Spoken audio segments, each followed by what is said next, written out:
1945, the last days of the war, and the Nazis know the game is up because the Russian tanks are rolling in here about an hour and a half north of Berlin. Hermann Göring is on the run, and he's taking with him whatever swag he can carry. But what he can't take is packed up into cases, and the legend goes thrown into this lake. And that is what I'm here to look for. At the end of World War II, the Allies made a series of shocking discoveries. Hidden in trains, bunkers, and deep underground, they found mountains of stolen treasure. That must have been like going into Aladdin's cave. Hitler and the Nazis had looted an entire continent and committed the greatest theft in history. Now, a team of investigators is opening up cold case files of Nazi plunder still missing today. We're talking about things that are worth tens of millions of dollars. Robert Edsel is an expert in Nazi looted treasure. Hundreds of thousands of objects are still missing. Well, we have a lot of digging to do. Joining him is Second World War historian James Holland. None of this was really his. He'd just taken it. And investigative journalist Connor Woodman. And this is a genuine treasure hunt. We dig a hole in the ground and we find those cases. Their mission, uncover new clues. Oh gosh, this is it. Explore Nazi hideouts. Whoever built this brick wall really didn't want anyone to get through to the other side. Find out how the treasure was stolen and where it might be now. What a piece of history.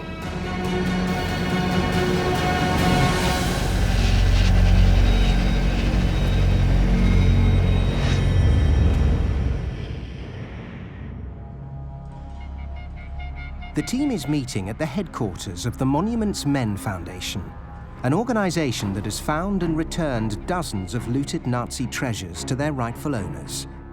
Foundation chief Robert Edsel briefs them on a new case. This case involves the greatest looter of the 20th century, Nazi Reichsmarshal Hermann Göring. Oof, one of the big boys. Yep, he's number 2 to Hitler. He's the second most powerful man in Nazi Germany. He has enormously high IQ. He's very smart, very charming, utterly ruthless. Hermann Göring was commander of the Luftwaffe, the German Air Force. He created the Nazi secret police, the Gestapo, and issued the original order that set the Holocaust in motion. Behind the scenes, Göring was a creature of many appetites who lived the high life with unparalleled zeal. This is a man who absolutely loved luxury. He loved all the trappings of power. He plundered and pillaged like no one else. Including art? Focused on art. I mean, we're not just talking about paintings. I mean, great furniture, great jewelry, sculpture, drawings. One of the richest men in Europe, Göring began collecting art in the 1930s. Then, when the Second World War broke out and Germany invaded much of Europe, he saw an immense opportunity to expand his collection through looting. He saw himself as this Renaissance man who had to be surrounded by these great art treasures, all these rationalizations to set up one of the great looting operations in history. And there's no doubt that works of art that Göring had in his collection, a number of these things are still missing. And we're talking about things that are worth tens of millions of dollars. Still out there. Still out there. And that's what we're responsible for doing, is trying to find some of those missing objects. So if we're on the hunt for Nazi art, Hermann Göring's a good place to start. Ground zero.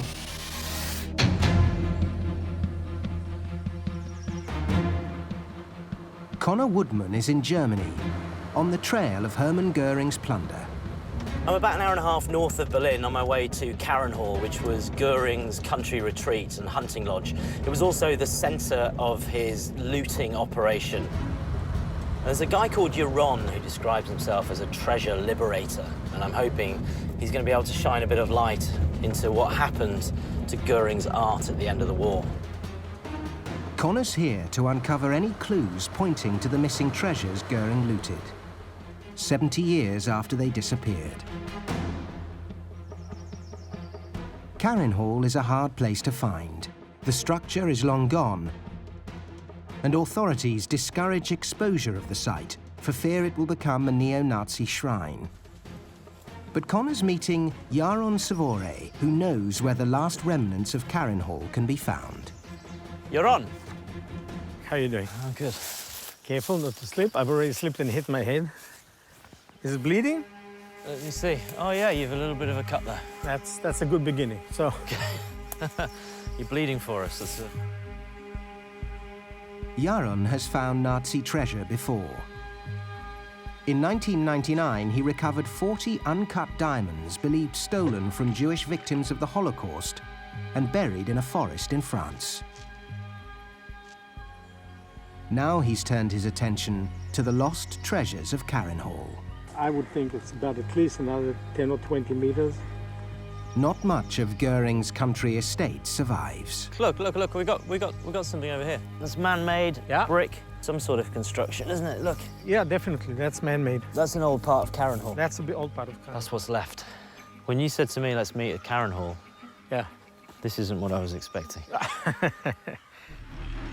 It might not look like much now, but in the early 1940s, Carinhall reflected the immense wealth and ostentation of its owner. A vast complex of libraries, reception rooms, a spa, and even its own pack of lion cubs. But one of its main purposes was to showcase the ever-growing Hermann Göring art collection. At its peak, Carinhall was a temple of looted treasure, home to thousands of works of art and other valuables. Look how big it is. I'm talking about a museum. It's vast. I mean, this painting is 12 feet high. Just the sheer volume of art on display. I mean, he has too much art. And do you think any professional curator would do that? This is like a hoarder. This is like a child. I mean, I heard at one point Goering had so much art he had to start displaying it on the ceiling because he ran out of wall space. But by April 1945, the party was over. Allied forces were closing in on Nazi Germany from all sides.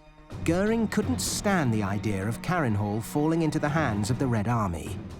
So he gave the order to evacuate the treasures and blow up the buildings. Most of Göring's treasures were shipped to southern Germany by train, where they were captured by American forces. But for more than 70 years, legends persist that valuables were left behind. What do we know about what happened to all this stuff after it left here? The stories grow constantly, and many will tell you it's still here. Where? Here underneath the building. No one's able to say where it is. Underneath everything, there was this huge cellar. Like a bunker? A real bunker. So, yes, underneath this place, there is stuff which would probably be very valuable. We don't know how much, and of course, we don't know what it is. While Connor searches for missing treasure left behind at Carinhall, James Holland is chasing leads to uncover how Göring was able to steal so much art and treasure in the first place. He's about to meet one of the only men still alive who actually came face to face with the Reichsmarshal himself. Hello, Mr. Katz. It's James Holland for you. Nathan Katz was one of Holland's leading art dealers. His son David, now 97, remembers the family's thriving business. My father was, first of all, a leading dealer. He sold the most important pictures. My father was 17th century. That was Rembrandt, Rubens, Frans Hals, Hobbema. Which is all the stuff that Göring and the Nazis really liked. In the spring of 1940, the Nazis conquered Belgium, Holland, and France. The Katz family is Jewish, and that made them vulnerable. Under Nazi rule, Jewish businesses and property could be confiscated. So you're living on the edge all the time? Yeah. In a state of perpetual fear? Yeah. Did you have to wear the yellow star? We had. I had a large one, and on the papers you got a G. Because you were always marked as a Jew, wherever you were. With the war still raging, Göring found the time to go shopping. And one day, out of the blue, he paid a visit to the Katz Gallery. It was in the morning, early in the morning, about 10 o'clock. Okay. And so I came in the room and said, hello, that's all what I said. guten Tag, you see. And that is all. My father was sitting opposite Mr. Göring, you see, and you never knew what he was to answer. He liked the painting or not, and my father was all interested that it goes well. So you were sitting, opposite you have your enemy, and then he was, in the preparing, my father was already nervous. You could see him shaking, his hand shaking. Yeah. To sit opposite a person like Göring, you see. My father showed him several paintings, and if my father couldn't say no, he would be taken. You had to say yes. I think my father thought he was in prison, you see what I mean? What can you do? In 1941, the deportations began in Holland. Jews were rounded up and sent to concentration camps. Did any of your family end up in the camps? Yeah, oh yes. First of all, a sister of my father died in a camp. Secondly, my grandmother of the mother of my father was taken in a camp, you see. With the entire family in danger, David's father Nathan made a deal and used his connections in the art world to procure dozens of paintings from across Europe for the Nazis, including a Rembrandt that Göring gave to his wife as a birthday present. So you were using these paintings as a kind of bargaining chip? One hand washed the other. In return for the paintings, the Nazis gave the Katz family exit visas to Switzerland, and they escaped the Holocaust. So at the evening at about around 8 o'clock, we got the permission, and then to Switzerland. Phew. You cannot believe what it means to come in a free country. Oh, it must have been incredible. Yeah, you cannot believe that. But that cost all paintings, you see. But what is a painting is material. A picture is a picture, but a life is a life. What David Katz says is chilling. Hermann Göring and his underlings were trading the lives of Jews for paintings. And the Katz collection wasn't Göring's only target.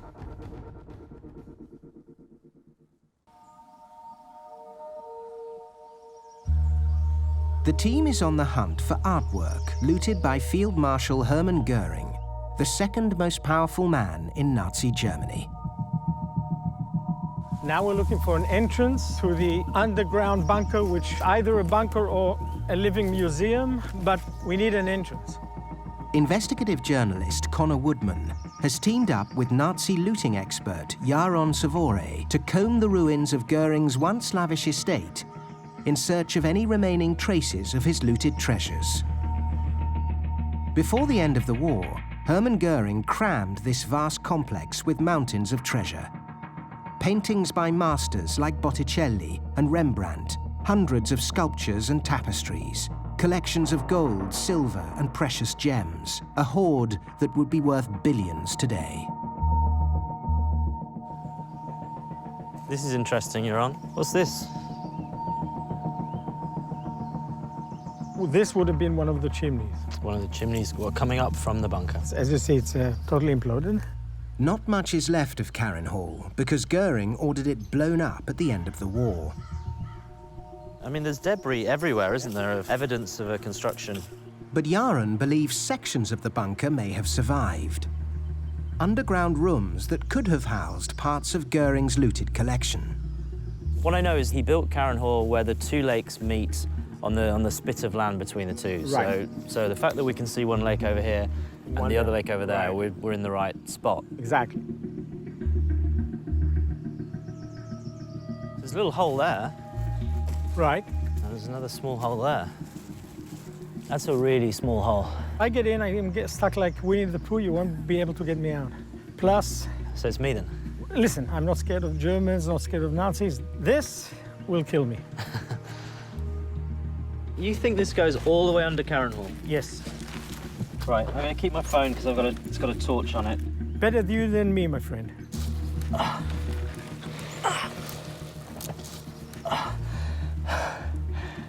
You good? Oh, good, okay. Oh, it's dark. Oh, it's really dark. Okay, you're gonna pass me a camera. You go, mate. Okay, thank you.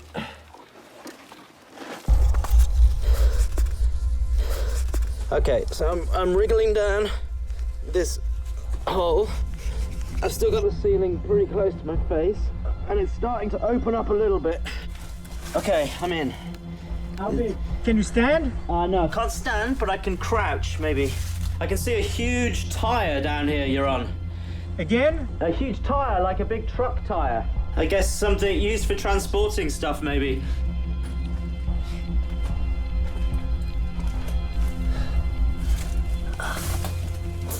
Okay, I'm gonna keep walking. I've got to the end of this tunnel, and there is a turn. Left or right? To the left. Let me go deeper and see what's in the bottom. Okay, so I'm turning right. It's a huge room inside here. The room is about 10 feet high. It's concrete blocks. It's all concrete, and it's very solid. There's lots of rubble on the floor. Well, I don't know, Your Honor, if what could be under there. It's maybe waist high. Only a few wartime photos of the underground bunker survived.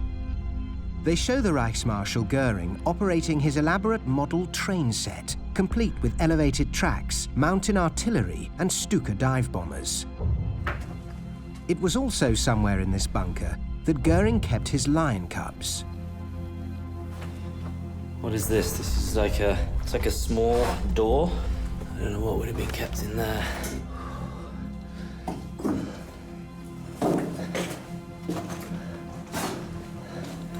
Another doorway.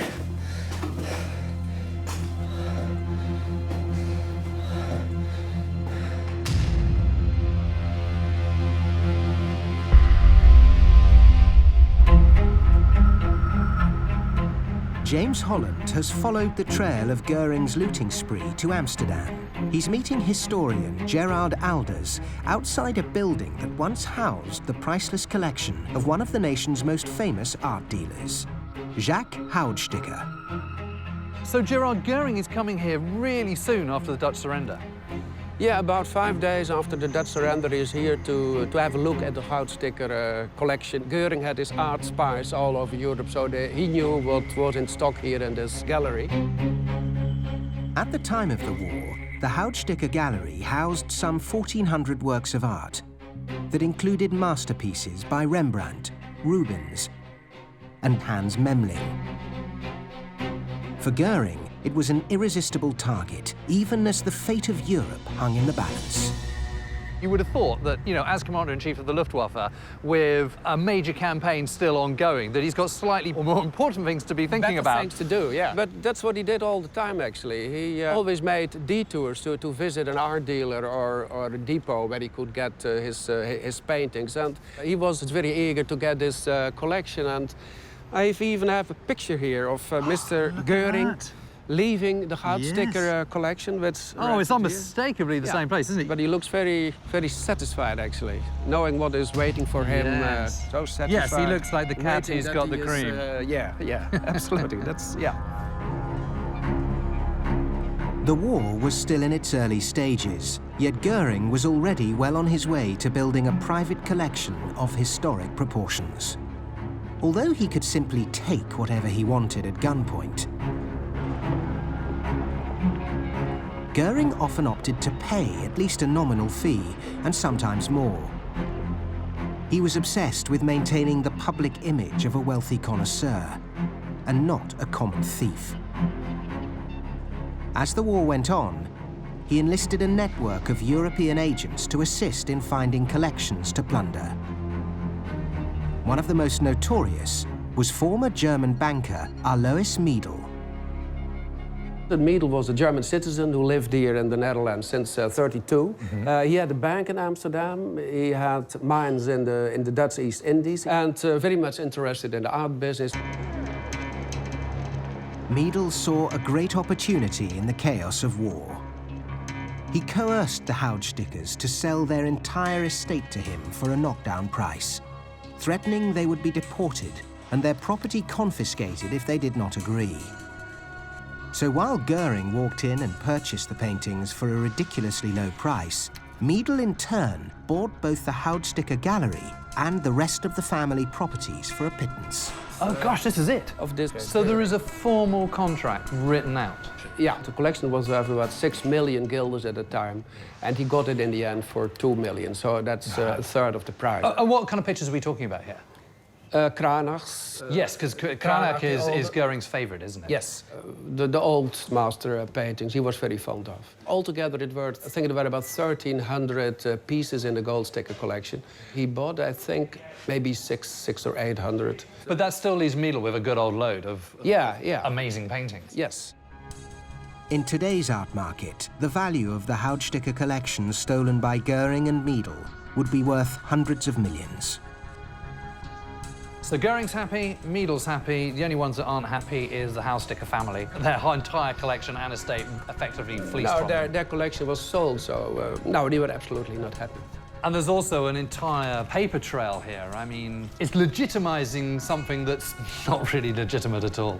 No, this kind of buying is called looting by purchase, so it absolutely stinks.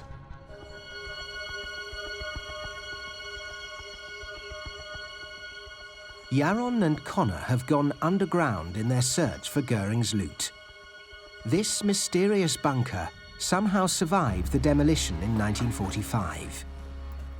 Could this labyrinth underneath the ruins of Göring's mansion Carinhall have been used to hide some of his stolen treasures? It's creepy, there's swastikas drawn onto the walls. A little bit on the ceiling as well, so it's obvious that people with very Nazi sensibilities have come down here before me to have a look around and leave their mark. Connor isn't the first person in here, so if any treasures were buried in the rubble in 1945, they may have since been removed. But maybe the bunker didn't only serve as a hiding place for loot. Yeah, there's a staircase. Could this have been an escape route used to transport the treasures from Carinhall? Staircase going up into the building. God, it's unbelievable. This is still here. Oh! Oh! Can you hear me? Oh! You're on? Connor! Come on. All right, I'm gonna come back out.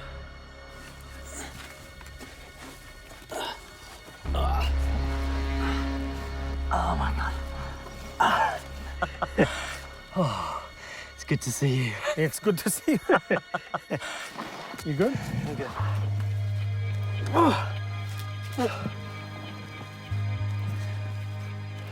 Hermann Göring wouldn't have got out there, would he?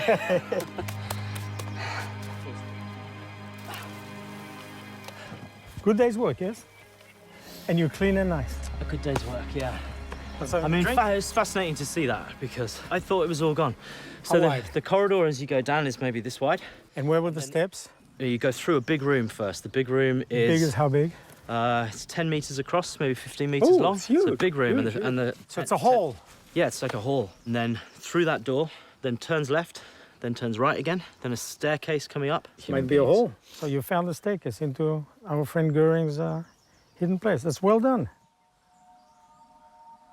Is it possible that this bunker with tunnels all the way into the great halls of Carinhall served as an escape route for treasure at the end of the war? Second staircase goes that way. And if so, 20, 30, 40, 50? where did they take the missing loot?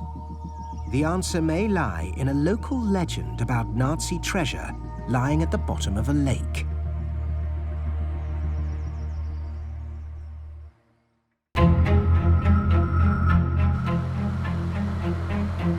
James is hot on the trail of our Lois Miedl, a war profiteer who helped Hermann Göring steal millions of dollars worth of art. The connections between Miedl and the Nazis run deep. His wife knows Göring's sister. It turns out he's stayed at the Berghof, Hitler's country house in the Bavarian Alps. And it turns out that his wife is Jewish. Now, normally this would be a massive problem, but not so in his case, because Göring has had her Aryanized. It also turns out that he hasn't just got Haussticker's collection. He's taken everything, lock, stock and barrel. Houses, estates, even a castle. Before the war, Castle Nienrode was the Hausssticker family estate. But in 1940, Meadle moved in. Gosh, this really is absolutely amazing. It might have been the middle of the war and half the Dutch population might have been starving, and yet Meadle continued to live the high life. We have an account of a party here in which champagne is being served and caviar and oysters, all handed out by turbaned Indian waiters and all served on Haussticker's own porcelain. Meadle, like Göring, was just addicted to luxury, but the point is, none of this was really his. He'd taken it from Hausssticker. The Haussstickers were left with nothing after Meadle and Göring had looted their entire estate and collection. Rembrandts, Rubens, Cranachs and Memlings. A collection worth hundreds of millions today vanished. What happened to all these artworks?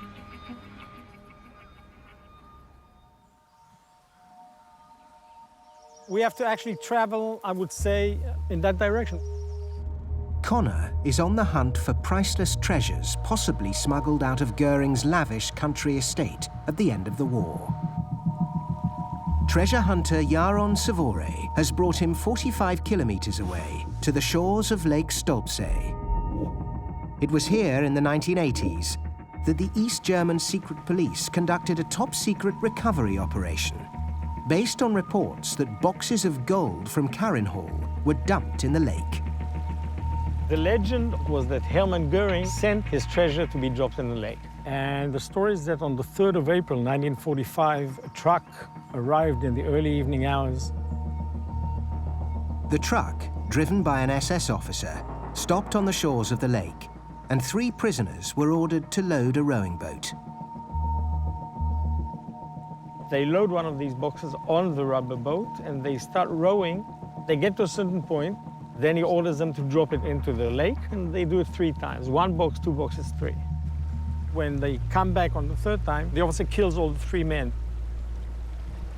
To this day, the boxes have never been recovered. And that's exactly 100 meters, right? But Jaron has exact coordinates. In 2013, he did 3D sonar scans of the lake and identified 3 abnormalities in the lake bed.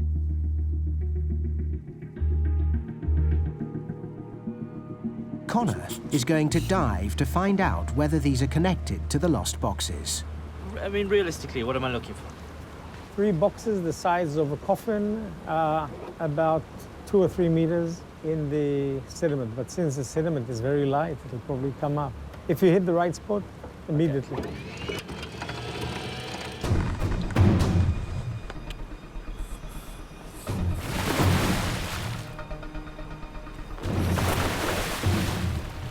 This is it, the treasure.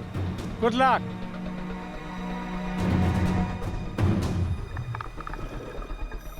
Could Nazi crates survive over 7 decades on the lake bed? And if so, are they full of Hermann Göring's wartime loot?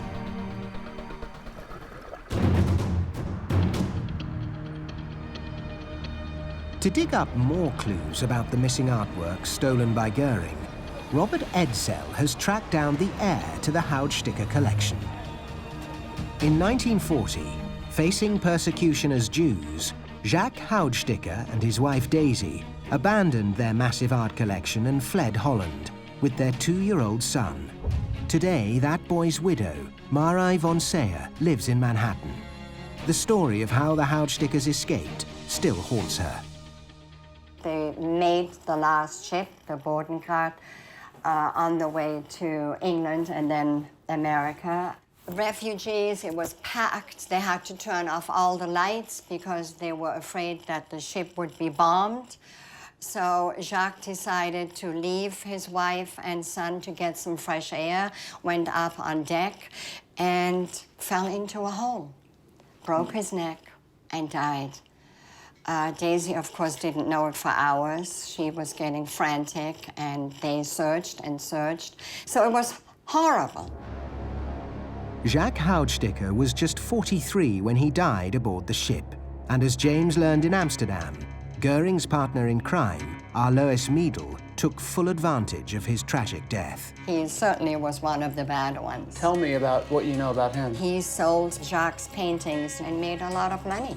And he had one very frequent visitor to the gallery in Reichsmarshal Hermann Göring. Yep. He showed up, and he sure had impeccable taste because he picked out the best paintings, and off they went. Together, Göring and Miedel may have looted over 1,400 Houdsticker paintings. The majority have never been recovered. And they're still out there. Right. Lots of them. In fact, some 700 to 800 are still missing. So the search continues. Absolutely. Marai has a good idea of what is missing because Jacques kept an inventory of his collection. When his wife Daisy recovered his dead body aboard the ship, she found a little black book in his coat pocket. I wish I could show it to you, but it's in Holland. He marked everything in there. He had a complete list of everything? He had pretty much everything. It's in black and white.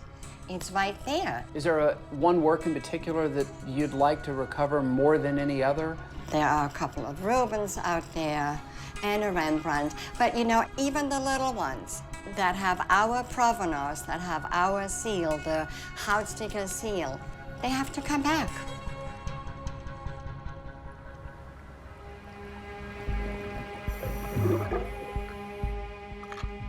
Connor is deep in the murk of Lake Stalpsearch in northern Germany,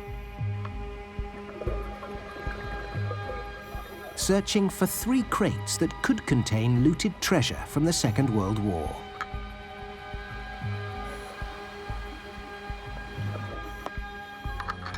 That's him. How'd it go, man? Describe it. It is a silt at the bottom. Right. What I'm doing now is, I'm pushing my hand right into the dirt, into the silt. It's to my elbow. Right, yeah. Below that is a layer of mud. Hard mud. So the box would not have gone through the mud? I would be surprised. The results are promising. Yaron wants to investigate the site further, so he asks Connor to dive again, this time probing the lake bed with a 2-meter pole. Thank you. Ricardo, don't forget to put the rope on him. If Yaron and Connor want a chance to find any boxes, establishing the depth of the mud is key. If it's deeper than Connor can probe, it means the crates may have sunk into loose silt more than 2 meters deep before coming to rest. And that will require a larger recovery operation.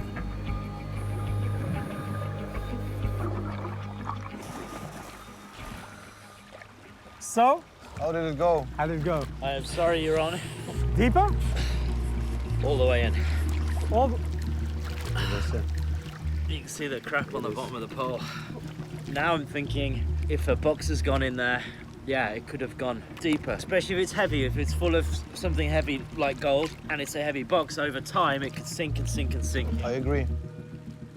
The mud is deeper than Yaron originally thought, and the zero visibility in several meters of silt makes diving impossible. I'm sorry we didn't find anything for you today. No, you found a major find. We now know where we should look. Well, I'm glad this was useful. Well, no, It's a pleasure. really, both the bunker and this, it's very good, fine. Yaron now knows for certain that he needs dredging equipment to continue the search here.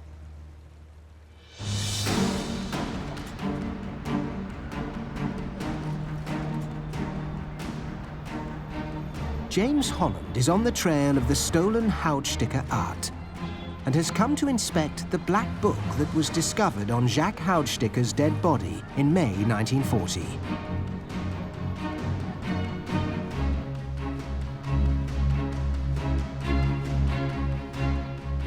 It is a detailed list of over 1,100 of the 1,400 artworks he abandoned when he fled Nazi-occupied Holland with his family.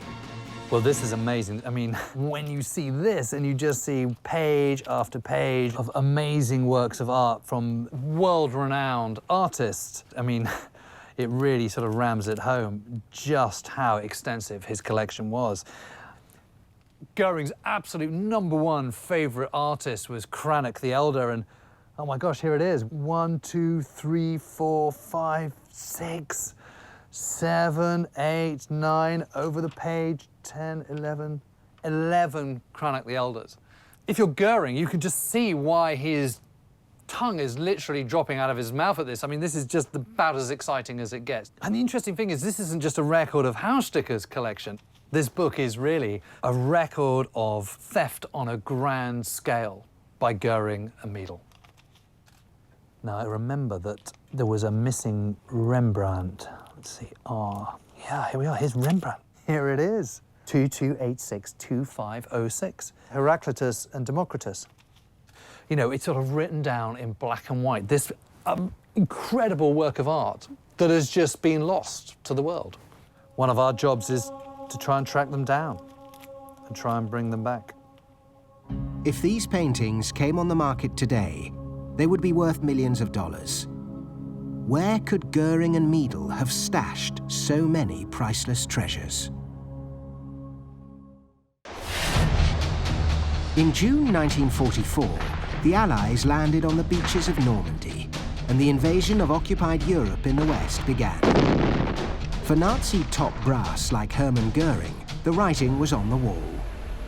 As a safeguard against the fall of the Third Reich, intelligence reports state that Göring smuggled paintings out of Germany, once again employing his henchmen to do the dirty work. This guy Meadle's a really bad guy, and people know it. But for all the photographs we have from World War II and the key Nazi figures, this is the only photograph anybody's been able to find of Meadle, blurry as it is. The intelligence agencies from the OSS, the precursor to the CIA, MI6, British intelligence, they're all looking for this guy. They know for a period of time he's in Spain, and they're sending reports back about his activities. Declassified intelligence reports reveal that Meadle escaped the Allies in February of 1944 by sneaking into neutral Spain. One report comes in reporting that he's at the Pensione Ursula Hotel in San Sebastiano. Very suspicious character, the report reads, unscrupulous. Another report notes that he crossed the frontier with 2 American cars, one of which was stolen. In Spain, he traveled between Sebastian and Madrid, staying at the Continental Hotel and also the Ritz and Gaylord in Madrid. Living the high life, this figure was. Various secret agencies report that Meadle smuggled hundreds of stolen artworks into Spain and attempted to unload them on the black market. These intelligence reports that are trying to describe and pinpoint how many works of art he has are indicating the degree of his operation and how complicated it is to figure it out. This is a record of a conversation between Alois Meadle and Spanish authorities. Attempting to strike a shady deal, Meadle offered to sell 2 paintings to the Prado Museum in Madrid at a reduced price, provided he'd be allowed to take all of his other assets out of the country to sell in Switzerland. He's got all these paintings, but he needs buyers, he needs money, he needs secrecy. And at the end of World War II, there's no better place to go than the crossroads of commerce, Switzerland.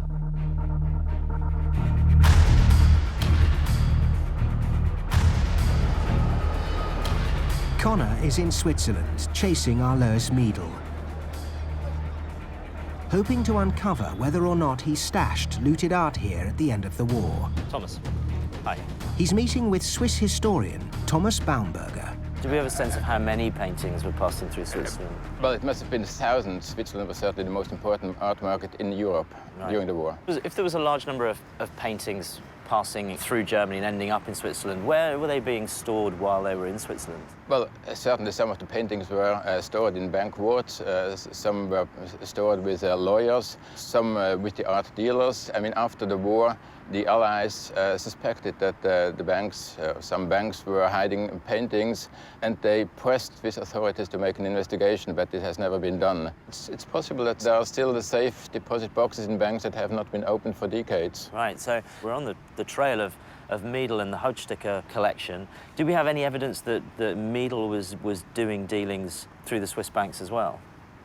Yeah, there's a letter by Meadle in which he writes, Middle asked his lawyer to send his paintings to UBS in Zurich, a Union Bank of Switzerland, and that he would cover the expenses. I can see it's declassified. Yeah. I mean, this is incredible. We've got evidence that Miedl, who we know has been in possession of these looted paintings, is writing to his lawyer. He's talking about the paintings being stored in a Swiss bank. And surely the Swiss bank have to answer questions about whether that art is still in their vaults, and if it isn't, where did it go? Miedl's letter is a remarkable discovery, and Connor now has the actual address of the bank where Göring's art agent stored looted art. Miedl died in 1990, but in Switzerland, numbered accounts and bank lockers can survive after death. This is 45 Bahnhofstrasse. This is the building at the address that Thomas told us about. You can see there's still a bank here now. This is where he said Miedl may have had a locker, perhaps underneath this street in the vaults. We contacted the bank. I had all kinds of questions I wanted to ask them. Is the locker still there? Has it ever been opened? Reasonable kind of questions. In the 1990s, UBS participated in the independent Bergier Commission, which investigated the possibility that art looted by the Nazis might still be locked away in Swiss banks today. Fortunately, the bank didn't want to answer those questions on camera. Instead, they sent us a statement. They have excluded the possibility that there's any art still in their vaults. So as far as they're concerned, case closed, no more questions to answer. The Commission failed to turn up any new cases, but it also conceded that it examined virtually no files that could provide details about the content of any locked safes. So for Connor, questions remain. The question for me is, did Miedl possibly have a locker that's still down there? Might the art still be inside it? Or if it has been opened, where has the art gone?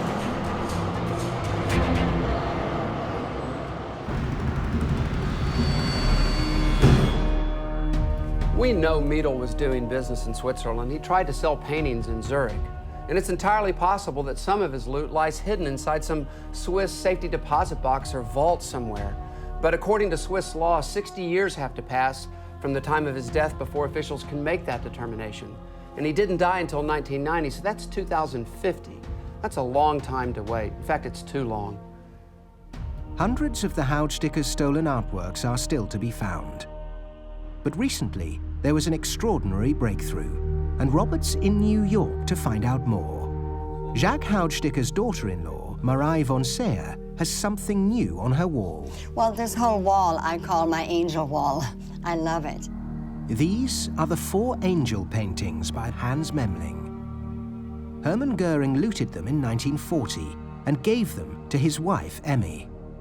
These 4 pictures were together when Goering and his wife Emma were arrested. Yes, there were. But they didn't all come back together, did they? No, they did not. 2 of these paintings were returned to Marais in 2007, but the other 2 were feared lost forever until Marais received an unexpected call.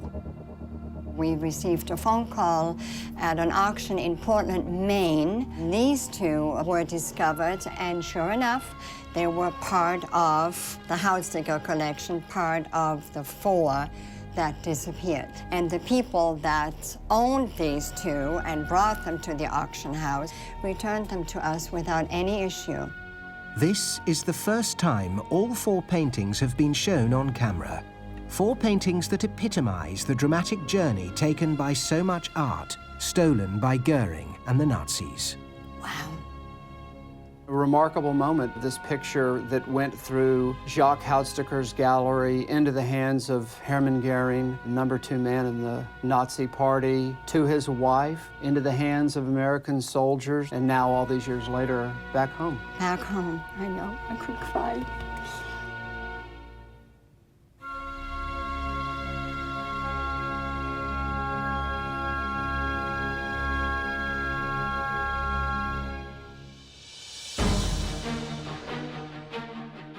The investigation into Hermann Göring's looting operation has taken the team from Germany to Holland, the United States, and Switzerland. Valuable new clues have come to light, and some treasures have made their way home, but thousands still remain missing. And the men most responsible took the secrets to their graves and never faced true justice. The wrongs which we seek to condemn and punish have been so calculated, so malignant, and so devastating that civilization cannot tolerate their being ignored. At the end of World War II, Hermann Göring was arrested and put on trial for war crimes, including the plundering of art. The defendants to plead guilty or not guilty to the charges against Hermann Wilhelm Göring. When the charges were read against Goering about looting of art and antiquities, he was offended. He thought of himself as this great collector. And yet, when the accusations were leveled against him for crimes against humanity, he smirked. Göring was sentenced to death by hanging. His request for a soldier's death by firing squad was denied. Just hours before his execution, he committed suicide by ingesting cyanide. Goering managed to cheat the hangman's noose, but not the judgment of history.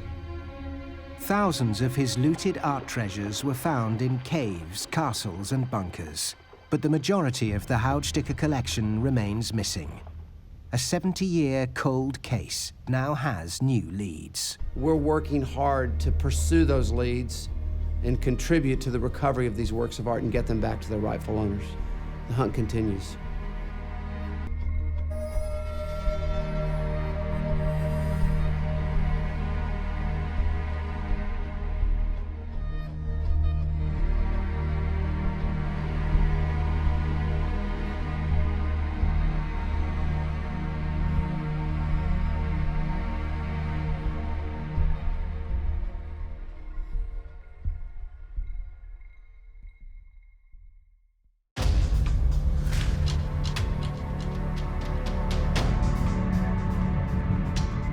The autumn of 1939, on this very road, a Nazi officer named Kajetan Mullmann was traveling down here on a secret mission. Hitler, Goering, Hans Frank, he worked for them all, stealing some of the world's greatest art treasures, like some kind of mafia bagman. Now, more than 7 decades later, we're still on the hunt for a priceless painting worth over $100 million. At the end of World War II, the Allies made a series of shocking discoveries. Hidden in trains, bunkers, and deep underground, they found mountains of stolen treasure. That must have been like going into Aladdin's cave. Hitler and the Nazis had looted an entire continent and committed the greatest theft in history. Now, a team of investigators is opening up cold case files of Nazi plunder still missing today. We're talking about things that are worth tens of millions of dollars. Robert Edsel is an expert in Nazi looted treasure. Hundreds of thousands of objects are still missing. Well, we have a lot of digging to do. Joining him is Second World War historian James Holland. None of this was really his. He'd just taken it. And investigative journalist Connor Woodman. And this is a genuine treasure hunt. We dig a hole in the ground and we find those cases. Their mission, uncover new clues. Oh gosh, this is it. Explore Nazi hideouts. Whoever built this brick wall really didn't want anyone to get through to the other side. Find out how the treasure was stolen and where it might be now. What a piece of history.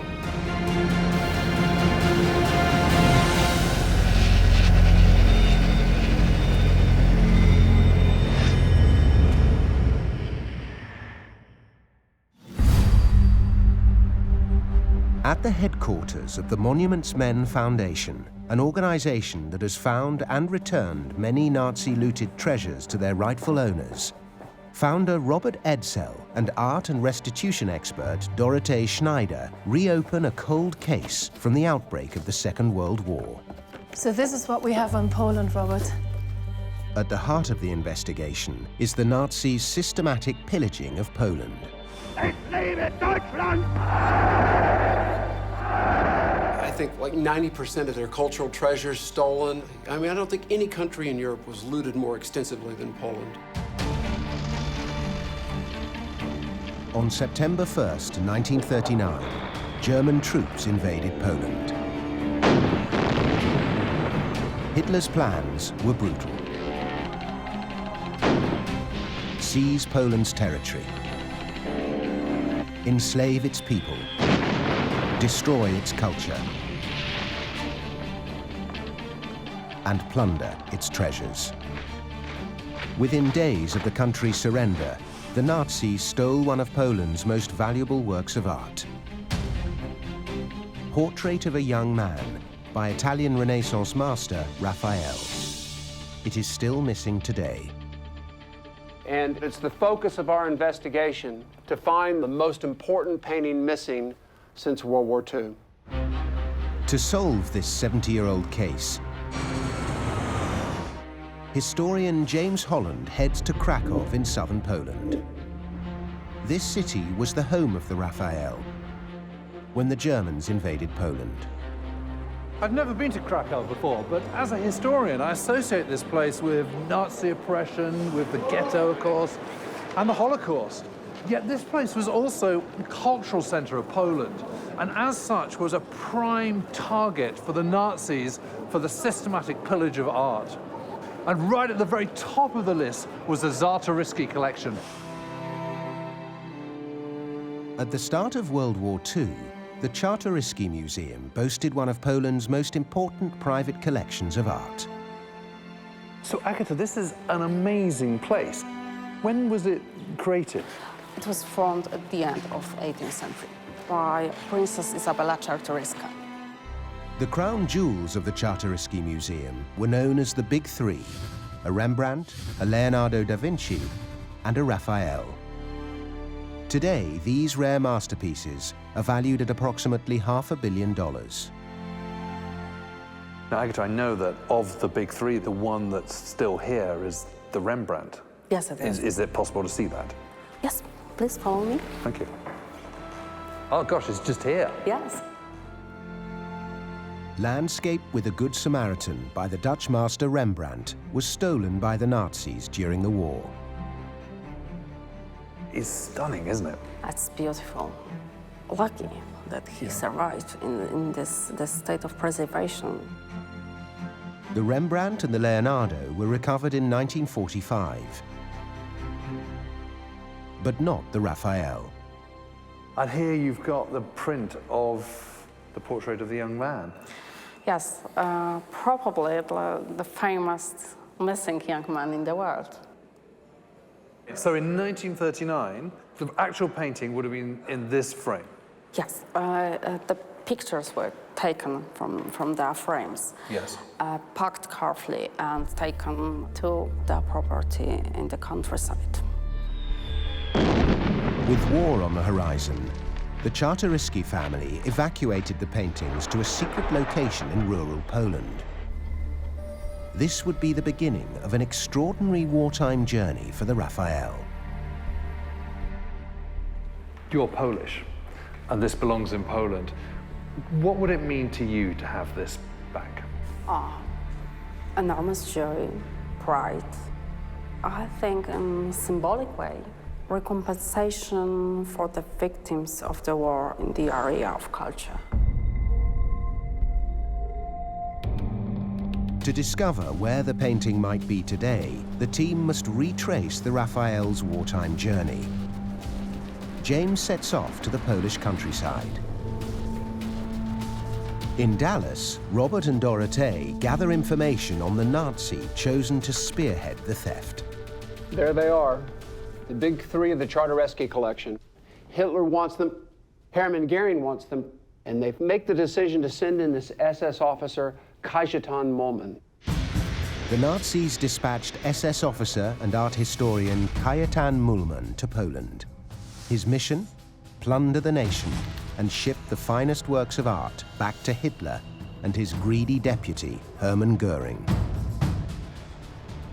Yeah, Kajetan Mollmann, I have a file on him, Robert. He's a really interesting character.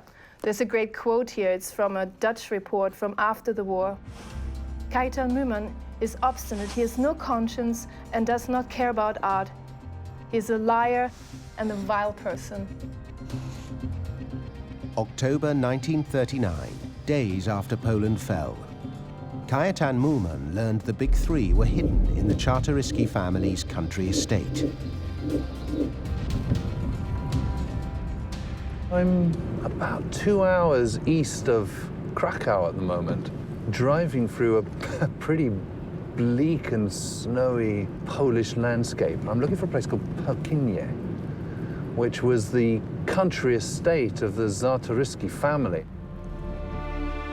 James has come to meet Witold Czartoryski to find out what happened to the paintings at Perkinie. Witold is a descendant of Princess Isabella and the current owner of the Perkinie Palace.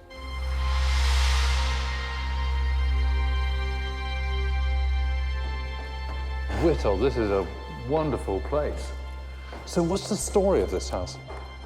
Well, it was the house of my great-grandfather. At the start of the war, it was here that the Raphael, the Leonardo, and the Rembrandt were hidden. My grandfather had them taken here for safekeeping. Do you have any idea where they hid them? Yeah, I can show you the room. Well, I'd love to see it. Witold brings James to the oldest part of the palace. Here, beneath the 17th century guard tower, is a secret room. Walled off from the outside, the room could only be accessed through a hidden doorway. Originally, there was no door here. It was a wall. This room was like the treasury of the house, with only one secret door in the corner. Oh, look. Which, from the other side, was hidden behind furniture. Really? So if you're in the next door room, you can't see this door? In the next door room, unless you knew, you wouldn't actually realize that there was a room here. Only the family knew where the paintings were hidden, or so they thought. When the German occupation began, refugees and enemy soldiers overran the palace. In one wing, there was a detachment of German soldiers. Incredible. Because this was a strategic place to oversee the area. Right. Yeah, makes sense. Somehow, the secret room was discovered, and someone informed the Germans. Who? I don't know. But who would have known? Well, somebody must have tipped them off. The Nazis stole the Raphael, the Leonardo, and the Rembrandt. And this is the scene of the crime.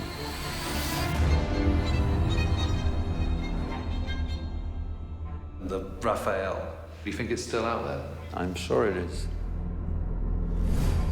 Muhlmann took the paintings to Hermann Göring in Berlin. But it wasn't just the number 2 Nazi who wanted the masterpieces.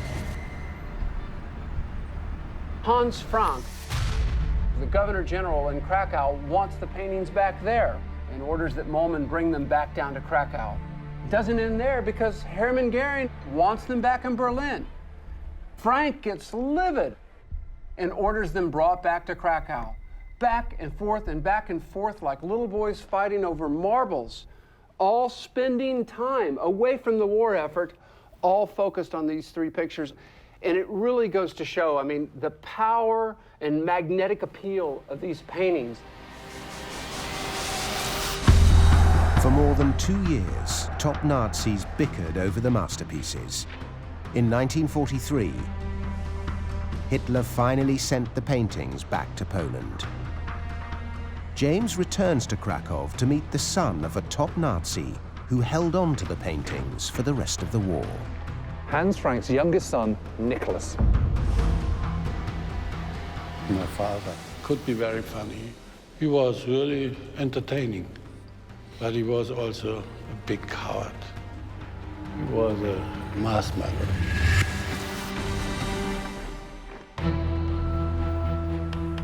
Historian James Holland is in Krakow to look for clues in the case of the most valuable painting missing since World War II. He's come to find out what happened to the masterpiece, Portrait of a Young Man by Raphael, after it returned to Poland.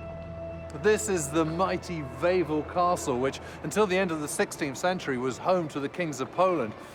Then in October 1939, a new king arrived, not a Pole, but a Nazi, Hans Frank. Hitler appointed his friend and lawyer, Hans Frank, Governor General of Poland. Frank instituted a reign of terror across the occupied territory, earning him the moniker, the Butcher of Poland. During his rule, 4 million Polish citizens were murdered in ghettos and concentration camps. Hans Frank added insult to injury to the Polish people when he expropriated their president's official residence to make it his own. He certainly treated it like his own personal fiefdom. The whole place was bedecked with swastikas draped down, the stormtroopers all standing to attention, the parades in here. He brought in lots of fine things. He also brought in the big three, the Rembrandt, the Leonardo, and the Raphael. And the reason I come here is to speak to a rather special person, someone who was here pretty much throughout the entire war, Hans Frank's youngest son, Nicholas. James hopes Nicholas may have clues to what happened to the Raphael before it disappeared. So this was your family home when you were a child? Just a private part of the castle, reserved for the family of Frank. I mean, what a place to live. It's just incredible. It's so huge. The Wawel Castle has the biggest collection of tapestries in whole Europe. Is that so? It was something of the Polish kings. And you have to imagine, my mother was very poor when she was young. Yes. And suddenly she was the Queen of Poland, owning all this kind of stuff. And if you look at this chimney, yes, I've given you the picture. Oh, this one? This beautiful looking guy. Could that really be you? Yes, that's me. Your 4-year-old self? And that was made here. Right here. I mean, it's absolutely one and the same. You know, there's the buttress, you can see the same pattern there, you can see the same patterns down there.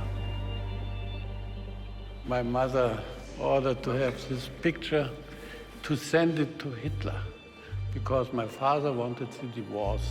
So she wrote to Hitler, how could he give the permission that the father of such a wonderful family wanted the divorce?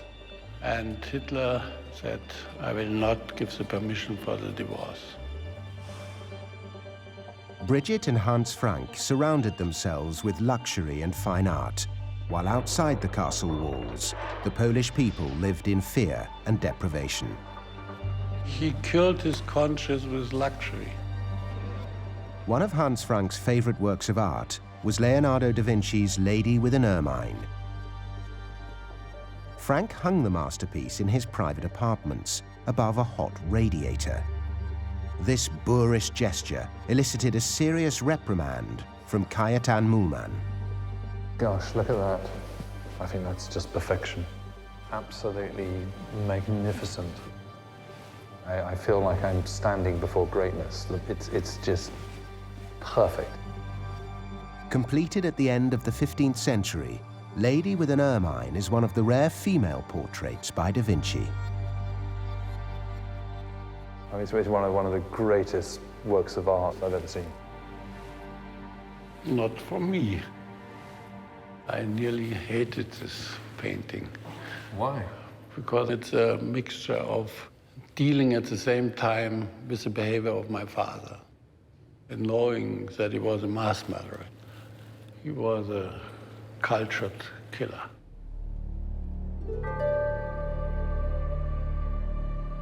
Here we come to the private rooms.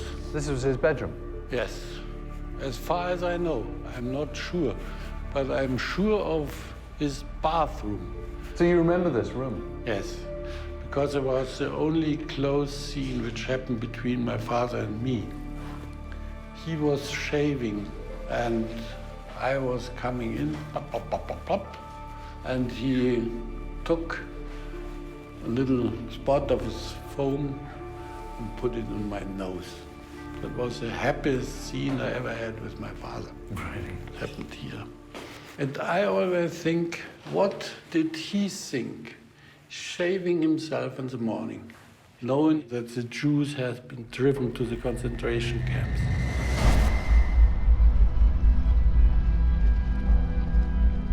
I mean, for me, it's unbelievable. why he didn't shoot himself after having shaved. Hans Frank was remorseless. But by 1945, the tide of the war had turned. As Soviet forces charged westward, Frank bolted, taking as much of the country's loot as he could. So your father managed to sort of squirrel out the big three, the Raphael, the Rembrandt, and the Leonardo. I think 8 trucks full of paintings and other luxury goods. And my mother, by the way, she took with her a bag full of jewelry, stolen from the Polish Jews or the Polish people. So they were big thieves, your Yes. parents. And so where did they go? Back home to Bavaria. What do you think happened to the Raphael? Maybe my mother. I could think that she had stolen the Raphael. And then she sold it for butter, milk, bread to a guy in Bavaria. So your gut instinct, is it still out there? I would say it's still out there. I would say so. To figure out what happened to the Raphael when Hans Frank fled Poland, the team examined his escape route. On January 17, 1945, Frank left Krakow and headed west, through the Nazi stronghold of Lower Silesia. Could the Raphael be here?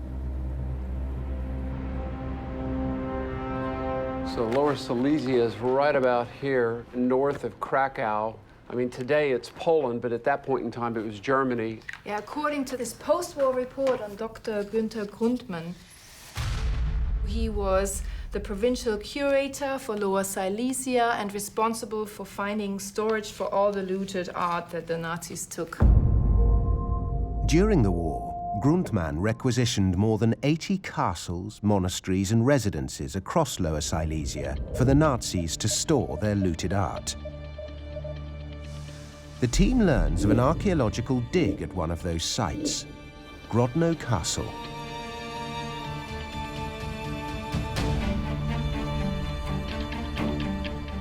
"300 kilometers east of Krakow, investigative journalist Connor Woodman heads to Grodno Castle with author Joanna Lampaska. She's written extensively on hidden Nazi treasure.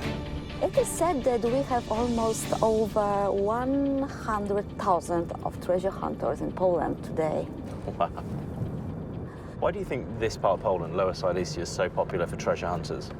Until 1945, it was a German region.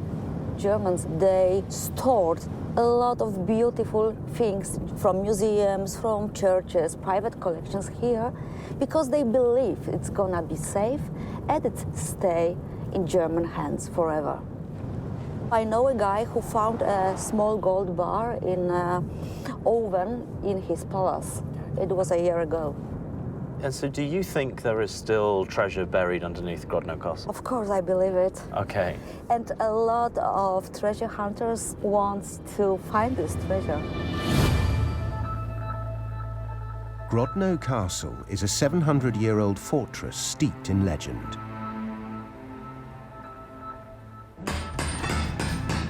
It's also the site of a new excavation led by historian, treasure hunter, and journalist Peter Maskowski. Connor, nice to meet you. Very nice to meet you. Welcome to Castle Grodno. During the war, Grodno Castle was a major repository for art stolen by the Third Reich.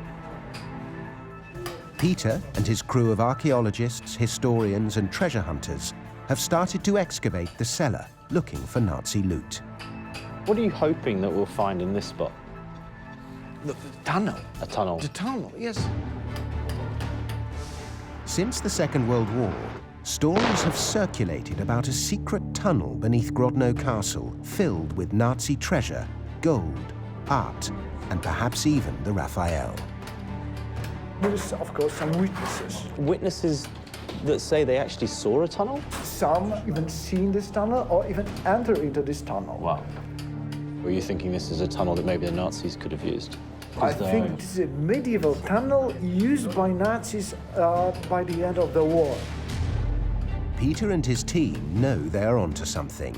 They've just discovered what looks like the remains of an old wooden chest. Okay, these are the pieces of metal, which looks absolutely like the kind of a handle. Yeah. This is another one. The handle's the chest. Yeah. So you don't have to be a specialist to see it. No, you can see quite clearly. And you said you found a key as well. Right. Yeah. But that is a key. Yeah, absolutely. Absolutely, without doubt. The chests were buried long before the Second World War, and their contents since have disintegrated. But this discovery confirms objects were hidden beneath Grodno Castle. Now Peter brings Connor and Joanna to the courtyard. Here is the second place where we are going to do excavation. Right. Peter's team recently located a suspicious cavity beneath the castle courtyard. Using ground-penetrating radar, this imaging method is used to detect anomalies below the surface. The GPR showed us that there is something different than usual ground down there. Okay, so this is what you think the Van Schreck letter leads us to. He described that here in this place there is some kind of staircase and empty space.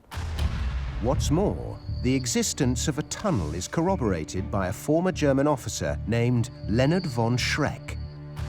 He wrote to Joanna shortly before his death, and in his letter he described a mysterious underground space here.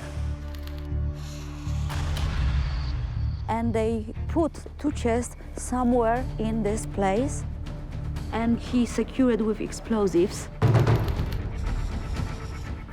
And after that, they disguised the place and left it. So are you worried when you excavate that this might be wired with dynamite? I'm always worried about this, because it's a very vivid legend. Peter's team is undeterred. They could be on the verge of finding a hidden Nazi tunnel. We have a space. You see the hole? Yeah, the sea as a whole goes all the way through. Something is behind these pillars.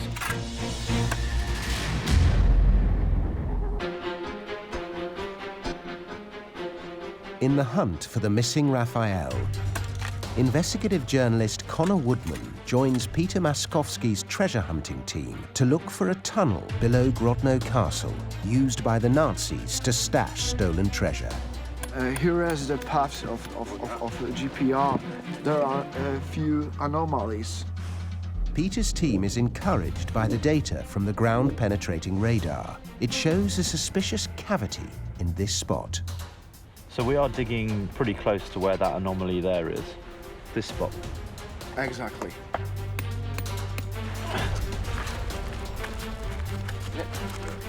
Oh. Come on! Sorry, pulling out a tooth. Yeah. Come on. Yes! Oh. Woo! Yeah. Okay. Yeah. Oh. It's a tunnel. Yeah. We found a tunnel. Connor's efforts to remove the rock have revealed an access point to a cavity below. It looks to me like behind that is a secret tunnel. Shall we have a look? Yeah. The opening is too small to enter safely, so the team will send a camera underground. Good luck. Okay, we're going in. They must lower the camera through a narrow, cramped space, 8 feet down, just to reach the cavity.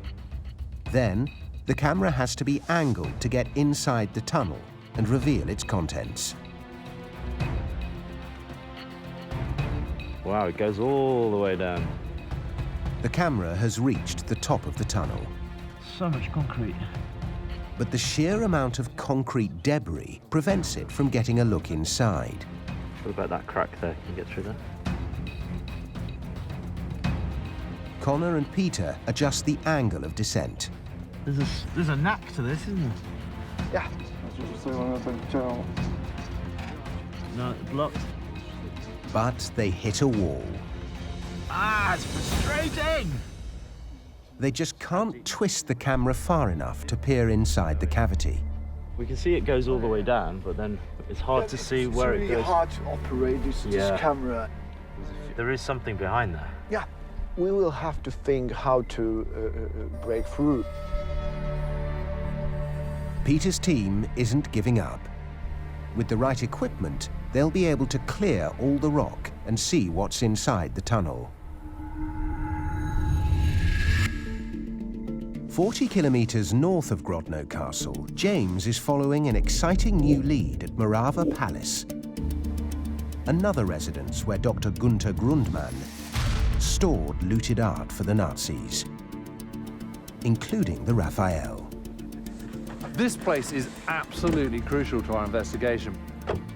In January 1945, Hans Frank finally left Krakow with the Russians closing in on the city and evacuated his entire art collection. He sent it here for safekeeping. James has come to Morava to meet author Robert Kudelski. I spent a lot of years to prepare this story, to find some more important information. Kudelski has combed through Polish, German, Russian, and American archives to shed new light on the case of the missing masterpiece. As a Pole, and as someone who's been studying this in great detail for many years. Yes, more than 15 years. Yeah, it must mean a huge amount to you to try and get the Raphael back. Exactly, yeah. After exhaustive research, Robert Kudelski thinks he's figured out when the Raphael went missing. We know because we have the inventory of the local conservator Günther Grundmann. On January 26, 1945, Grundmann was sent to Morava Palace to fetch the most valuable works in Frank's collection. He arrived on the 29th and made an inventory. The Raphael should be listed here, but it's missing. So no Raphael on this list at all? Absolutely. What you can say for certain is that the Raphael goes missing sometime between the 26th and the 29th of January 1945. Exactly. If Kudelski is right, the Raphael vanished from Morava Palace over a 3-day period in January 1945. The question is, who stole it? I believe that Edward Kneissel took the Raphael paintings from the castle. Austrian art conservator Eduard Kneissel spent the war in Poland, working for Nazi Governor-General Hans Frank. And he was responsible for the protection and restoration of paintings of old masters. Like a restorer, art restorer? Yes, exactly. I mean, he knows everything there is to know about those paintings. Absolutely. Every piece. Eduard Kneissel would have known the extraordinary value of the Raphael. But is there any hard evidence, or is it just a hunch? Yes, yes, of course. We have some evidence from the servant in the Castle Morava. On January the 25th, Eduard Kneissel was ordered to leave Morava. But Kudelski has uncovered eyewitness testimony that Kneissel returned to Morava Palace between January the 26th and January the 28th. Exactly when the painting goes missing. Kneissel had the key. What, here in Morava? Yes, exactly. In this place. Okay, that is all starting to stack up. Yes. According to the servant, Eduard Kneissel claimed he'd returned to pick up some of his restoration tools. Kneissel came back here, and that his excuse was, I've come back to get some my tools and my trade. The Russians are knocking at the door. To get me to come back and risk my life and limb, yes. I think I need a little bit more of a lure. Maybe a priceless Raphael would, for starters. Absolutely, yes. You know, in any criminal investigation, you're looking for opportunity, motive, expertise, stroke knowledge. Yes. And when you put all that together... Eduard Kneissel. Yeah. Robert Kudelski has given the team a new suspect in the theft of the $100 million masterpiece. Do you think Kneissel did it? People know Nazi Germany's going to lose this war. Everyone's looking for a way out. I mean, a picture like this or an asset like this is the difference for someone to life and death. Yeah, and if you just wrap a big blanket around it and you just put it under your arm and walk away with it, nobody would really know what it is. And that's probably exactly what happened. Yeah, and Kneißl could have taken this as a sort of insurance policy for himself for after the war. This might have been his lifeline. 5 days after Eduard Kneißl left Morava, he reported for work at Hans Frank's office in Bavaria. Did Kneißl stash the painting somewhere in the area? Or was it Nicholas Frank's mother who hid it here? Dorothée uncovers a new clue suggesting that one of them, or someone else, did exactly that. There was this article in 2013 saying Mr. Lopes saw this painting in 1971 in the basement of somebody just down the road from the house the Franks used to live in. Incredible. Is Lopes still alive? Well, the article is so recent, I would say yes. While Robert digs around for more evidence linking Edward Kneißl to the theft of the masterpiece, Dorothée travels to Bavaria. She's here to join James and to meet with the man who claims he saw the Raphael. Und am Boden stand dieses Bild, Raphael. Es war ein Schock. Für mich war das ein Schock.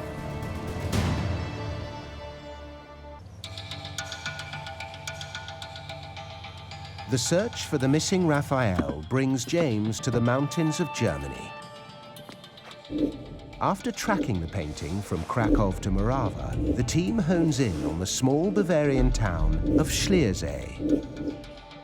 This is where Hans Frank was arrested in May 1945, taken to prison, and that's where he would remain until October 1946, when he was hanged for war crimes.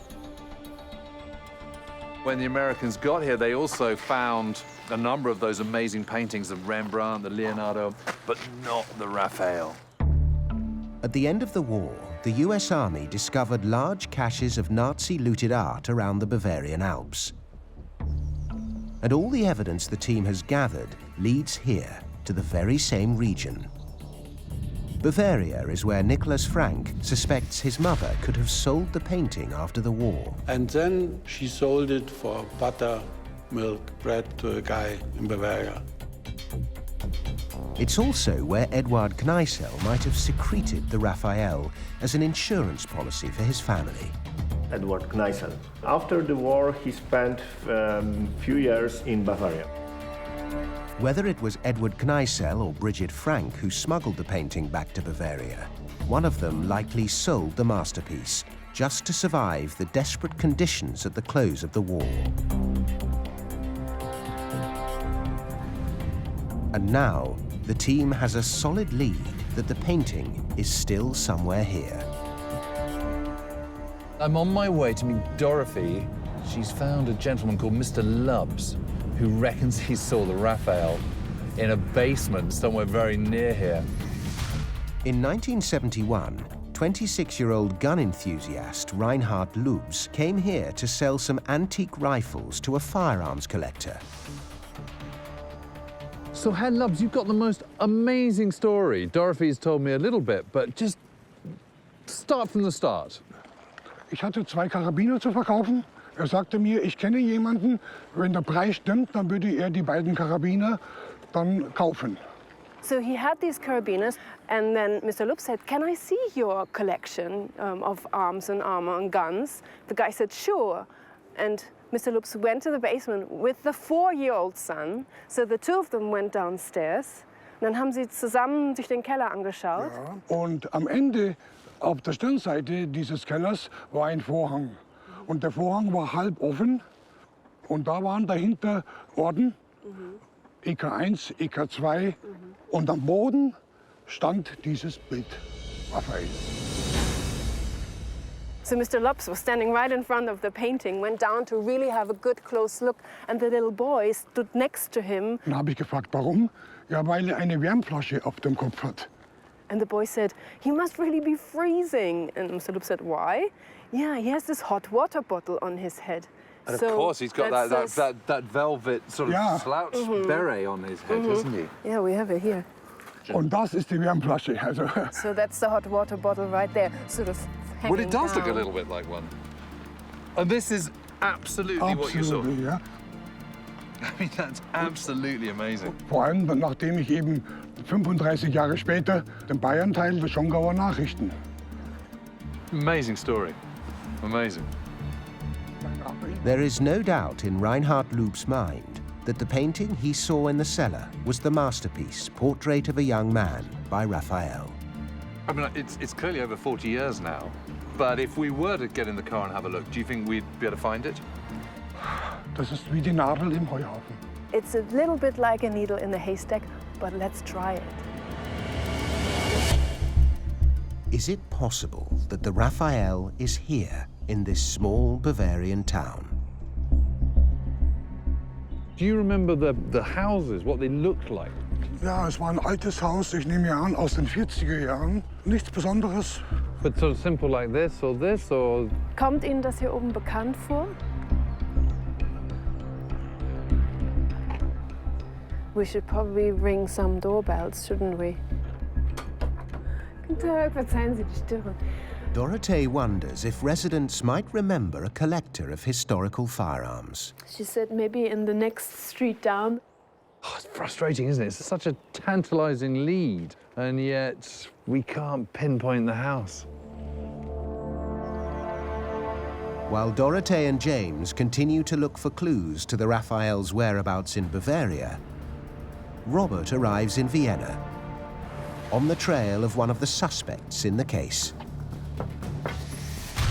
He's tracked down Edward Kneissel's only son, Wolfgang. Nice to meet you. Just come in.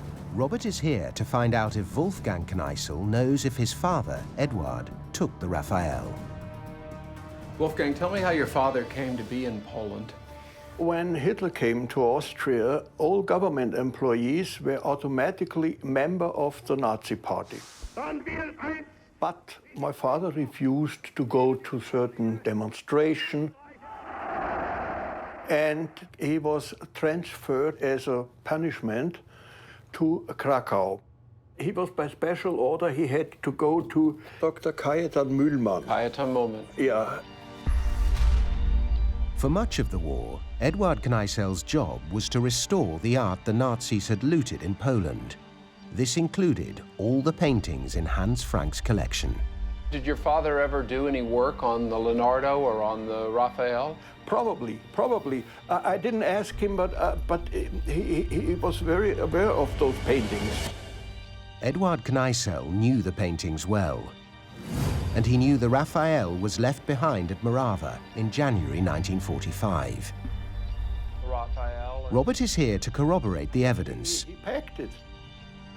He needs to find out whether Wolfgang thinks his father was involved in the theft. So there are a number of different people, of course, that have been spending decades, their entire lives, trying to track this painting by Raphael. But one of the theories, of course, is that your father took the picture. Do you think he did that? No, definitely not. He wouldn't have the guts to do it, you know?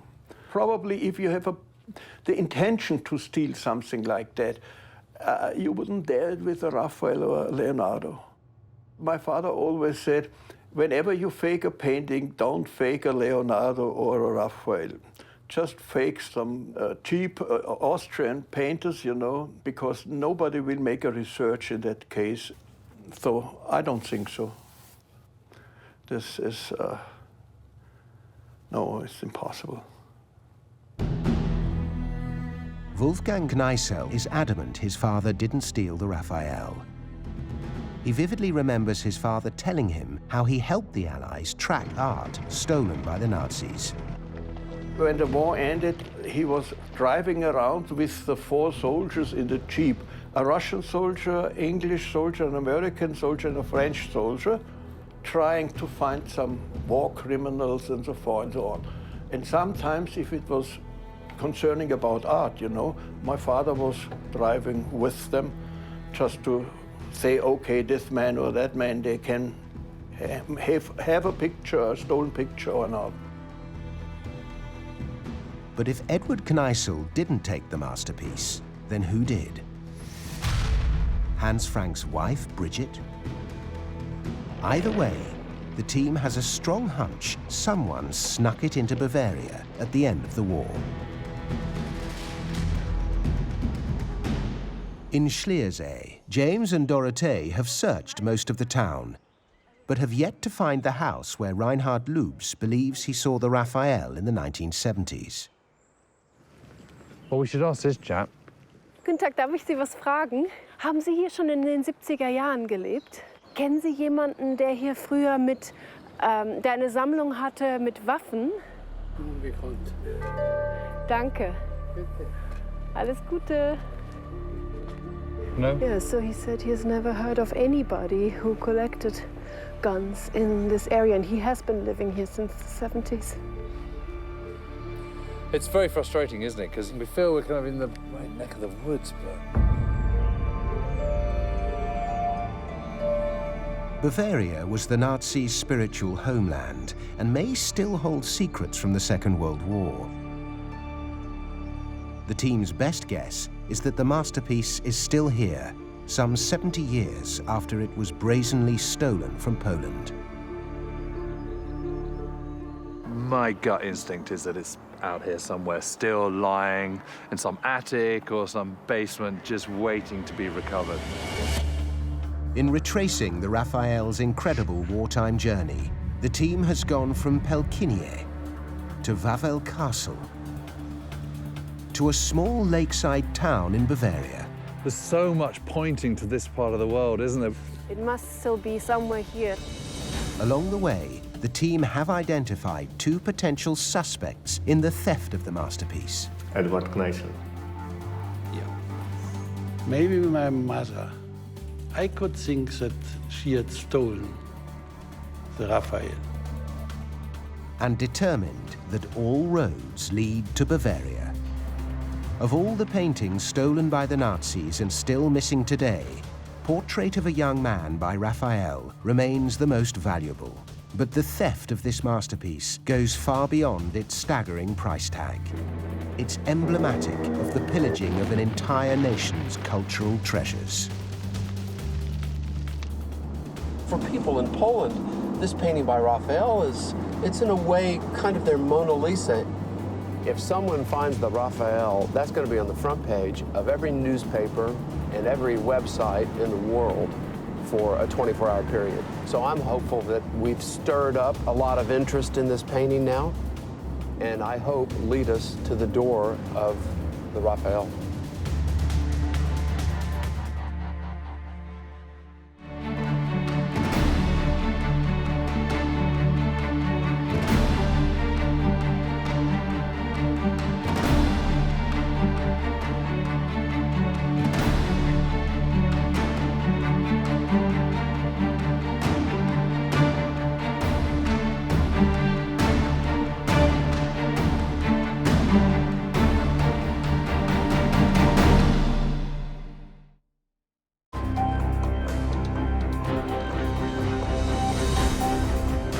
The war between Hitler and Stalin cost more than 25 million lives.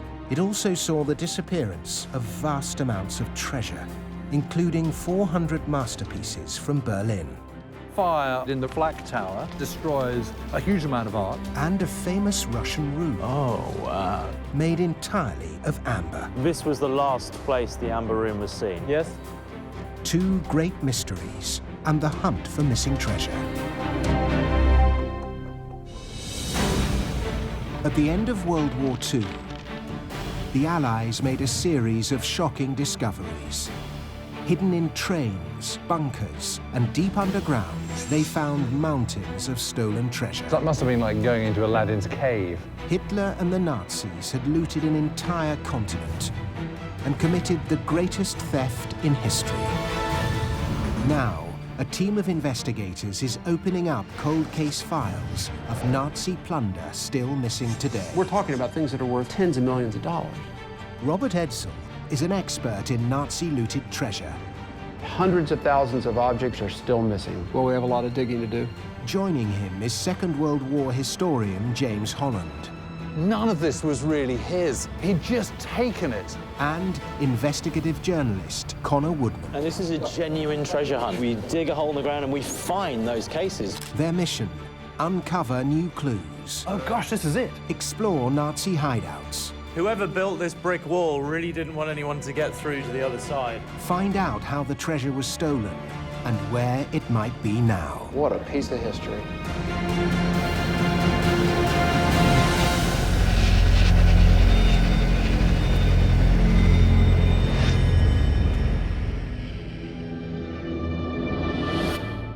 At the headquarters of the Monuments Men Foundation, an organization that has found and returned many Nazi-looted treasures to their rightful owners, Robert Edsel and art historian Dorothee Schneider are launching the team's new investigation, the Berlin Flak Tower mystery. This case involves one of the greatest mysteries of World War II, perhaps the greatest loss of cultural property in modern time. Berlin, early May 1945. Hitler was dead, and the Soviet Red Army's bloody conquest of the city nearly complete. At the end of the war in May 45, a Flak Tower, or anti-aircraft tower in Berlin, housed some of the greatest cultural treasures in the world, placed there for safekeeping. The Friedrichshain Flak Tower was a mighty fortress near the center of the city. With reinforced concrete walls 4 meters thick, it was virtually impenetrable. Hundreds of masterpieces belonging to Berlin's museums were placed inside, where they should have been entirely safe.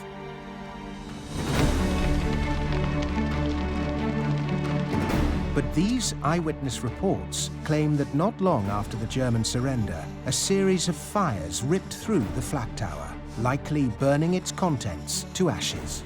I have this report here. It's 441 masterpieces to be exact, including Rubens, Caravaggio, big names worth billions of dollars. This inventory list, prepared at the end of the war, captures the enormity of what may be the biggest tragedy in the history of art. For decades, it was thought everything on this list was destroyed. They're some of the most important paintings in the world, all thought to have been destroyed. And yet we know now today, through our research and the research of others, some works of art survived. And that's the focus of our case, to find out what's out there. To solve the Friedrichshain Flak Tower mystery, the team must go back to the final chaotic days of the Battle of Berlin. Historian James Holland is at the scene of Nazi Germany's last stand. I'm here in Berlin to investigate the mystery that surrounds the loss of a number of priceless works of art at the very end of the war. It's important to understand the context in which this was happening. Today, Berlin is a modern, thriving city, but if I've been standing outside the Reichstag here in May 1945, all I'd have seen is complete and utter devastation. The entire city lay in ruins, pounded by relentless Allied bombing. While in those final weeks of the war, a battle raged between revenge-fueled Soviet troops and the remnants of the German armed forces, with civilians caught up in the middle. This was a time where normal life had completely broken down. It was a time of utter chaos. Amidst the chaos, the Flak Towers were some of the only buildings left standing.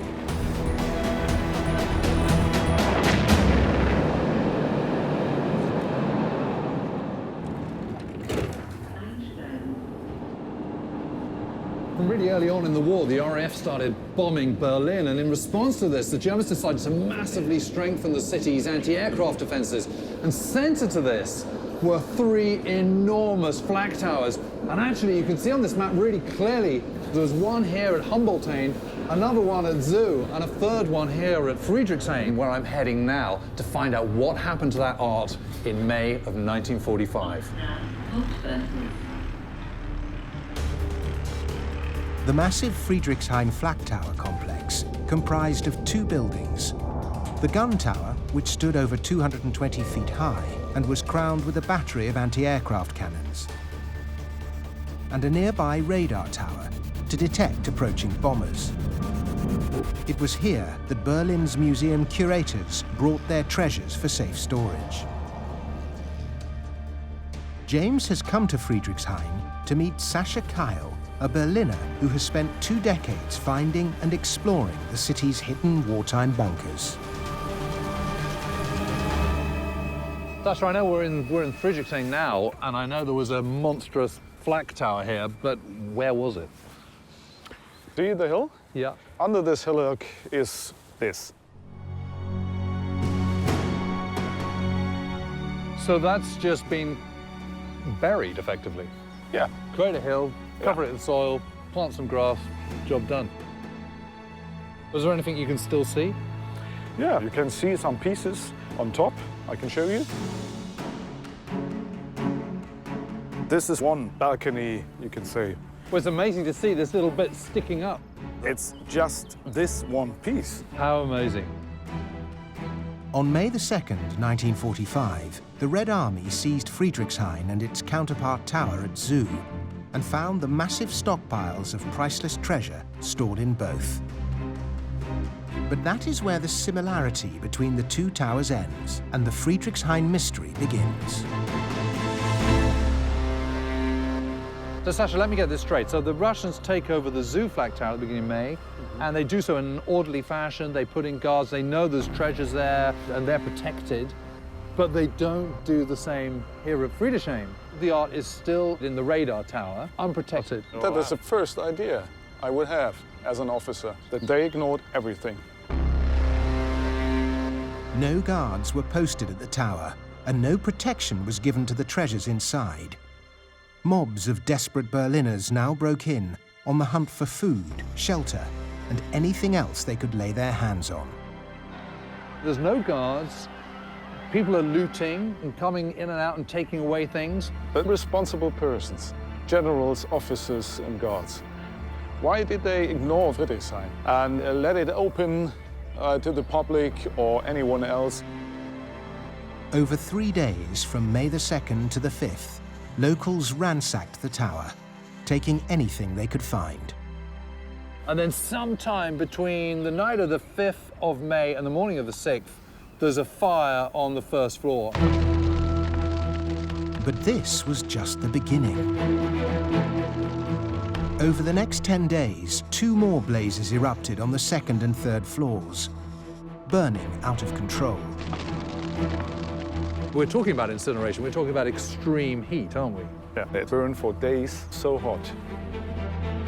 When the smoke finally cleared, museum curators entered the tower and found knee-high piles of ash where the treasure once was stored. But for the team, questions remain. Was all the art destroyed? Or is it possible some items survived, spirited away by looters before the blaze broke out?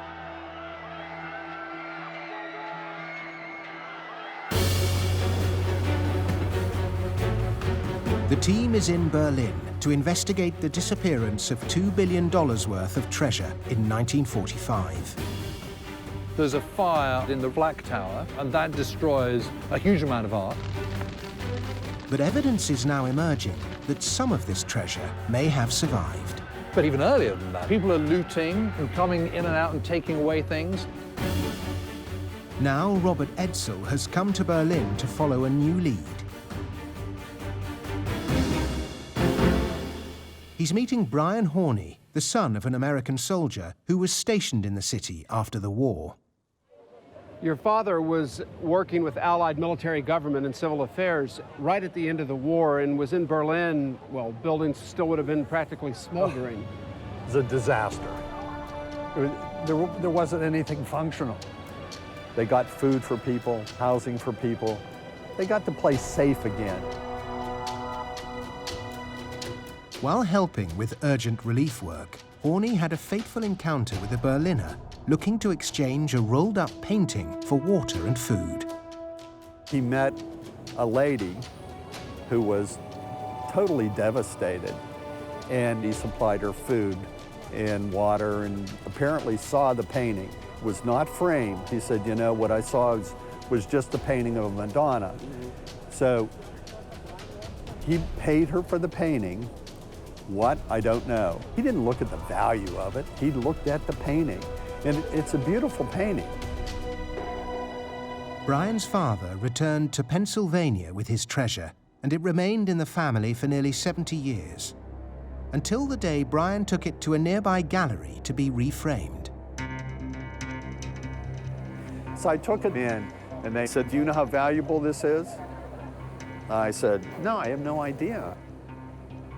The painting was sent to Sotheby's auction house in New York, where it was positively identified as a Renaissance-era work by Italian master Giovanni Boltraffio, a friend and colleague of Leonardo da Vinci.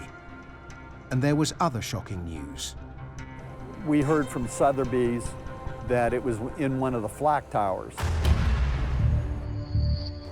Sotheby's had discovered the painting on a wartime list of works stored at Friedrichshain and assumed destroyed. The unidentified Berliner had somehow acquired it and sold it on to Daniel Horney. I never knew her name, and he never mentioned it. And no way of knowing where she got it from. None whatsoever. He had no idea where it came from. In 2012, Brian returned this masterpiece to its rightful owners, the Gemälde Gallery in Berlin. Its survival is definitive proof that at least one of the paintings made it out of the Flak Tower intact. But what of the other 440 paintings stored at Friedrichshain, including this work by Caravaggio, St. Matthew and the Angel, which would be worth tens of millions of dollars if found today? What was its fate? Robert has come to Berlin's Bode Museum to see some items that survived the fire. Not paintings, but statues and sculptures which bear witness to the violence and chaos of those final days of the war. So tell me about this. This is a work that has been in Berlin since the 17th century. And it's a work that was damaged in 1945. It was in the Friedrichshain fire.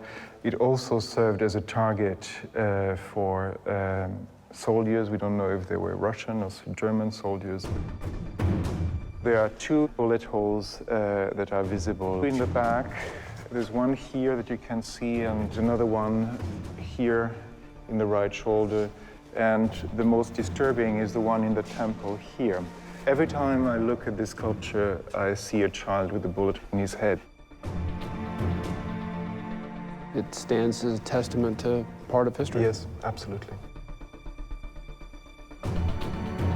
In the museum's basement, Julian shows Robert a relief that also survived the inferno. Well, a Della Robbia. Yes. The Della Robbia were a family in Florence that developed a technical process for glazed terracotta.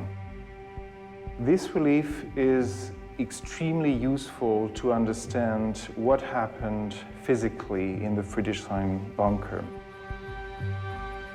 The heat was so high that the glaze became liquid again, it liquefied, and that ashes that was in the air settled in the molten glaze, which then hardened.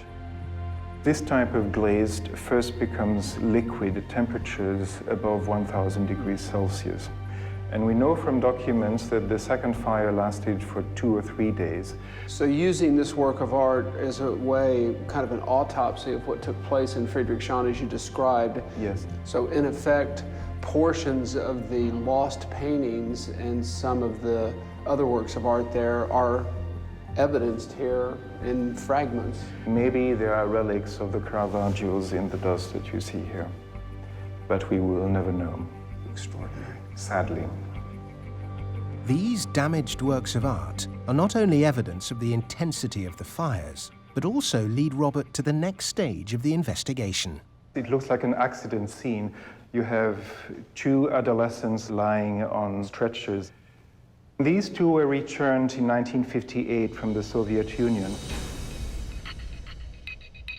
After the fire, Soviet archaeologists entered the Flak Tower, removed any surviving treasure, and took it to the Soviet Union. The archaeologists were part of what was known as the Red Army Trophy Brigades, which took cultural artifacts from Germany as compensation for Soviet war losses. 2.5 million objects were taken. They were distributed among a number of museums in the Soviet Union. The two most important ones were the Pushkin Museum in Moscow and the Hermitage in St. Petersburg. We know the Red Army trophy brigades took millions of items from Germany. But did they remove treasures from the Flak Tower before the fires broke out? If unarmed civilians managed to make off with art, how much more could a well-equipped Red Army unit have plundered?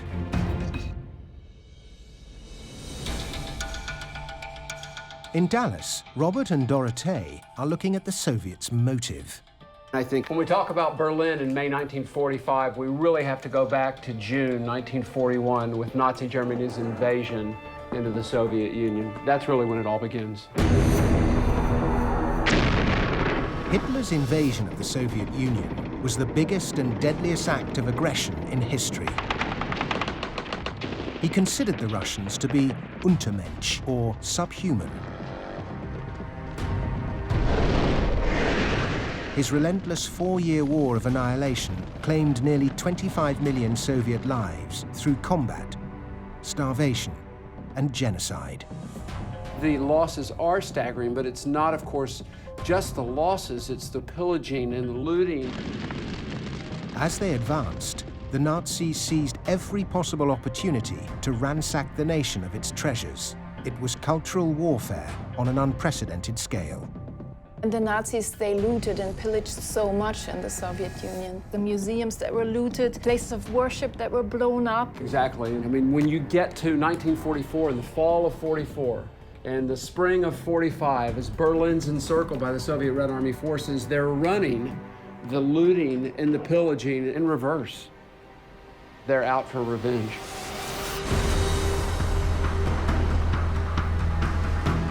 For the Soviets, the loss of one treasure above all others came to symbolize what they'd suffered at the hands of the Nazis. Investigative journalist Connor Woodman is in St. Petersburg to find out more about the theft of this cultural icon and how it drove the Soviets' quest for revenge. I'm about 25 kilometers outside St. Petersburg on my way to Catherine's Palace, which once housed the 8th wonder of the world, the Amber Room. It went missing from here in 1941, stolen by the Nazis, and it's never been found. It's still considered by many to be the greatest art mystery of all time.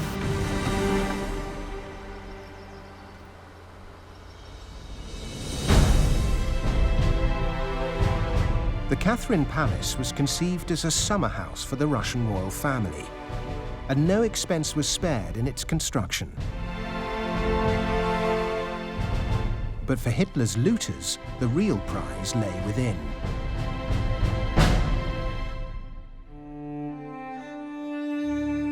Crafted more than 300 years ago by German artisans as a gift to Russia, the Amber Room, with its soaring panels of glittering amber, was the prime target on the Nazis' cultural rampage through the East.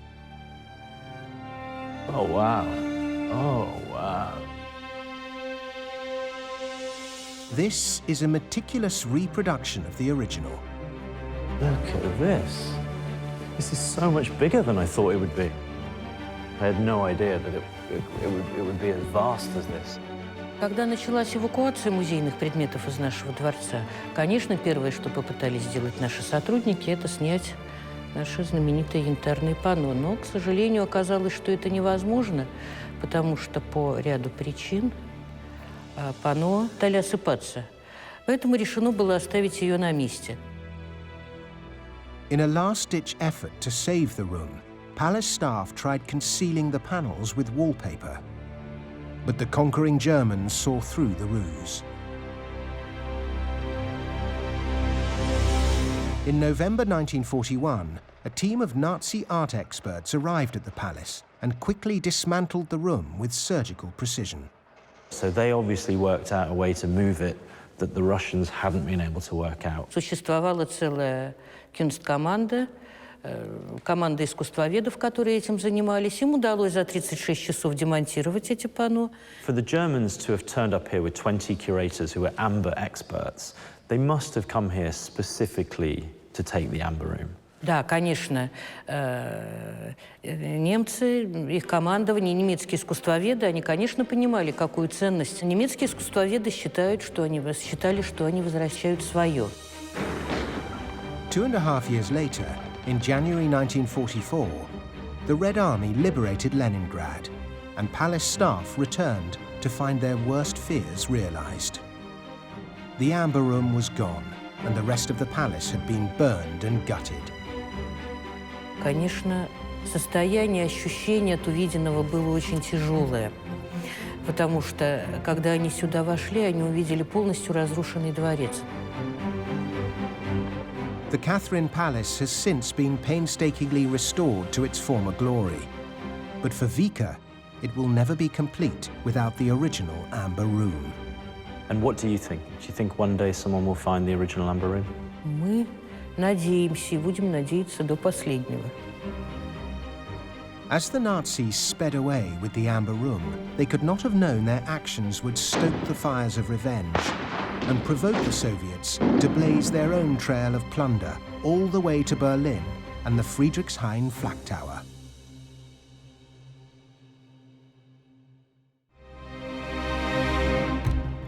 The team is searching for masterpieces taken from a Berlin treasure hoard in the final hours of the war, and the Red Army is a prime suspect. In Berlin, Robert has a rendezvous with Konstantin Akinsha. He was a curator at the Kiev Museum in the early 1990s, and he made a shocking discovery. Stashes of art taken from Germany and secretly kept in the back rooms of Soviet museums. Constantine, tell me how that came about. What was that moment like when you realized what you'd found? When I came as a young curator to the museum, I saw all these hidden treasures. And I found that half of our collection is not ours. We had works from German museums which we were hiding. Shocked by what he saw, Konstantin investigated further and discovered the Kiev Museum was just one of 50 secret repositories of art taken from Germany by the Red Army trophy brigades. Where did the idea of the Soviet trophy brigades for culture come from? Commodities. The main brigades were not specialized in art. Right. For example, it was a special trophy brigade coming to Germany to collect shoes. So, trains packed by shoes were sent to Russia. Special trophy brigades were collecting hats. So hats were sent to Russia. And this all emanates from Stalin's view that the Soviet Union has, of course, suffered enormous losses, which it has, yeah, of course, and that it should receive compensation for these losses. Yeah, and art was the same. You destroyed our works of art, so we're going to take yours to compensate for the losses. All in all, we are talking about more than 2.5 million of objects. 2.5 million objects under the trophy brigades. Yeah, under the trophy brigades, moved to Russia. Following Stalin's death in 1953, the Soviets returned an estimated 1.5 million of these objects to communist East Germany. But that left 1 million works of art still hidden away behind the Iron Curtain. The question now: were the trophy brigades somehow involved in the Friedrichshain mystery? Konstantin is doubtful. The city was in the state of complete chaos, and all around Berlin they encountered problems. They made unbelievable mistake with toward Friedrichshain. The trophy brigades quickly secured the Zoo Flak Tower and its treasures, but they were delayed in reaching its counterpart at Friedrichshain. All these treasures was there, it was not guarded, and people were coming there.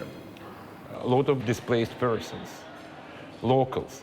Of course, soldiers were looting, but like every army had the same problem. So there's Soviet Red Army soldiers that are picking things up to take them back, for which there really was no accounting. Yeah, of course. So things that are lost, perhaps thought to be destroyed and might show up in Russia at some point in time? Of course, they could be sitting in storages, and we don't know what still could be found there.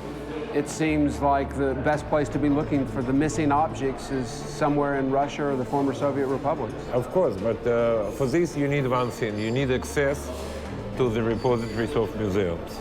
I think that some surprises are waiting for us in this repository. How do I get it? That's another question.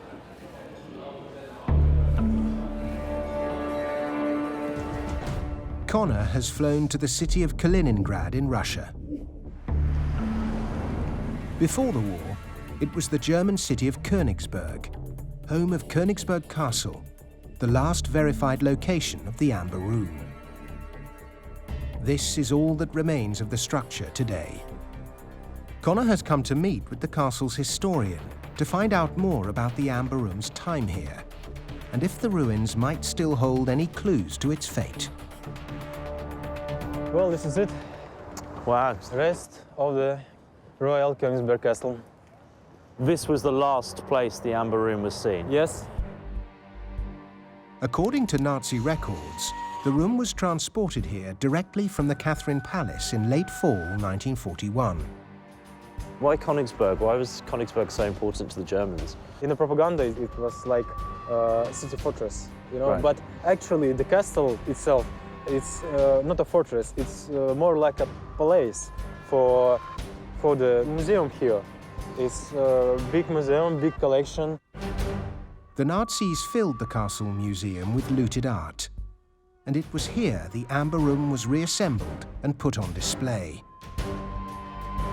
For Hitler and the Nazis, it was an unqualified triumph, a historic example of German craftsmanship repatriated to the fatherland after more than 2 centuries in Russia. For the Germans to have sent so much important art, including the Amber Room, to this place, they must have felt like this was a pretty safe castle. Yeah, they, of course. They were never going to lose it. Losing the war was not in their plans. In 1943, the Allies turned the tide against Germany, and Königsberg became a prime target for their bombers. For its protection, the Amber Room was disassembled, crated up, and moved into storage deep inside the castle. This is pretty much where we know the Amber Room was stored to keep it safe from the bombing. So it's quite likely that somewhere along here was the last place the Amber Room was seen. It's underground level of the building that contains the Amber Room, and after that, just disappeared from the history. The Red Army surrounded Königsberg on January the 15th, 1945, and after a brutal 3-month siege, took the city and its castle on April the 10th. Nazi records show the Germans evacuated at least some of the valuable art housed at Königsberg Castle before the city was surrounded. But were the delicate panels of the Amber Room among them? More than 70 years later, the debate over its fate continues. And where do you think it is? I don't know. There's no evidence of existence in the room somewhere after the war, but some other objects, a lot of documents were transported to Germany, and we found it after the war. And I think if Germans transported the documents, they actually transported the Amber Room. Yeah, which would you take first? Yeah. Your documents or your Amber Room? I know which one I'd take. Yeah. It's possible the Amber Room was safely evacuated to a carefully selected hiding place before the Red Army surrounded the city. And he's far from alone. There are dozens of theories as to its current location, from a half-finished Nazi bunker near Merkers, Poland, to an ancient tunnel beneath a church near Gdansk, to a silver mine near Germany's border with the Czech Republic. For all the rampant speculation, only one thing is certain. The Amber Room was the Nazis' ultimate prize. They were desperate to hide it and keep it from falling back into Soviet hands. For Connor, the question now is, where?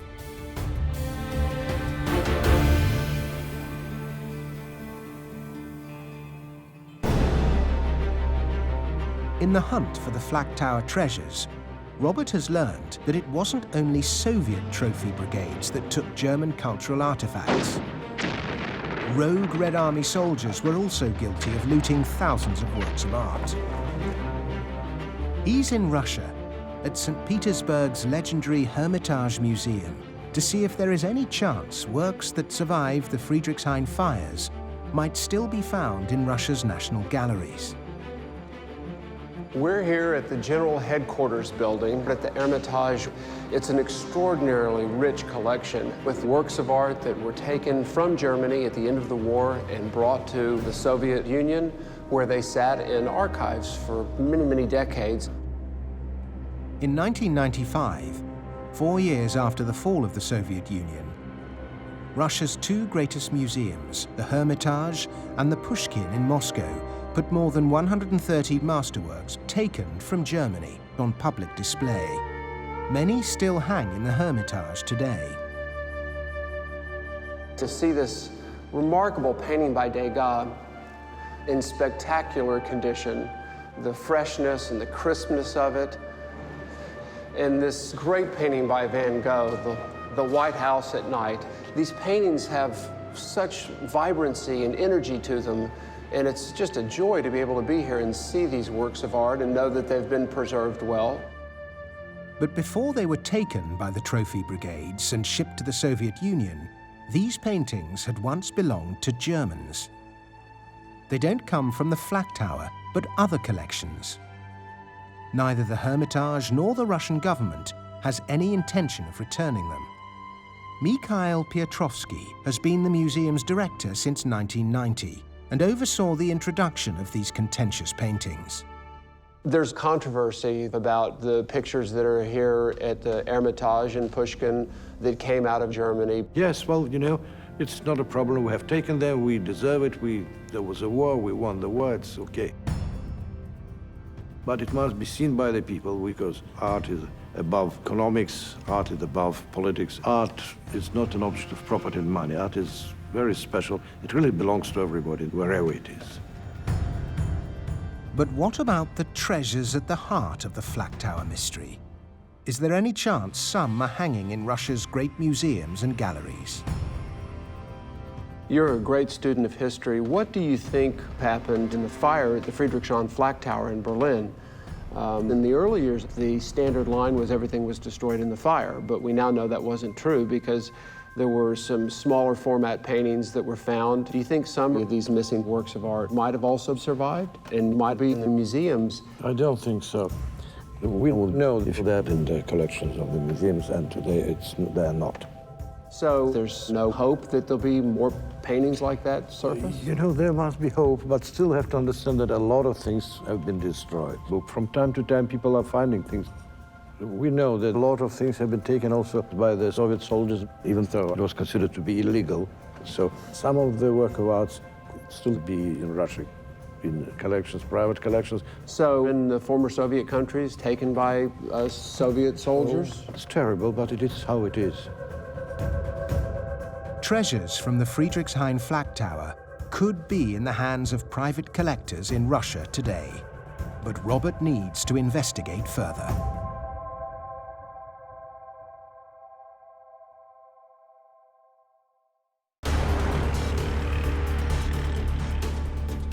In Kaliningrad, Russia, Connor's investigation into the Nazi theft of the Amber Room continues near the ruins of Königsberg Castle. Well, I'm only a stone's throw from the castle.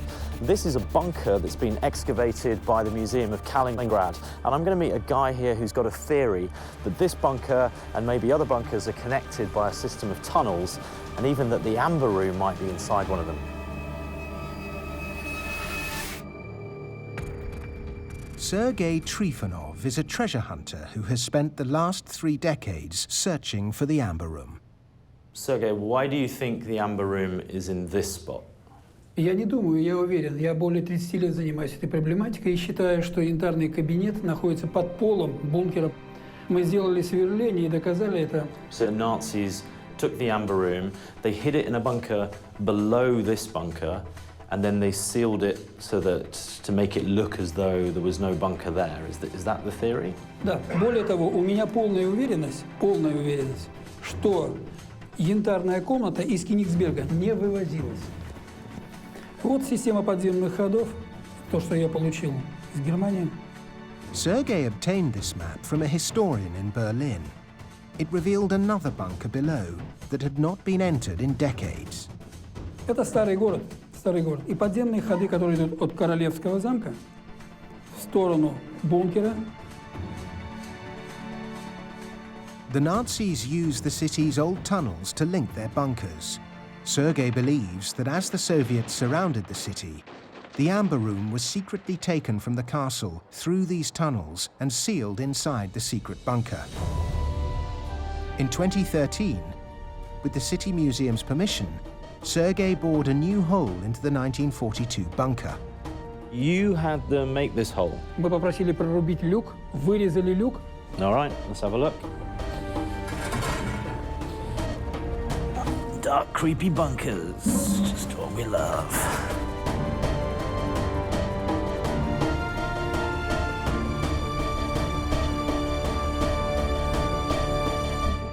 Sergei's excavation revealed a flooded chamber that had to be pumped out before it could be safely explored. Draining the chamber revealed a hastily built brick wall. Okay, so we have an interesting bunker because everything in here is clearly fabricated out of concrete, but at the end there is a brick wall, which is completely different to everything else in here. Sergei recently gained permission to bore a new hole near the top and insert a camera probe to see what lay beyond. It's a really thick brick wall. Кирпичная, 1,50 m. 1.50 m, so whoever built this brick wall really didn't want anyone to get through to the other side. So Sergei, you pushed a camera through these holes? Да, видеозонд. And explain to me what you could see when you went through. Ну, во-первых, то, что там есть помещение, заполненное водой, раз.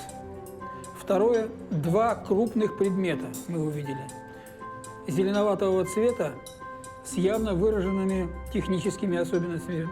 Бока округлые. Sergei's camera revealed another flooded chamber and captured this footage of what he believes are two large metal cases that could contain pieces of the Amber Room, hidden here by the Germans while the battle for Königsberg raged above. And he's convinced there are more beyond. Why doesn't someone just knock it down? Это огромное согласование. Конечно, поступление воды самое страшное. Until the museum agrees to pump the water from the bricked-in chamber, exactly what this image is will remain a mystery. It strikes me there are many possibilities about what happened to the Amber Room, and one option definitely is that it was buried here under the streets of Kaliningrad. But as far as my investigation into that goes, well, I've hit a brick wall. Whoever built this wall definitely does not want you to get to the other side of it. Whatever is behind there has been hidden from us. And it makes me wonder why, in the last few years since it was discovered, nobody's knocked it down, especially when you think that maybe waiting behind it is the Amber Room. The whereabouts of the Amber Room remain unknown. But in St. Petersburg, Robert is following an important lead in the hunt for the Flak Tower treasures. He's arranged a meeting with Mikhail Kamensky, the former head of Sotheby's auction house in Russia. When I started to work for the auction house in the 90s, I met a lot of people who were the proud owners of treasures that they inherited, and the provenance was German museums. When you say inherited, you think inherited from someone that was a Soviet soldier?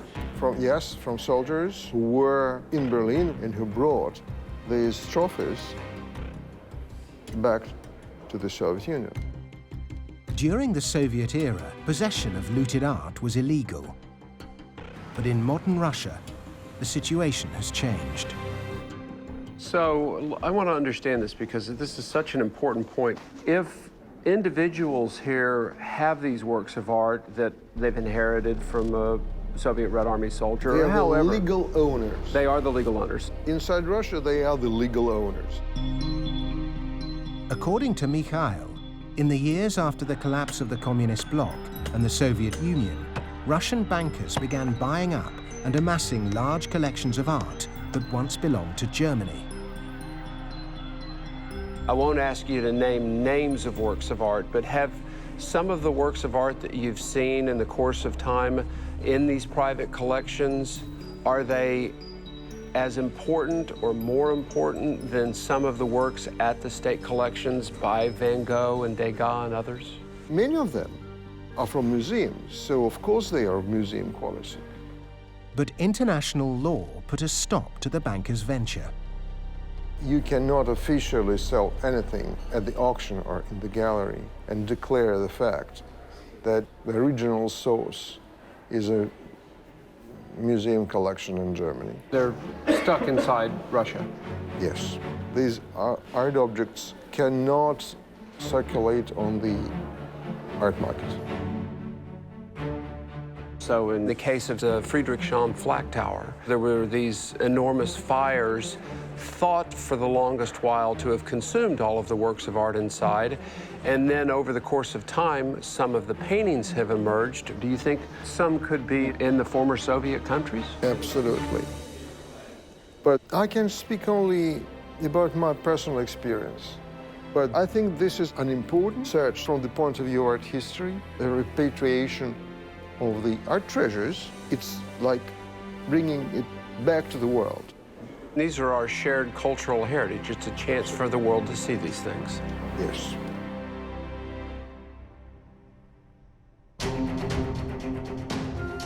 We just heard confirmation that works of art that were taken out of Germany at the end of the war, masterpieces worth millions of dollars, museum-quality pictures, are in private collections inside Russia. In fact, I think it really gives us hope that works of art, perhaps some from the Friedrichshain Flak Tower, and many, many others that are missing, are in Russia and may, over the course of time, emerge. The hunt has taken the team from Germany to Russia. And while the Amber Room and Friedrichshain mysteries remain, both investigations have turned up compelling new leads. Back in Berlin, Robert has come to the city's Gemälde Gallery, a museum. He's joining Brian Horney, together with his wife and daughter, to see the Boltrafio masterpiece, which for decades had been part of their lives. In 2012, they gave it back to the gallery. It's the first, and so far only painting from Friedrichshain to have been returned to its rightful place. Come on up, you can... Really looks...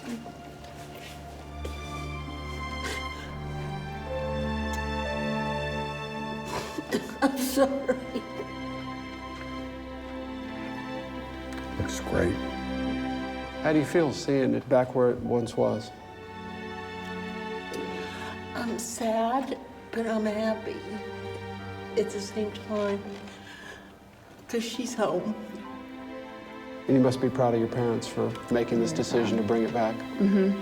I'm very proud of him. Your father was an officer in the Army and played an important role in Berlin getting back on its feet in the devastation of the city in May 1945. Were he here with us today, how do you think he'd feel to see this painting that now has come full circle hanging on the wall of the Gemälde Gallery Museum? You know what I think he'd say? My work's done. I enjoyed it, and I'm proud of it. I really do. We knew it belonged here, and we want the people here and in other parts of the world to see it too, and enjoy it as much as we did. Well, you've done a good thing, and I know the museum in Berlin is hugely appreciative, and of course all the people that'll have a chance to see this now that wouldn't have had a chance before. And it really gives hope to how many other pictures that were also in this Flak Tower in Friedrichshain that might also have survived.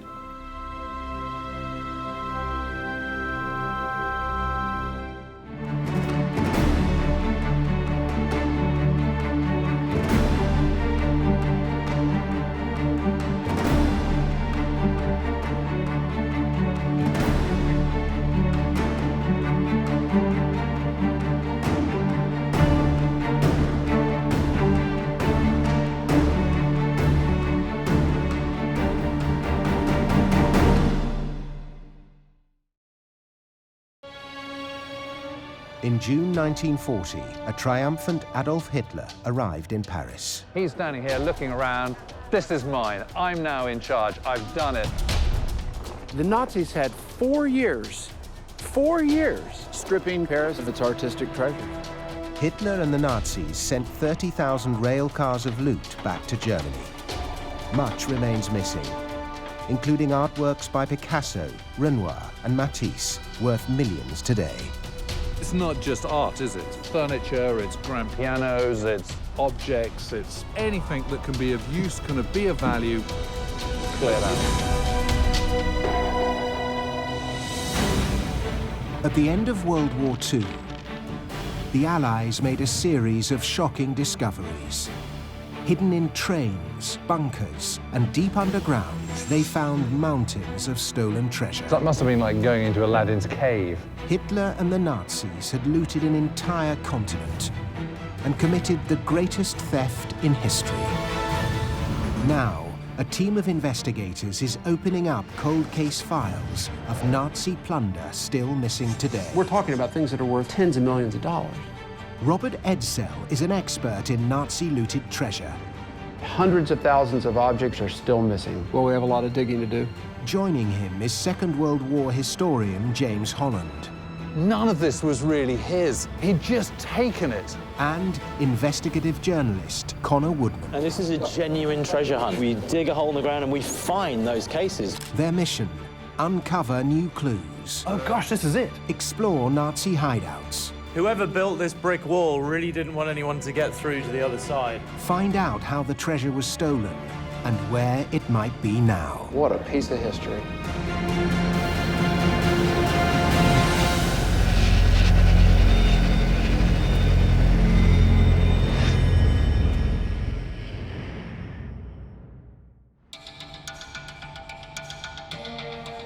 The Monuments Men Foundation has found and returned dozens of Nazi-looted treasures to their rightful owners.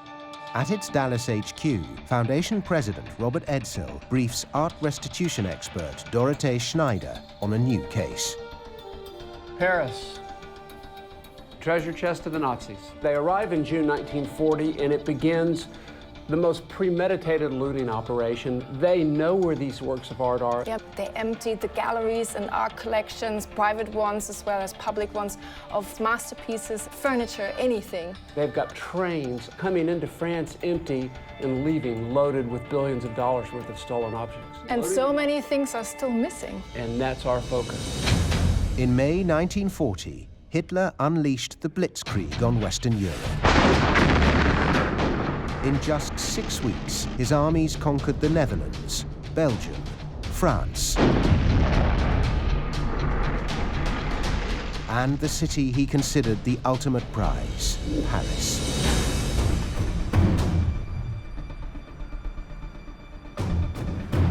Robert and historian James Holland begin their hunt by retracing one of the most infamous sightseeing trips in history, Adolf Hitler's tour of Paris, on June the 28th, 1940.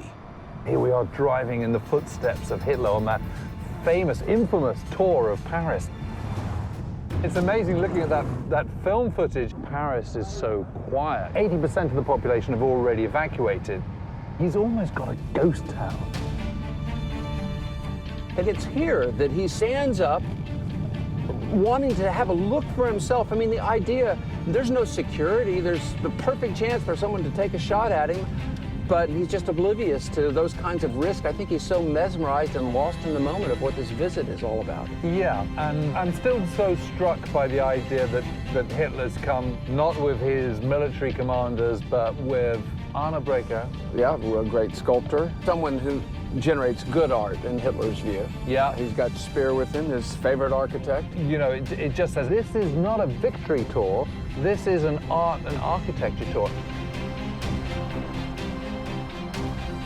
The dictator made 9 stops, including the Arc de Triomphe, the Opera House, Napoleon's tomb, and most famously, the Trocadero, overlooking the Eiffel Tower.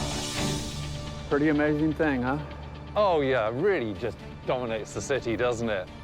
For Hitler, a man who considered himself an artistic genius, the visit was an opportunity not just to admire, but to dominate as well. This film footage, some of the most famous and chilling shot during the entire war, was powerful propaganda. It said, "Paris belongs to me." He's standing here looking around. This is mine. I'm now in charge. I've done it. At the end of the tour, Hitler remarked, "I have considered destroying Paris, but when we are through with Berlin, Paris will be a shadow." Rather than destroy, Hitler plundered. Hitler's got the entire damn city to himself. Yes. And what's going to play out over the next 4 years? It's the fleecing of this country from its artistic treasures. Yeah, the Germans, when they come to France, they're like kids in a sweet shop. They just clear it out. On June the 30th, 1940, Hitler issued an order safeguarding all artworks in France. It was a euphemism. Wholesale plunder was about to begin. The French government had long feared a German invasion and began emptying Paris's greatest museum, the Louvre, as early as 1938. By the time Hitler arrived, its treasures were carefully hidden across the country. But other valuables, especially private art collections, became prime targets. They've got them lined up one after another, backing up trucks, emptying galleries, targeting works of art that are going to go to Hitler's collection and other collections. It's an industrial scale looting. But it's not just art, is it? It's furniture, it's grand pianos, anything that can be of use, can be of value, clear that. Over the next 4 years, the Nazis stripped the city's great collections bare. Thousands of masterpieces and other irreplaceable treasures are still missing today. The team's mission: find out what happened and see if anything can be recovered. We're on Rue La Boétie. This is an important part of the city. We're just a couple of blocks off the Champs-Élysées. But in 1940, this street housed some of the great galleries of the dealer collectors in Paris, including the Paul Rosenberg Gallery at 21 Rue La Boétie. Rosenberg was a legendary dealer on the Paris art scene who represented 3 of the city's masters: Henri Matisse, Georges Braque, and Pablo Picasso. The men were close friends. Picasso lived in an apartment above the gallery and called Rosenberg Rosie. Doesn't look like much now, but all of the wood paneling and the trim is the original paneling that was here in 1940 when the Nazis came and emptied this gallery. In the months before the invasion, Rosenberg moved much of his collection to England and the United States. But he was unable to remove everything before the German army entered Paris, and dozens of masterpieces were stolen. 5 by Degas, 1 by Cézanne, but 38 by Picasso, 9 by Matisse. Overall, it's 111 different paintings or drawings. Now, in the world of art today, some of these paintings are worth $20, $30 million, but let's just figure that each work of art here is worth $5 million. $5 million times 111 different works of art, you get to $550 million, or let's call it $500 million. The value is just staggering. 70 years later, Robert wants to find out what happened to the missing masterpieces. His hunt continues in Washington, D.C. at the National Archives, home to a collection of albums captured by the American Army at the end of the war. Known as the ERR albums, they include photographs and information about looted artworks. The albums were prepared specifically for Hitler, the first given to him on his birthday. Today, they are never put on public display, but Robert has secured rare access. It's amazing looking at this incredible part of history. These are the best of looted art. And they wanted Hitler to see, look what we got for you, and he could choose what he wanted. Right. What I find extraordinary is that these are absolutely gorgeous items. If you look, the calligraphy is beautiful, the pictures are stunning. It wasn't just documenting it, they were proud of it. These albums document the theft, exactly what they took and who they took it from. Robert wants to know if they contain any information about the looted Rosenberg art. And here's what you're looking for, the paintings that were taken from Paul Rosenberg. This is an inventory card for Van Gogh. Not just any Van Gogh. This, of course, is a self-portrait where he's damaged his ear. One of the most important and most valuable works of art in the world. PR tells us it was taken from Paul Rosenberg. PR 144. Paul Rosenberg hid the 1889 masterpiece in a bank vault before the war. But French informants alerted the Germans to the secret stash, and it was seized. Also included is the name of the Nazi who laid claim to the Van Gogh. Down here, written in ink, is HG, Hermann Göring. We know who that is, Hermann Göring. Reichsmarshal Hermann Göring was the flamboyant head of the Luftwaffe, the German Air Force, and second only to Hitler in the Nazi hierarchy. His position brought him enormous wealth and a growing art collection. When the Nazis captured Paris, Göring exploited the opportunity to acquire new plunder. But owning a Van Gogh was a risky move. This is exactly the kind of degenerate work of art that Hitler wanted removed from Germany to keep from spoiling the minds of the people there. Hitler despised post-impressionist and modern art. He declared it un-German, the result of growing Jewish and communist influence in Europe. Hitler said about Van Gogh, anyone that paints a sky green and the meadow blue is defective. Hitler banned so-called degenerate art in 1937. 2 years later, more than 4,000 works were burned in Berlin. And thousands more would be quietly claimed in the years to come by high-ranking Nazis, including Hermann Göring. So why was Göring collecting forbidden art? And could the answer lead Robert to the missing Rosenberg collection?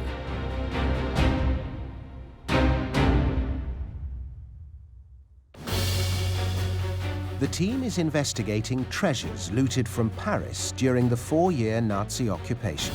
It's an industrial scale looting. But it's not just art, is it? Anything that can be of use, can be of value, clear out. While Robert is on the trail of stolen masterpieces, James turns his attention to looting of a different kind.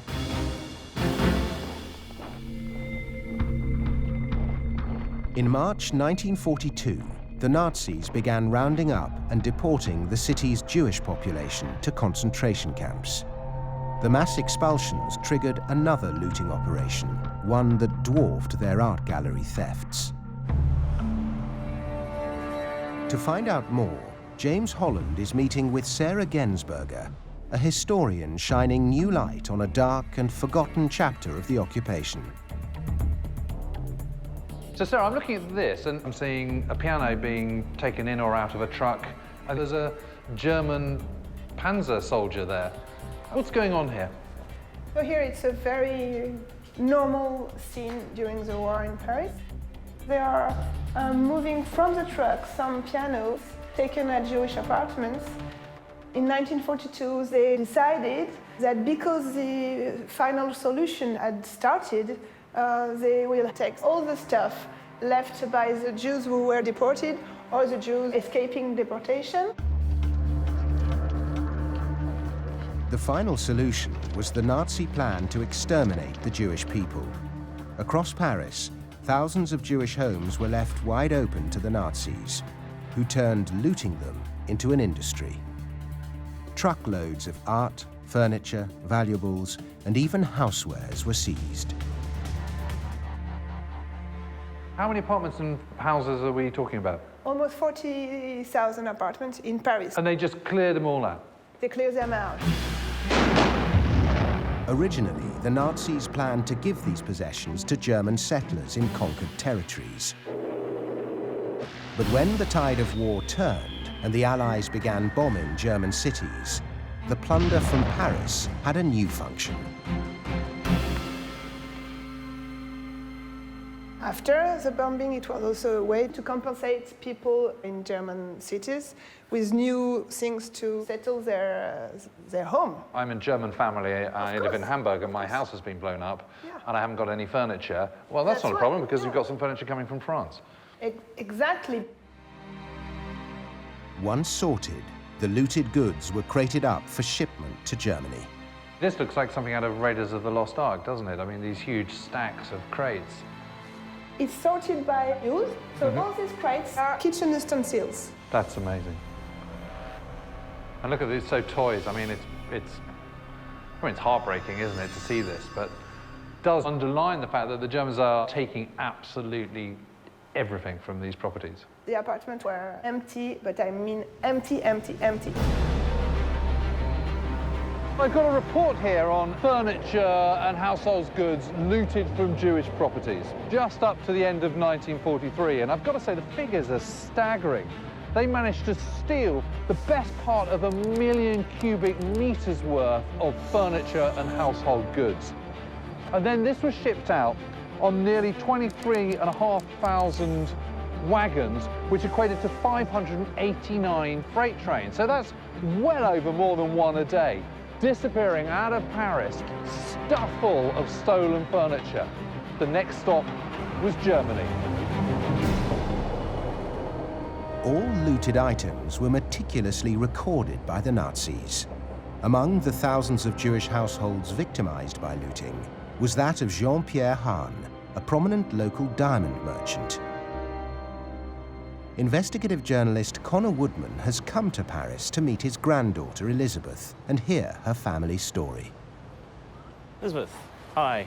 Connor. Hi. So nice to meet you. Nice to meet you. For 11 Beasts, where your grandfather had his apartment. Amazing, isn't it? Yeah. They moved here in 1934 And escaped. and escaped when the Germans came. Wow. Well, I'd love to hear more about it. Should we grab a drink? That would be great. Talk some more? When war broke out, Hahn feared the worst, but he couldn't leave the country. It was 1940, so my grandfather was 44 years old, and you could be conscripted into the army until the age of 45. And so they said, you can't leave. He begged my grandmother to go through without him with the children, and she refused. She said, we stay together as a family. After the French surrender, Hahn knew they had to escape the country as soon as possible or face deadly consequences at the hands of the Nazis.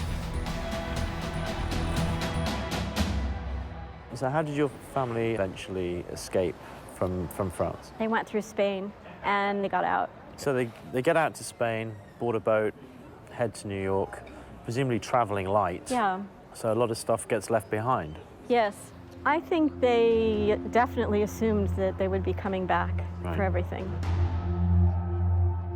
In the rush to escape, the family was forced to abandon paintings, antique furniture, and handmade carpets.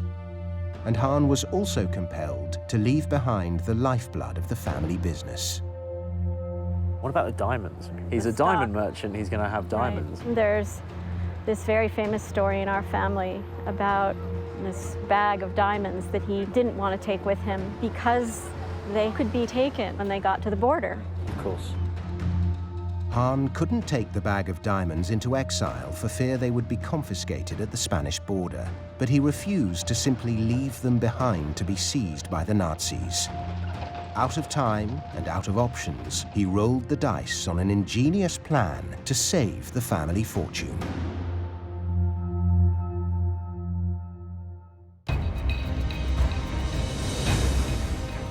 Journalist Connor Woodman is investigating the story of prominent Paris diamond merchant Jean-Pierre Hahn, whose family was forced to abandon their home and personal treasures to Nazi looters. It's June 1940, and Paris is falling into the hands of the Nazis. Like thousands of other Parisians, Jean-Pierre Hahn is working out how he can get his young family to safety. The problem is what to do with his precious diamonds. He can't risk having them fall into the hands of the Nazis, so he comes up with a cunning plan. he melts some grease in the bottom of a jar. And when the grease is liquid, he drops the diamonds in one by one. When it sets again, the diamonds are hidden inside, and he gives the jar to his friend and asks him to hide it for him. He vows that one day he'll return to collect his diamonds, and then he takes his family and flees. Now all he can do is hope for the best.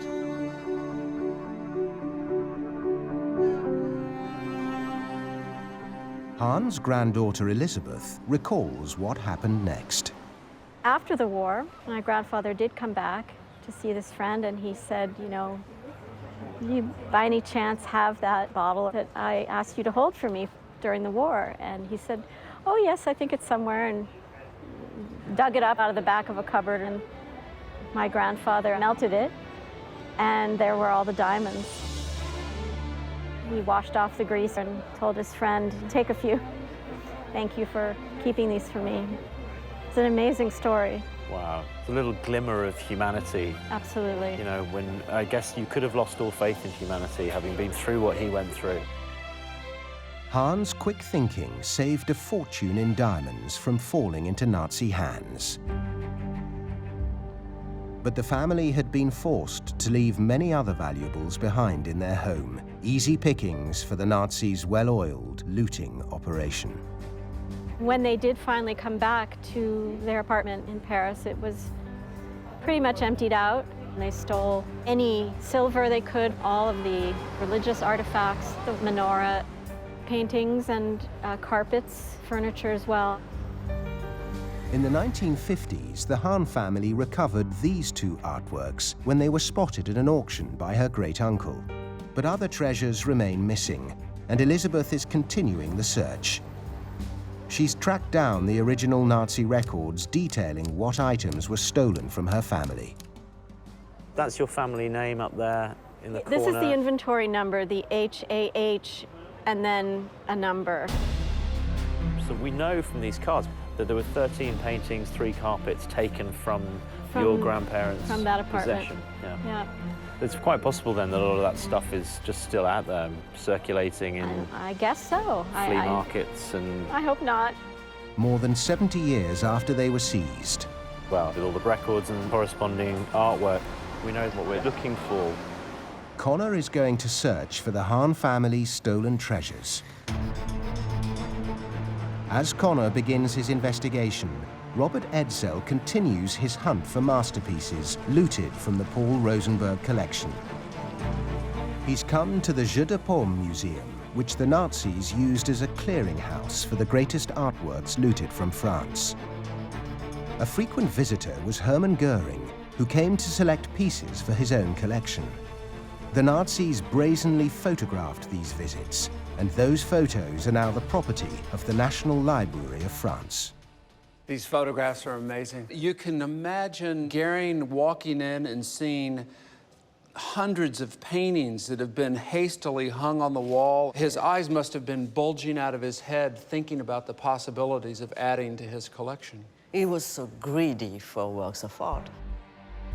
Robert is here to examine the photos to see if they offer any clues to Göring's mysterious interest in degenerate art. This photograph was taken in November 1940. It was the first time that Göring came, first of a lot of visits, because he came so many times. He's supposed to be knocking Great Britain out of the war, and he's spending time here picking out works of art for his own collection. During the war, Göring made over 20 trips to the Jeu de Paume, auspicious occasions for the Nazis on staff who treated the Reichsmarschall like royalty. You see the formality, this whole entourage walking through. But then as they move into these back rooms, now you start to see these photographs where there's champagne sitting out on the table. Yes, and you saw the cigar too here. So it was really that if Göring was in a showroom and wanted to make some shopping, no? Göring selected an estimated 600 artworks from the Jeu de Paume, most by the old masters. However, some photographs show Göring looking at post-impressionist and modern art, the kind despised by Hitler and officially banned from Germany. The gallery of Paul Rosenberg was absolutely looted, and so the paintings came to the Jeu de Paume. The Rosenberg collection and other so-called degenerate art was kept in a gallery the French called the Room of the Martyrs. You can recognize different painters. You have Picasso, Picasso's, Koschka. Koschka. These degenerate works, Hitler looked at them like they were going to spoil people's mind. Yes, of course. And yet here Göring is mesmerized by these two masterpieces by Matisse, who was, of course, considered by Hitler one of the degenerate artists. And this fellow, who was actually holding the paintings, appears in almost all of the photographs. Bruno Lohse. He was an historian of art, so Göring chose him as a counselor, artistic counselor. Bruno Lohse was a Berlin art dealer and member of the Nazi Party. An opportunist with expensive taste, he was sent to Paris in 1940 to put his skills to use sorting through looted art. There he met Göring. The two became fast friends, and it was Lohse who arranged the Reichsmarshal's viewings and shady deals. I don't think there's a photograph we've got here that he's not in. There's another. He's here too. Lohse, Lohse, Lohse. It appears he's a key figure in understanding this whole theft. Yes, it's true. To find out what happened to the Rosenberg treasures, Robert needs to know more about the shadowy Bruno Lohse.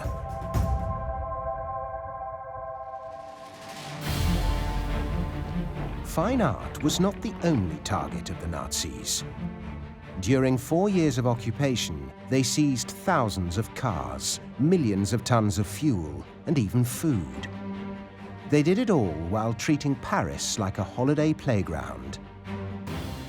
To learn more, James is meeting with author Ant Saber, who has written a best-selling book about the Nazi occupation. Paris was a fun city for German troops, wasn't it? I mean, you know, we've got this booklet here. I mean, it's just fascinating. This is the kind of sort of what's-on guide. And look at this, how much is going on. Cinemas. It's phenomenal. The Nazis published a monthly tourist guide for soldiers visiting the city, filled with recommendations for a dizzying array of restaurants, plays, exhibitions, cabarets, and even brothels. There were 200 brothels. They introduced a new exchange rate, highly favorable, of course, to the Germans, so it was heaven for them to come to Paris. So you have just got these sort of hordes of soldiers coming in and basically taking over your city. Precisely. Occupying the soul of the city. Yeah. Taking all that was best. But also, at the same time, they're stealing it, and they're looting, and they're taking away everything they can, from high art to children's dolls' houses.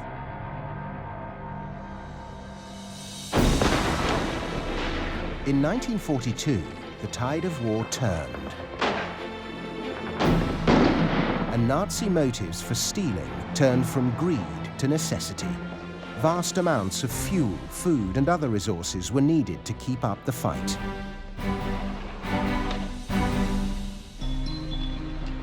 How hard was life, you know, as it progressed? It was really hard. Not many people had enough to eat. Many people in Paris were reduced to these awful root vegetables that should really be given to the pigs. The Germans had stolen all of the food. They were shipping it back to Germany. The numbers are staggering. A city that once boasted some 350,000 vehicles on its streets had fewer than 4,500 by the end of the war. Coal for heating became almost impossible to obtain, and a full 20% of the city's food was seized. They steal all the cars, they steal all the fuel, they steal coal, they steal food. The Germans in Paris, they're like a sort of swarm of locusts, aren't they? They're coming in and just sort of clearing out the whole place, and all that's left are the buildings and the survivors who've managed to sort of hold on. By and large, I think that's exactly what it was. Yes, they sucked it dry. Piece by piece, Paris was dismantled and shipped to Germany. And that's where Connor has come to find out if it's even possible to track down the personal possessions looted from the Hahn family. Has the market been here for a long time? Yes, yes. I always loved this market. I love flea markets. Sharon Adler runs a unique organization. What kind of things are you looking for in a market like this? What are the sort of giveaways? It's things like the menorah, for instance. She helps recover Nazi-looted property and uses it to fund Jewish artists today. This is not a menorah, but this is for sure, this is Jewish. Sharon believes a huge amount of looted property has found its way into ordinary flea markets like this one. Wir wollen mal gucken, aus welchen Jahren ist das hier alles so, zum Beispiel die hier? 30er Jahre, das ist Art Deco. Ja. 30er Jahre, das ist meistens alles 30er. Yeah, it's all from the 30s. So this is cutlery from the 1930s. There's Yes. so much of it. You have to assume some of that has come from a Jewish household. Where do you get it all from? Alles Deutsche. Ich habe nur Deutsche. Ja, wissen Sie, es interessiert uns zum Beispiel auch, wo die Dinge gelandet sind, die mal ehemals in jüdischen Haushalten waren. Das ist schwer. Ja. So now do you think people suspect where this stuff may have come from? I don't think that most people will be interested in where did it come from and who did it belong. How much of the stuff that may have been looted during the war do you think is in Germany now? Oh, that's really hard to say, but I think that every German household has at least a piece, one piece, which once belonged to a Jewish family. Over the 70 years in between, everything's just got so spread out? Yes. Wow. Yeah.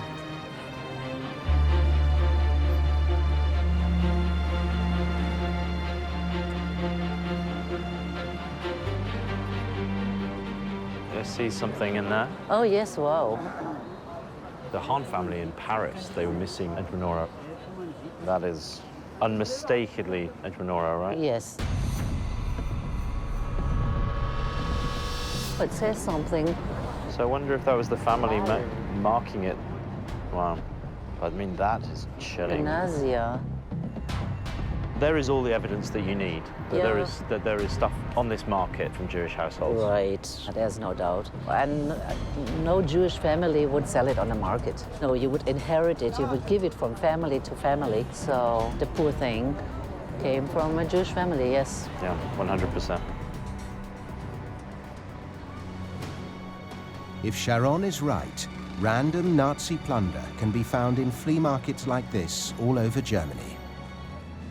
But finding something specific that belonged to the Hahn family, paintings, antique furniture, and hand-woven carpets, is much more difficult.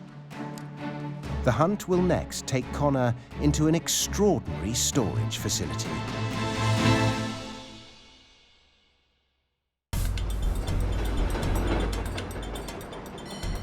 Connor is on the hunt for treasures looted by Nazis from Paris during the Second World War. I see something in there. Oh, yes, wow. The Hahn family in Paris, they were missing a menorah. The poor thing came from a Jewish family. Art restitution expert Dorothee Schneider has joined Connor in Berlin to chase a new lead. So, Dorothy, what is this place we're going to see this afternoon? It's a place full of treasure from World War II, most of it looted. It's exactly what we were looking for. In 1945, a specialized Allied unit, the Monuments Men, found mountains of looted treasure scattered all over Europe. Nearly 4 million recovered objects were sorted, identified, and returned to their countries of origin. But despite their best efforts, thousands remained unclaimed. And today, many are kept here. So this is a storage room for artworks, which was established by the American Allies right after World War II. This is the Federal Office of Unresolved Property Issues. Run by the German government, it contains a wide variety of objects from the Nazi era, including Hitler's desk and a huge carpet that once belonged to Göring. The staff believe most of these objects were looted, and it's their job to reunite them with the rightful owners. But with little documentation, it's a difficult task. These are the orphans of the greatest theft in history. Do you think one day you'll find the owners of every painting that you have here? I don't think so. We have restituted 49 paintings in the last 15 years, but there are still so many gaps in the provenance. This room where we have mostly tapestry, furnitures, carpets. And have you done a lot of research on carpets? No, not yet, because they just came in last year. So you're still receiving stuff now? Yeah. There's still stuff coming in? But unfortunately, we got them without documentation. So we really have to start from the scratch. Right. When I met the Hahn family in Paris, they were missing tree carpet. Back in Paris, Elisabeth Hahn gave Connor copies of the Nazi records of her family's looted carpets. But the written descriptions are brief. It's really difficult to say, okay, this was lying in the house of this and this person. Only if you are lucky and find on a picture that this is the same like we have in our storage room. It's really difficult. The lack of photos makes determining whether any of these carpets belong to the Hahn family next to impossible. But when photo evidence does exist, the Office of Unresolved Property can right decades-old wrongs. So I would like to show you this example, an Italian table from the 16th century. Oh, is this an original photo of the desk from back in the war years? Yep, and a colleague of mine, she called, said, I found this desk doing research. Harry Fult, a Jew in Great Britain where he emigrated. And were you able to restitute it? Yes, to the heirs of Harry Fult. Oh, wow, amazing. Yeah. The Unresolved Property database has launched online, meaning anyone can now join in the effort to return looted treasures. What I really get from my visit here is what a revolving door restitution is, you know, and Helika and her team are still restituting pieces of art now, 70 years after the war has ended. But what's even more amazing is that they're still getting pieces of art sent here now. You know, which in terms of Elisabeth Hahn and her family looking for their missing art pieces, or indeed anyone who believes that they had art stolen from their family during the war, what this place really gives me is a sense of hope. But before the office can return artworks, they first have to be recovered. To find out what happened to the stolen masterpieces of the Paul Rosenberg collection, Robert has returned to Paris to meet with Philippe Sprang. Philippe, salut! A local journalist who's been investigating Nazi art dealer Bruno Lohse for more than 20 years. So, what's happening here? That's where Mr. Bruno Lohse got himself an apartment in spring in 1942. He lived here? He lived here, yes. Amazing. Well, I want to learn more. Philippe, tell me about this fellow Bruno Lohse. He's a shady character. As well, he's an opportunist. So he saw the SS and the Nazi regime is good for him, so he got into it. Afterwards, he went to be the assistant of Goering for his looting. As Goering's personal art dealer, Lohse was afforded unique privileges. He wore stylish street clothes instead of the requisite military uniform. He was given a private car, and more. He's got no shame at all. He goes to the Jeu de Paume and he gets out some stuff to do furniture, some silver, some rugs. He's taking some stuff to furnish his apartment. Lohse threw lavish parties, lived the Paris high life, and was known to boast. During a party, Lohse was boasting. He said, yes, I was with a stormtrooper of the SS. Yes, I killed Jews with my hand, but that's not true. He was just boasting. He was a really bad guy. Lohse and Goering recognized that degenerate art, even if it was banned by Hitler, still had enormous value. He was an art dealer. So what art dealers do? Well, art dealers, they wait for opportunities. So what he does, he says, well, Impressionist, well, it's not too much of a Hitler style. The Nazi regime, they rather like old stuff, you know, 17th century and so forth. Old master paintings. So Lohse makes change, Impressionist for all masters. Bruno Lohse was part of a black market barter system, secretly trading banned degenerate art for approved works by the old masters that Göring could add to his personal collection. And Hitler's own second-in-command was in on the scheme. We know now that Göring wasn't that stupid, and he kept some Matisse and exchanged it for some old styles. So some of these paintings that Hitler considered degenerate, yes, that he'd thrown out of the German museums, yes. Göring didn't have any reservation about capitalizing on those opportunities if he could use them for exchange. Ironically, the trades organized by Lohse and Göring would be considered disastrous deals today. In one instance, 25 Impressionist and modern paintings were traded for just 2 tapestries and 1 old master. Still life of Matisse. Today, a painting like that by Matisse would be worth $5 million, $10 million. Exactly. Lohse, however, recognized the enormous value of degenerate art on the world market and took every advantage of the immense treasure trove held at the Jeu de Paume. For himself, sometimes he kept a few artworks which were despised at the time. Right. He's making deals on the side besides what the Nazis are looting. Always. Do you think anyone knew what he was doing? Yes, he was very cautious. But still, he didn't know Roosevelt was watching him. The French resistance was aware of Lohse's activities. Rose Valland, an underground operative working in the Jeu de Paume, kept a close watch on Lohse and recorded his every move. Among Valland's notes, Robert finds a clue.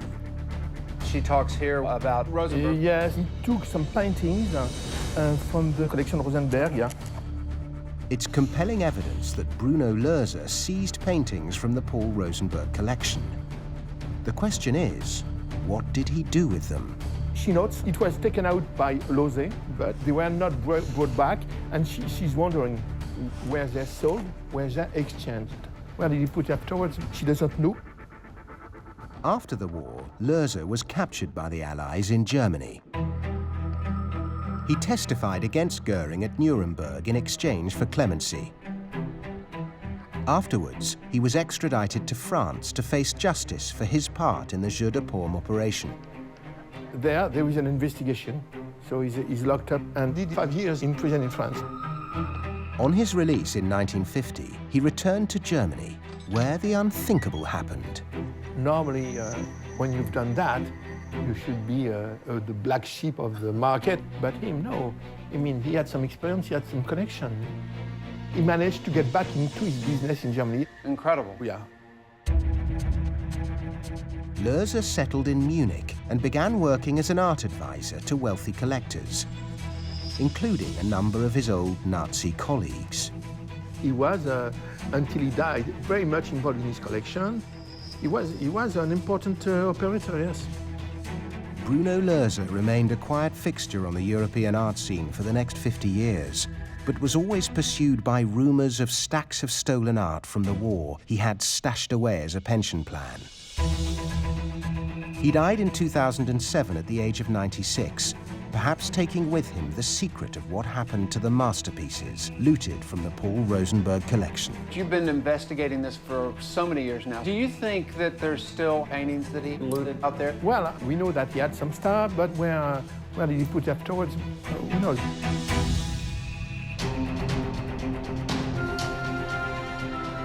The investigation has taken the team from Paris to Washington, D.C. to Berlin. The hunt has shed new light on the millions of personal treasures and thousands of masterpieces looted from Paris that remain missing, and the continuing effort to recover them.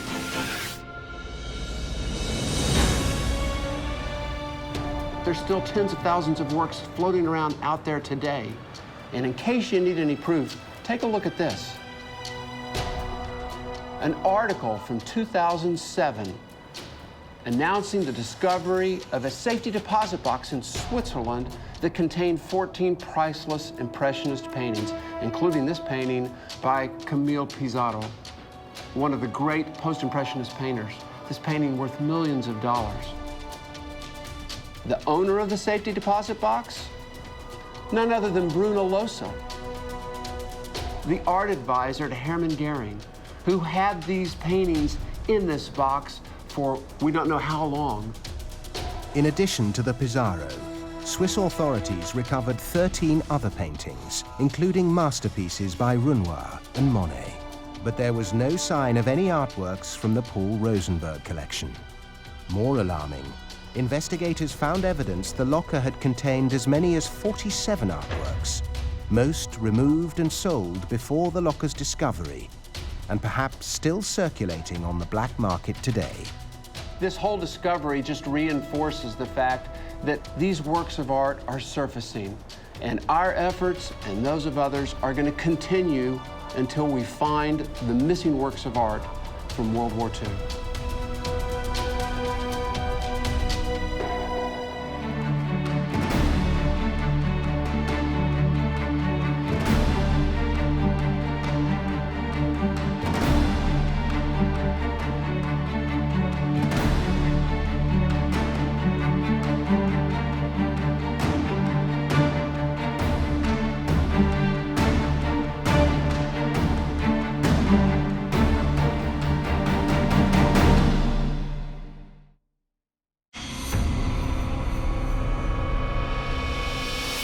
In the dying days of World War II, the Nazis hid millions of dollars worth of looted gold here in the Bavarian Alps. The order goes out to hide the gold. The last thing they want is for it to fall into the hands of the Americans. But where do they hide it? Well, they've got mountains, they've got forests, they've got the lakes, and I'm here to find it. What happened to that gold remains one of the greatest mysteries of the war. At the end of World War II, the Allies made a series of shocking discoveries. Hidden in trains, bunkers, and deep underground, they found mountains of stolen treasure. That must have been like going into Aladdin's cave. Hitler and the Nazis had looted an entire continent and committed the greatest theft in history. Now, a team of investigators is opening up cold case files of Nazi plunder still missing today. We're talking about things that are worth tens of millions of dollars. Robert Edsel is an expert in Nazi looted treasure. Hundreds of thousands of objects are still missing. Well, we have a lot of digging to do. Joining him is Second World War historian James Holland.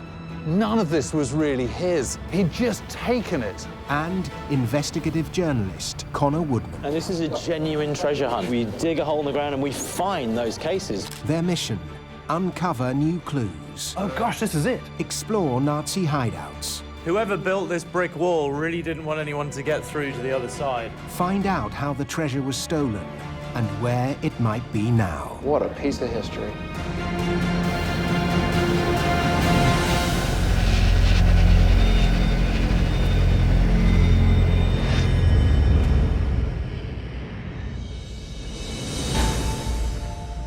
The team is meeting at the headquarters of the Monuments Men Foundation, an organization that has found and returned many looted Nazi treasures to their rightful owners.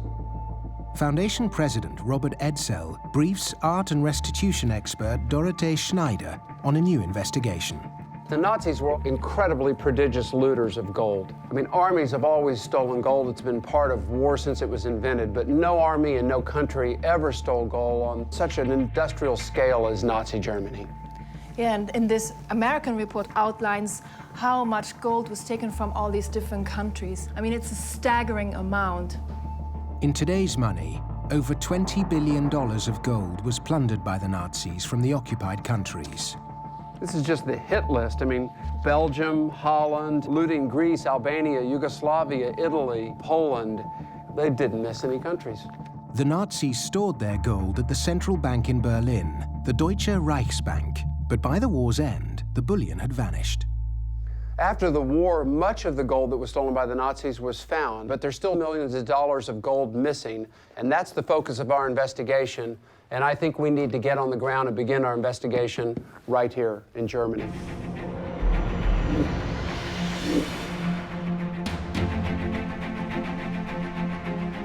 On February 3rd, 1945, the Deutsche Reichsbank in Berlin was almost completely destroyed in a bombing raid. 1 week later, Nazi officials hid more than 90% of their gold reserves 200 miles away deep in a salt mine. James Holland is on his way to investigate the biggest discovery of looted gold in history. We're now driving through deepest central Germany, and this is where Patton's Third Army, in the final stages of the war, came across one of the biggest hoards of gold ever discovered. The Merkers salt mine kept the gold safe from Allied bombs, but not American soldiers. On April 7th, 1945, acting on a tip-off, they discovered a Nazi El Dorado. Merkers is still a working mine. Hi. Senior engineer Ulrich Goebbels shows James around. Thank you. They descend 1,500 feet underground.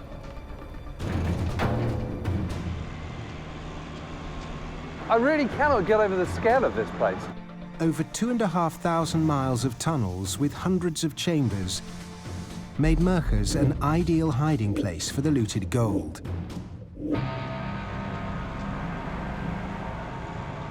It's a 3-mile drive to the chamber where American soldiers found the Nazi treasure trove. Here we are at the gold room now. What an extraordinary place. I'm absolutely blown away by this. See inside, it's rather more strange. Oh, well, let's go and have a look. When the engineers of the 19th Infantry Division arrived here in April 1945, they blasted a hole into the wall. Come in. And were stunned by what they found. Huh. It's a big room. Yeah, it's around about 15 in width and full of gold, of banknotes and so on. Just covering the entire floor? Yeah. More than 8,000 gold bars have been stored here. All the gold reserves of the Reichsbank in former times. This is just incredible. Today, there are displays here to give visitors a sense of what the chamber looked like in 1945. $9 billion. $9 billion? $9 billion in today's currency. Only the golds. And the banknotes, just another $7 billion. That's an astronomical sum, isn't it? To give you an impression, you may see from here on, maybe until here, it was one row after the other bags with gold coins, and from here onwards, filled with gold bars to the end of the room. And here we have an inventory of those things which have been here. British gold pounds, bags, 280. Yeah. God, it just goes on and on. American $20 gold pieces, 711 bags at $25,000 a bag. And you think that's 1945? You can only imagine, can't you, what it must have been like being the Americans who broke through that wall, came in and just saw this floor awash with gold. It must have been like going into Aladdin's cave. Yeah. I mean, it's like something out of the Arabian Nights. Yeah. It was an astonishing haul. But not all of the gold from the Reichsbank was hidden here. There's this interrogation report made by the Allies after they questioned first Reichsbank Director Gogh. Well, it mentions Merkers, but it also talks about trucks being loaded with gold in Berlin and headed to Mittenwald. We better get on the ground and see what we can figure out.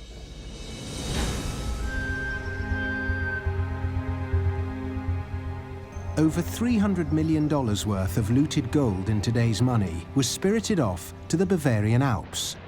Gold that was earmarked to bankroll a guerrilla war in the mountains by die-hard Nazis.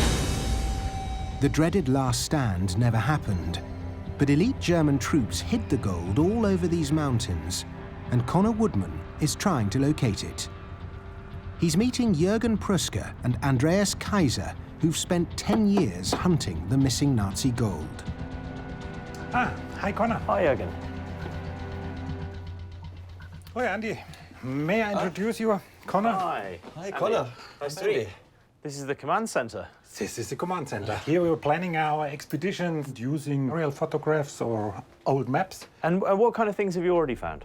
We'll show you. Let's take a look at these things.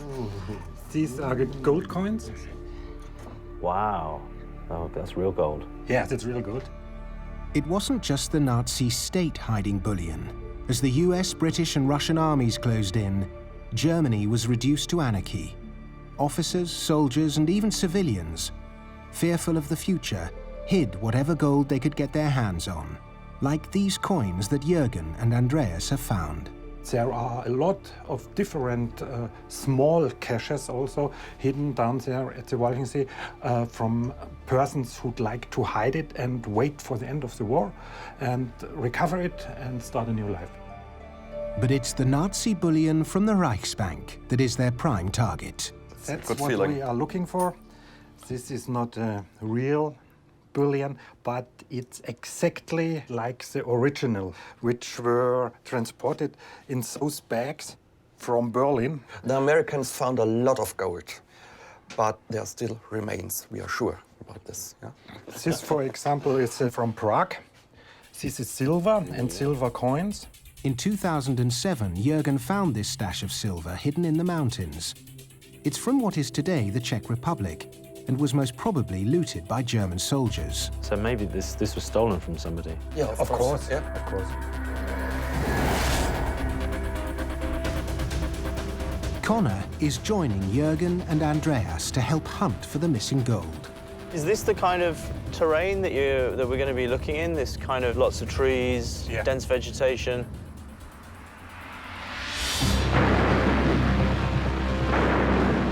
Back in April 1945, with Allied soldiers overrunning Germany, an elite regiment of Alpine troops was tasked with hiding over $300 million worth of Nazi bullion. Loading 364 sacks of gold bars on mules, they buried the treasure in a series of stashes here in the mountains. The gold could be anywhere, but Jürgen and Andreas have a good idea where to start. So why this spot in particular? This is the gold hole. Can we have a look? Yeah, we can take a look. So how much gold was hidden in this spot? 728 bullions of gold, each weighing 12 kilograms. These were tons of gold. Pure gold. All there. Just there, full of treasure. It's full of history. And who found that? The Americans. The Americans. Yeah. Lead on. Okay. In 1945, Allied soldiers unearthed 9 tons of gold buried in 5 pits like this one, scattered across the mountainside. Much of this gold was returned to the countries it was stolen from, but historians estimate that over half a ton of gold was never found. Today, it's worth over $20 million. Signal. Ooh. As close to the ground as possible, is that right? As close to the ground as possible. Connor has joined treasure hunters Jürgen and Andreas in their quest to find buried Nazi gold.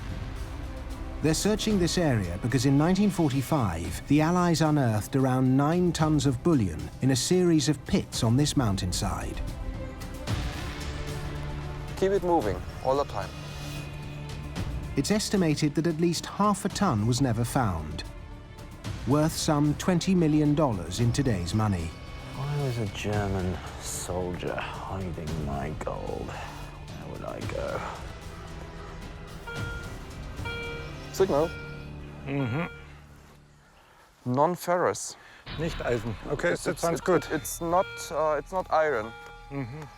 So if the fact that it's not iron is quite exciting, isn't it? Yeah, it is.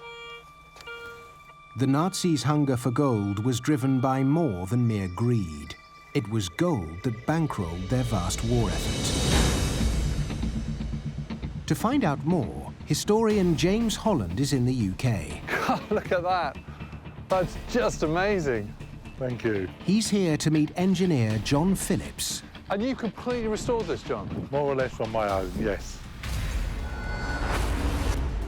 By 1939, Hitler had created a vast war machine. millions of rifles and small arms, thousands of airplanes and fighting vehicles. All of these needed huge amounts of raw materials, and to pay for them, the Nazis needed gold. And that included the Stug armoured vehicle, like this perfectly restored model. So you got lots and lots of steel in the tracks as well? Yeah, that's manganese, high manganese content, very expensive to manufacture. But it's amazing, isn't it? Because you look at this and you just think great big lump of steel, but actually it's got all these other metals in it as well. Each Stug weighed 24 tons and cost the Reich the equivalent of 30 kilograms of gold. And, you know, there is a lot of raw materials here, aren't there? In just one tank, and then times that by 10,000, and then times that by all the Panthers and Tigers and Mark IVs and all the other stuff, and you've got a major problem. Oh, this is still in running order, isn't it? It is, yes. Can we give it a go? Of course.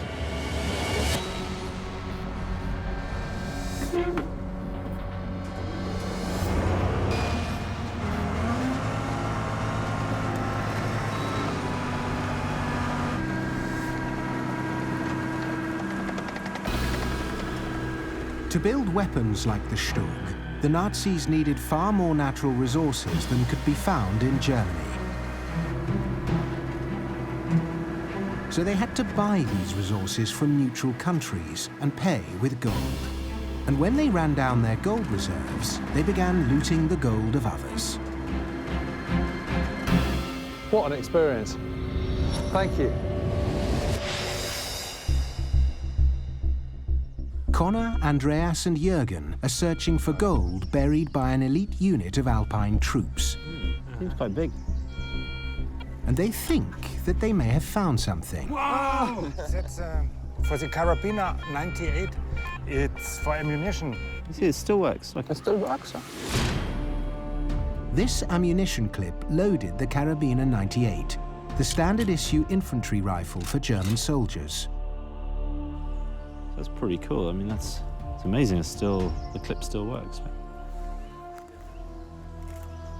It's an interesting find, but the team's sights are set on recovering the buried Nazi gold. Oh, nice. This is a nice signal here. Wir kriegen ein Signal von da bis da.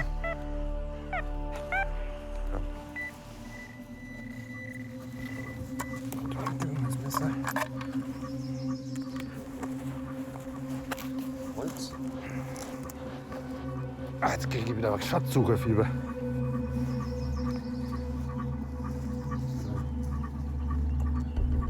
Oh, Das war eine Panzerfaust.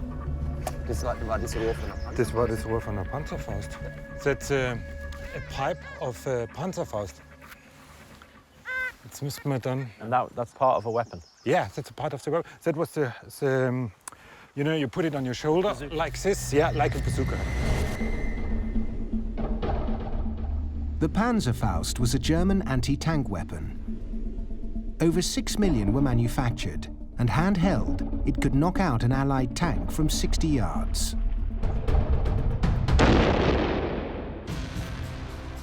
What do you guys think of these? I mean, are these clues for you in what you're looking for? I mean, well, this is a proof that soldiers, German soldiers, have been here. And those German soldiers were hiding the gold. And so it's a proof soldiers have been here and the gold was hidden here.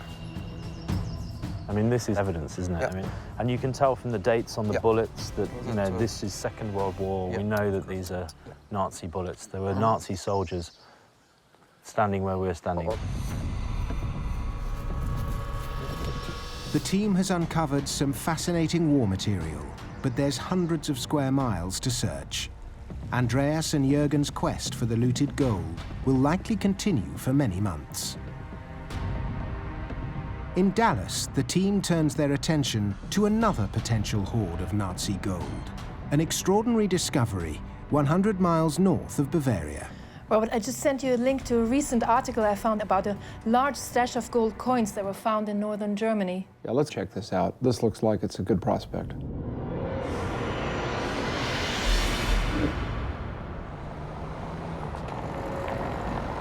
I'm here in northern Germany to meet a treasure hunter who, if even half of what they say about him is true, has made one hell of a find. Connor has come to the Museum Lüneburg to meet a treasure hunter who struck it lucky and the archaeologists tasked with investigating the find's murky provenance. So, wir würden gerne mal die Funde sehen. Können wir sie vielleicht mal rüberbringen? When Florian Bauch was asked by his local history museum to search a potential archaeological site, he unearthed an incredible find. So, describe to me the day then. I had the first signal, and the first signal was a gold coin. And I know I have to stop there and let the experts do evacuation. And we've excavated about 2 weeks. Okay, and after 2 weeks, what did you find? The result, 217 coins. Wow. This is a Belgian coin. That's a Belgian coin. And are they all from Belgium? No. For example, these are from France. There are also coins from Italy. So, you know, 1910 from France, 1876 from Belgium. There's a very good spread of coins here. So in spite of the age and provenance of the coins found in Lüneburg, is it possible that this $50,000 trove was looted by the Nazis? There's quite a lot of coins here. Presumably they must have been transported in something. Was there a pot? Was there a bowl, a bag, anything? We got a very important hint. We found also 2 lead seals. An examination of the seals reveals these coins are indeed linked to the Nazis. What can you see on there? Well, you see the swastika in the middle, see it? We've taken a photograph and blown it up, and so we can see it says Reichsbank, and on the other side it says Berlin and 244. And these are the kind of seals that the Reichsbank would have used for sealing bags of gold, are they? The seal would have been placed around the tie on the top here. Yeah, right. What are the realistic possibilities? Well, what we know from the Reichsbank, we know that they probably were part of one lot, and also the seals were used from 1940 to 1945. And then we know that the coins were mostly 19th century coins. And that's it, yeah. Who buried these coins remains a mystery. Whether it was an official operation, a rogue Nazi feathering his nest, or even an Allied soldier hoping to come back for it, the experts at the Lüneburg Museum can't yet say. But what it reveals is that buried Nazi gold is not just a fanciful myth. The Nazis' MO was simple but brutally effective. Soon after invading a country, they would raid their central bank. Austria, Czechoslovakia, Holland, Belgium, and Poland's gold reserves were all ransacked. On top of that, the Nazis had been robbing their Jewish citizens of whatever wealth they could get their hands on since 1933. But as the tide of war turned against the Third Reich, their need for gold became even more acute. When the Americans found the treasure trove at Merkers Mine, it wasn't just gold bars, coins, and currency. There were also 18 sacks of personal jewelry and gold teeth, evidence of a horrifying crime against humanity. Robert, this is the inventory of the Merkers Mine items, and look at the bottom of that list. I mean, this is just sick. Teeth fillings, and we know where they came from. Yeah, and in a recent academic report I found in Germany, these professors came to the conclusion that in the occupied territories, the amount of wealth that was stolen and looted actually paid for 1/3 of the German war effort. Just a staggering figure, and you have to wonder how much of that was taken from individuals. And when you think about all the concentration camps, but certainly the one most everybody knows about is Auschwitz.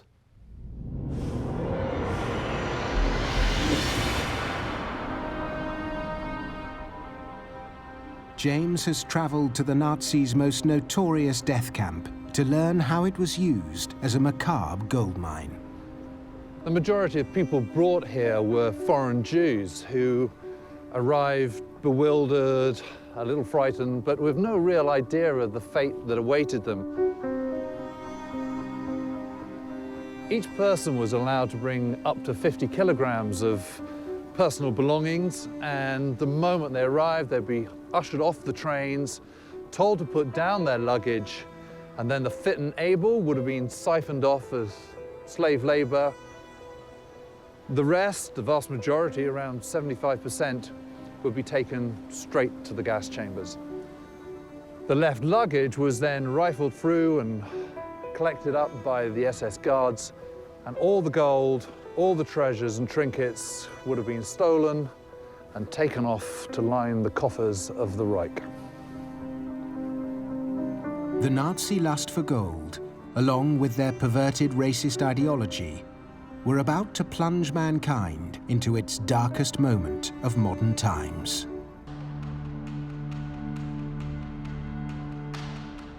The death camps run by the SS provided a final grisly opportunity for the Nazis to loot gold and other valuables from Jews.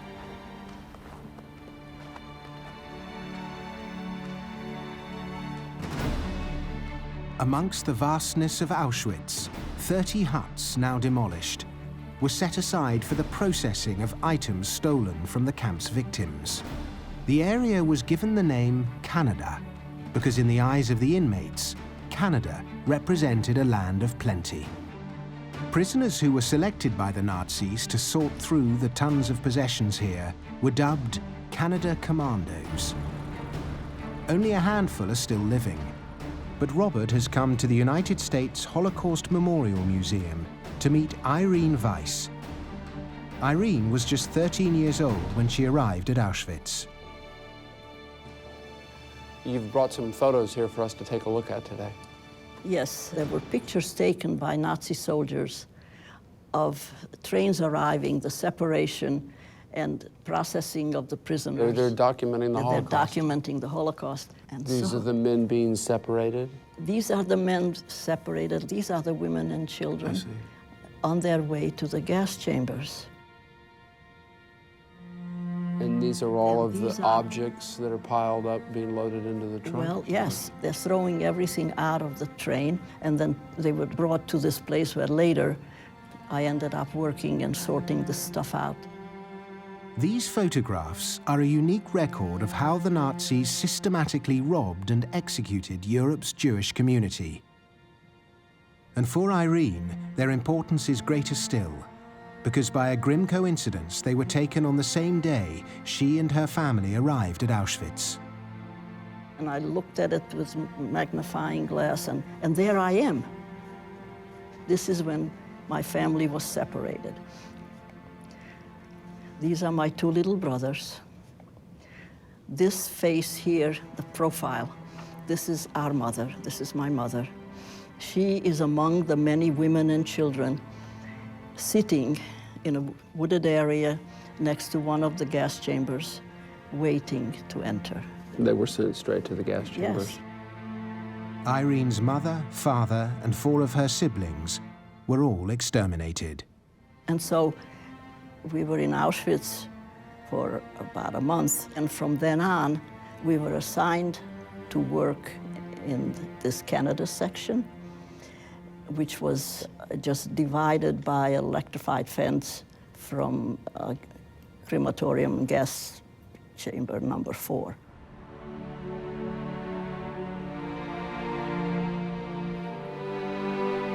They were all brought down here, men, women, and children, all put together and told to strip naked, a humiliation in itself.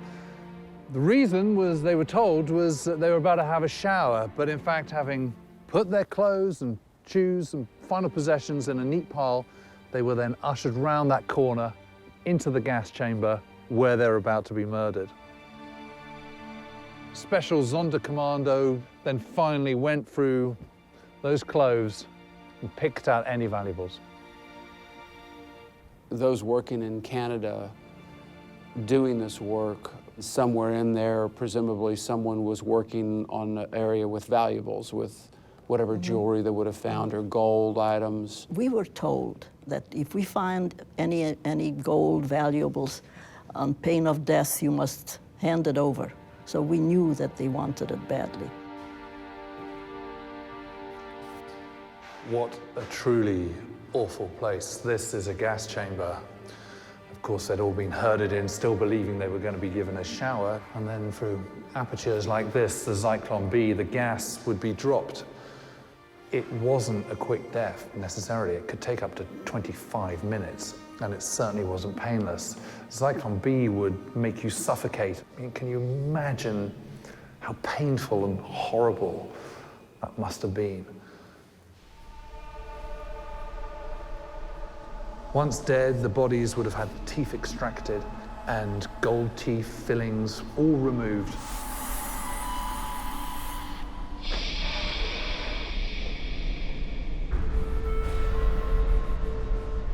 The chimneys belched fire, not just smoke, high into the sky, really flames coming out. So by this time, you could not deny what was going on. I literally asked myself, why are you not crying? I could not cry. It was not, you know, what the eyes saw, the brain couldn't process. The Nazis destroyed much of the documentary evidence of the atrocities they committed at Auschwitz. But curator Mirek Obstacek is taking James to see a stash of highly incriminating records, which were overlooked when the SS guards abandoned the camp. So, Mirek, what have you got here? The original camp documents. Wow. The reports of extraction of dental gold. So they made a recording of this? Yes. Everybody who perished, who was killed or died in the camp, after his death, these teeth were extracted. So is this the date he was killed? Yes. 30th of May, 1942. Yes. And this is his name? Name, Bukowski Zygmunt. Polish name, Bukowski. Polish name, surname. Yep. Camp's number. And that's the one that's tattooed on the arm? Yes, yes. And this information how many golden teeth were extracted. You see, 4 from the right side and 4 on the left side. So 8 gold teeth? 8 gold teeth. Next one. This no name at all? No name. Just a number? Only number. God.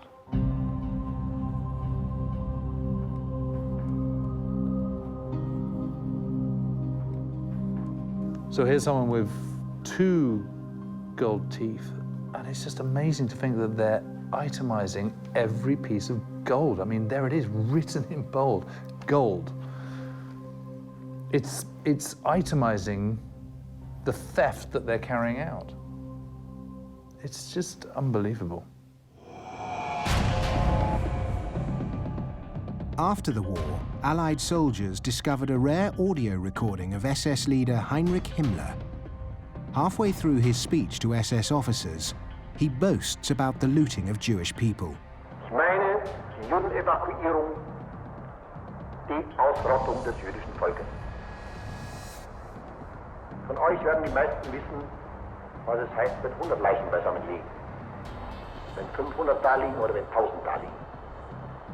Die Reichtümer, die sie hatten, haben die ihnen abgenommen. Sie haben diese Reichtümer restlos dem Reich, dem Staat abgeführt. It's estimated that in Poland, the Nazis stripped 2.5 tons of pure gold from concentration camp victims. But they didn't manage to steal everything. In 2016, researchers at Auschwitz made a heartbreaking discovery. You can see here. Oh my goodness, how amazing.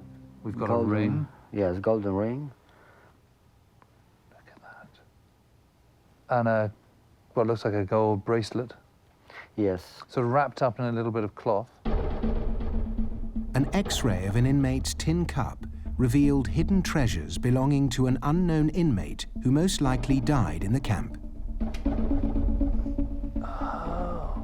So this is a lid which covers bottom of the mug, which was made most probably from the tin of very popular chocolate in Poland. So there was a sort of false bottom here? Yeah. It looks incredibly fragile, so I'm not going to touch it, but that was in there, and this was underneath. Yes, yes. How remarkable. It's amazing to think this is one bit of gold that the Nazis didn't manage to get their hands on. Yeah. This woman obviously managed to save it. What an amazing story. The question for the team is, what happened to the stolen gold after it was shipped out of Auschwitz? They know that SS officer Bruno Melmer was tasked with transporting it to the Central Reichsbank. From there, it would be sent to a private gold refinery called Degas. Dorothée has been granted rare access to their archives to find out more. So there's no doubt that Jewish gold went through the Degas holdings. There's this large correspondence file. Judengold, Jewish gold and silver is mentioned throughout. And when you go to the ledgers of the company, it will say JD, which stands for Jüdisch.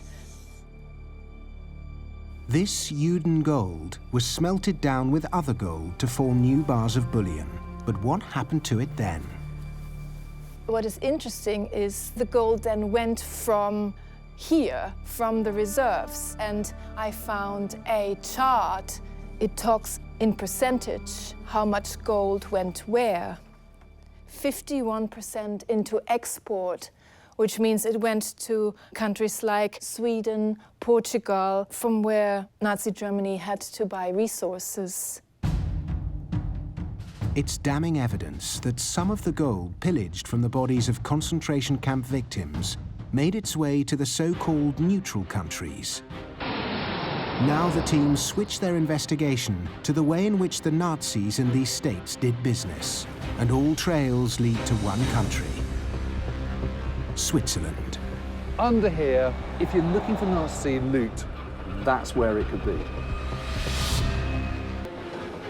The team are on the trail of gold plundered by the Nazis from Europe's central banks and from the inmates of the concentration camps. James is in Zurich to untangle the secret web of big banks and neutral countries that helped oil the wheels of the German war machine. It's amazing to think that during the Nazi period, thousands of Germans were coming here to Zurich, and specifically to here, Bahnhofstrasse. And the reason they were all coming to Bahnhofstrasse was because this is Swiss Bank Central. This is where all the major Swiss banks had their offices. The Swiss banks were notoriously secretive when it comes to their role in World War II. So James is meeting Susan Ronald, a former banker and expert on how the banks and the Nazis did deals. The interesting thing was Germany tried to sell gold in exchange for war material that they were buying from Portugal, direct to Portugal.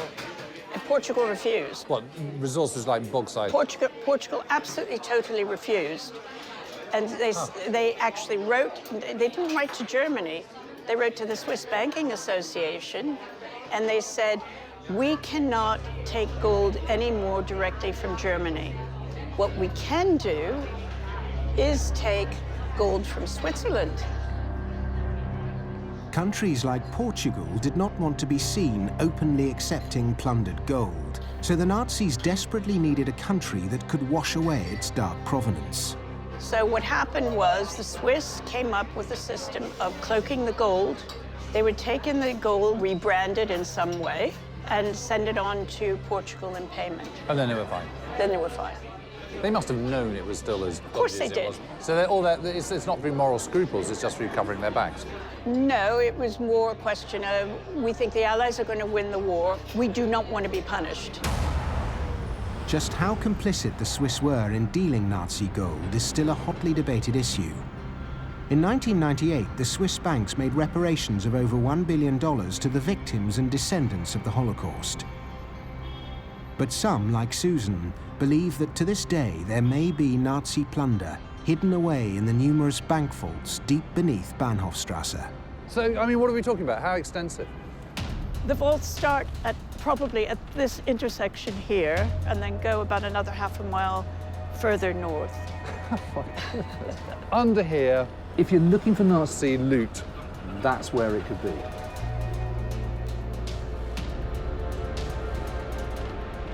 account remains inactive for 60 years, which all of the Nazi gold has done, then it belongs to the Swiss government. So they now own Yes. all the Nazi gold that's possibly still in their vaults. That's correct. I should add to that that as recently as last year, the Swiss Banking Association said that that's just a rumor. There's no gold left. But you think there is? Of course. And looted art, and all sorts of things. As a former senior investment banker, Susan is one of the few people to have seen inside some of these vaults. My first vault, they actually had a gold room. What do you mean? The gold room was filled with ingots of gold. What, just all stacked up? Yeah. Yeah. How amazing. Yes. So proper kind of Aladdin's cave. Absolutely. And did you see anything that perhaps you shouldn't have done, or? Oh yes, I got into a lot of trouble. Are you able to say, or is it all, are you under sort of pain of death? I will say that the bank manager who was accompanying us told me that I'd broken the Swiss secrecy laws by looking at one of the sliding walls where they hang the art. So, And did you see things that were definitely looted? Yes. In the war? Yes. Goodness. We may never know for sure how much, if any, Nazi gold remains in the vaults under this street. But now the team train their sights on another target. The bullion that passed through Switzerland over 70 years ago and was used to keep the Nazi war machine alive. I found this report about how Germany and Portugal had these really close trade relationships. Let me see. References their purchases of wolfram, which is German for tungsten. And we know that tungsten was a critical material for the production of armor-piercing artillery shells. And then look at this, April 30, 1945, 5 very heavy chests of gold were brought into Portugal by the German legation at Lisbon. What I want to know is, what happened to all of that gold?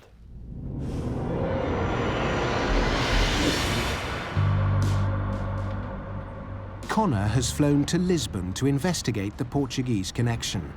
75 years ago, the city was a hotbed of spies, intrigue, and crooked dealings. The perfect place for high-ranking Nazis to barter their plundered gold for raw materials. In recent years, several journalists and historians have begun digging into this murky past. I'm on my way to meet an investigative journalist this morning called Antonio Lohse. Now, he was the first guy to connect all the dots and tell this story that exposed how Portugal was connected to the gold that was looted by the Nazis.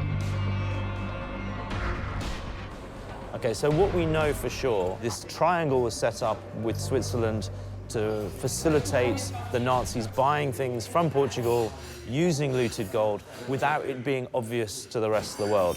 Do we know how much came from Nazi Germany? Well, about 123 tons. Antonio believes some of this gold was sent to Lisbon's jewelry quarter.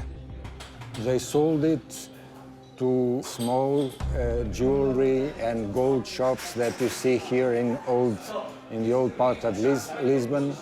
They smelted it to small ingots. So they took the 12.5 kilo ingots, broke them up into smaller pieces, and then sold them off individually, which makes the gold untraceable. It was a way to get rid of this gold. It's incredible, isn't it, that the government is organising this sale of gold. But they have been doing it not only in the 2 last years of the war, they have been doing it for decades after the war. It's an extraordinary allegation. Not only did the Portuguese regime enable the Nazis to launder their dirty gold, but they continued handling this gold for many years after. Antonio can't say for sure where all the gold went, but some of it, very likely, flowed through Rue d'Oro, Gold Street. This is where Portuguese officials sold some of the Nazi gold, which would then be made into rings, brooches, and bracelets. To find out how easily it's done, Connor has brought along some scrap gold. Let me show you a few of the things that I've brought today. I have a gold ring. I have a pair of gold cufflinks and gold necklace. If I wanted to destroy the provenance of these items so that you could not tell where they came from, but I wanted to leave here with just a piece of untraceable gold, how could I do that? Agora é posto num cadinho, é derretido e vazado, e faz uma barra. Okay, so the equipment that you have here, you'd be able to smelt these items down now? É possível derreter e demora à volta de 5 minutos. In 5 minutes? Sim.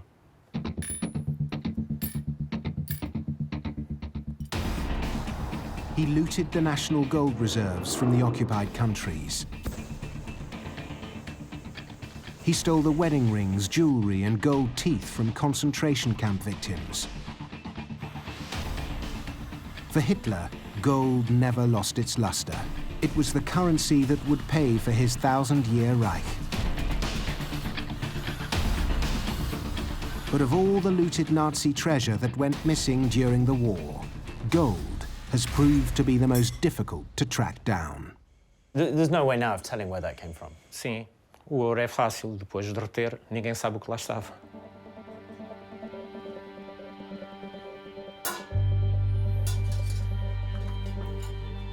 It's just a completely unidentifiable gold nugget.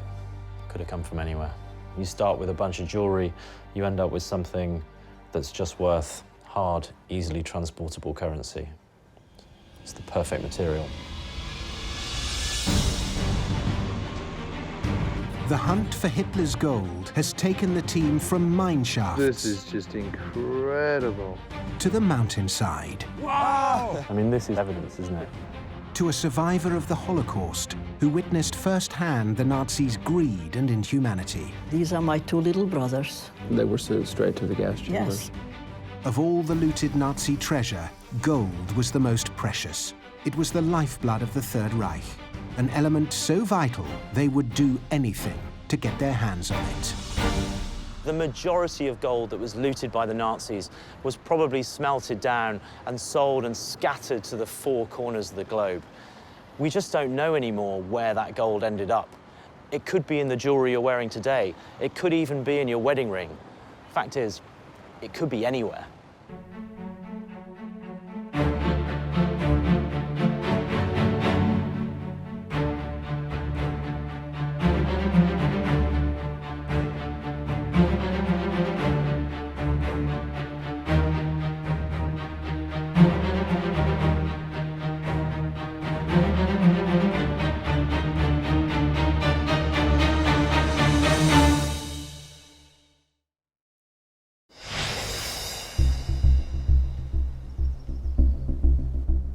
This may seem like a piece of quiet woodland, but this place was once Hitler's home. Everywhere you look, there's brickwork and bits of stone. This actually was Hitler's house. This is the Berghof. It was a place he loved above all others, his own refuge. And where I'm standing now is the main living room. And it was once stuffed full of tapestries and great works of art. And actually, I've got an incredible bit of film footage shot by Eva Braun. Of course, back then, this was a silent movie, but modern technology has enabled us to work out what it was he was saying.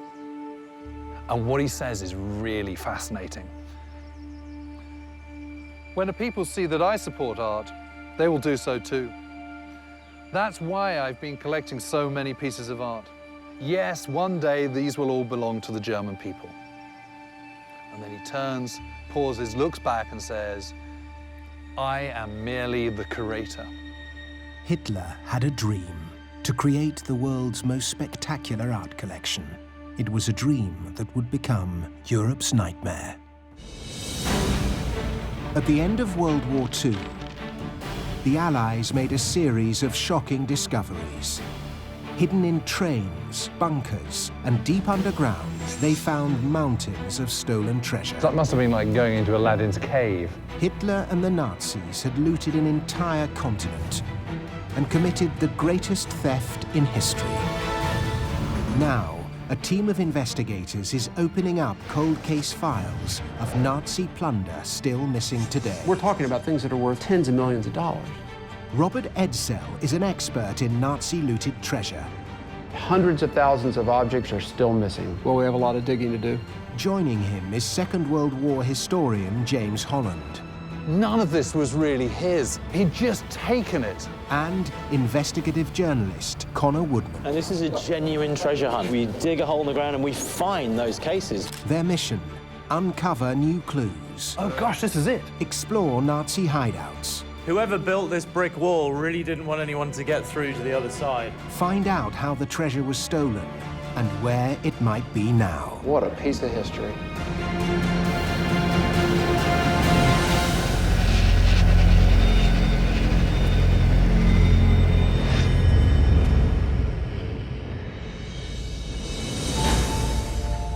The team is meeting at the headquarters of the Monuments Men Foundation, an organization that has found and returned many Nazi-looted treasures to their rightful owners. Foundation President Robert Edsel briefs the team on a new investigation. I want to go back in time, talk about in May 1945 when the Monuments Men arrive at this salt mine in Althausen, Austria, and make an enormous discovery. The Allied Art Protection Unit, aka the Monuments Men, was a specialist army unit tasked with rescuing valuable art and cultural treasures. In May 1945, they hit the jackpot at a salt mine in Althausen, Austria. Hidden deep in a network of underground chambers, they made an astonishing find, an art collection belonging to Adolf Hitler. Here's a sculpture by Michelangelo. Yeah, look at this. Wow, so some pretty serious works of art. Hugely important. Some of these are the most famous works of art in the world. In today's money, the trove would be worth nearly $6 billion. Wow, there's hundreds of them. Do we have an idea how many paintings were there? Well, actually, I've got a report here which has a kind of inventory, and it's just incredible. There's hundreds of drawings, 954 etchings, 134 sculptures, and a staggering 6,577 paintings. 6,500 paintings? Yeah. Well, the Monuments Men arrive here, and they don't realize it at the time, but they're the first detectives on what was a crime scene. These are crime scene photos, and it's taken the passage of time for us to get this all into perspective and try and wrap our heads around the enormity of this theft. Well, some of it he has bought, hasn't he? Yep. But a lot of it is just stolen. I mean, and sometimes at gunpoint. Well, that's right, yeah. I mean, the sculpture by Michelangelo taken in the middle of the night with soldiers at gunpoint. These aren't random thefts on their way out of town. These are things that they've specifically targeted to go get. I mean, if the Monuments Men already solved this, what's left for us to do? Well, the Monuments Men did an extraordinary job, but it's possible that some of the other works of art walked out of there before the Monuments Men arrived. Despite the recovery at Althausen, hundreds of artworks stolen by Hitler have never been found. The team's goal, to investigate how and why he stole the artworks and where they might be now. So what do we do? We need to go to Althausen and go back to the scene of the crime.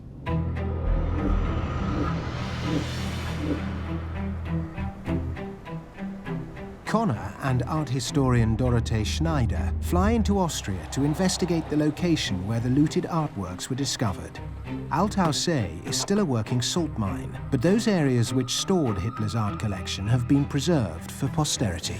So this is the entrance to the mine. Oh my God, look at that. Oh, it's huge. It goes all the way back. Go on then, I'll follow you. Okay.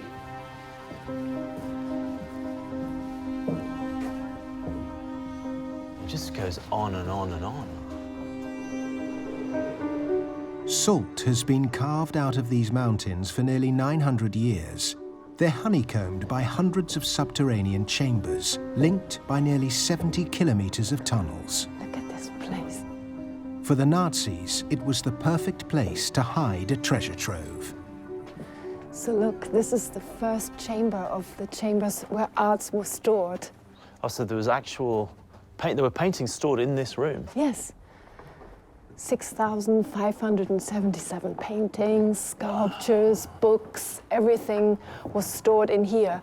So the monuments men, when they walked into this room, must have thought it was Christmas.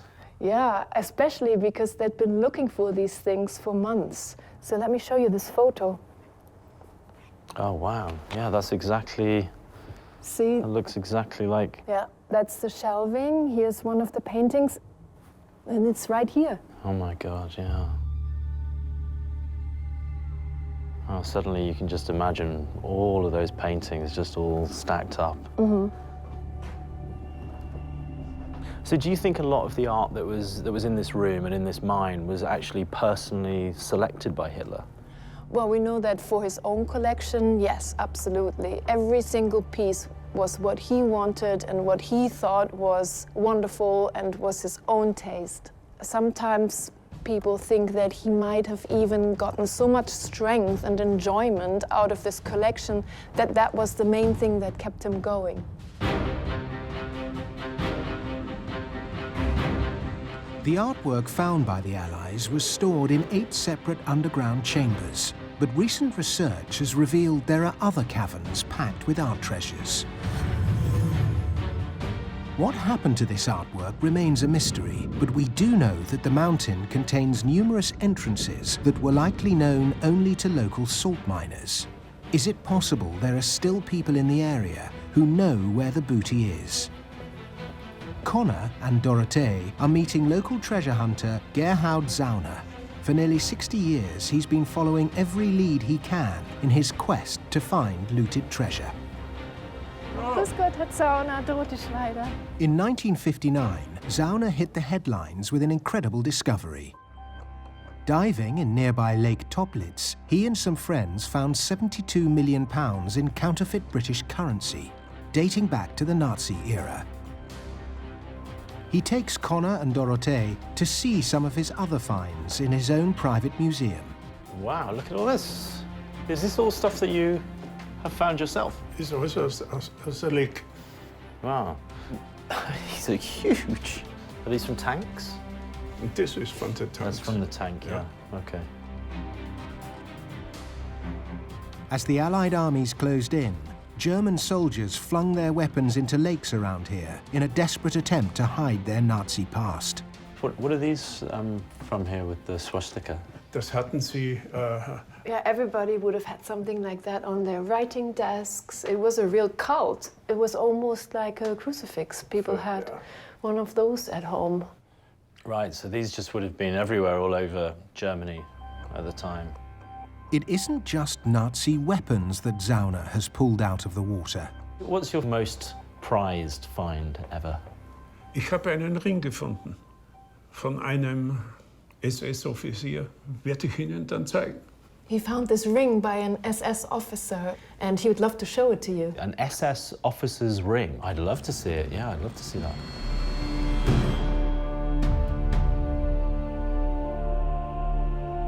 Hier im Ringinneren ist der Name Milius eingraviert und Führers Geburtstag. So inside is the name engraved and Hitler's birthday. It is, yeah, 20th of April. It's written inside. Man war ja verehelicht mit Hitler. Yeah, you were married to Hitler. That's why his birthday is in there. That's an incredible find. Yeah. Yeah. I mean, to see that at the bottom of a lake. The SS ring is a rare find, but it's not what the team are looking for. Somewhere out there is Hitler's missing artwork. Explain to me, what are the laws in Austria with regard to finding treasure from the Second World War? Ihr Top Secret. Er bekommt nur Probleme, ja. Das behalten und still sein ist The best besser thing als... is always apparently to keep quiet about what you found and have it at home and don't talk about it. Under Austrian law, any Third Reich artifacts must be reported to the government and evaluated for possible confiscation. In other words, it's entirely possible if anyone has found anything of real value, they've kept it quiet. I'm just thinking about what Gerhard said, and I can't help but wonder whether the Austrian authorities, in their efforts to draw a line under the Second World War, aren't actually putting in force laws and regulations that make it more difficult for people to come forward and actually admit to what they have. And that's incredibly frustrating for people like me that just want to know the truth about what is still out there. The team are searching for treasure plundered by Adolf Hitler during World War II. Much of it was located after the war in a salt mine in Austria, but not all. In 2013, a remarkable discovery made headlines around the world.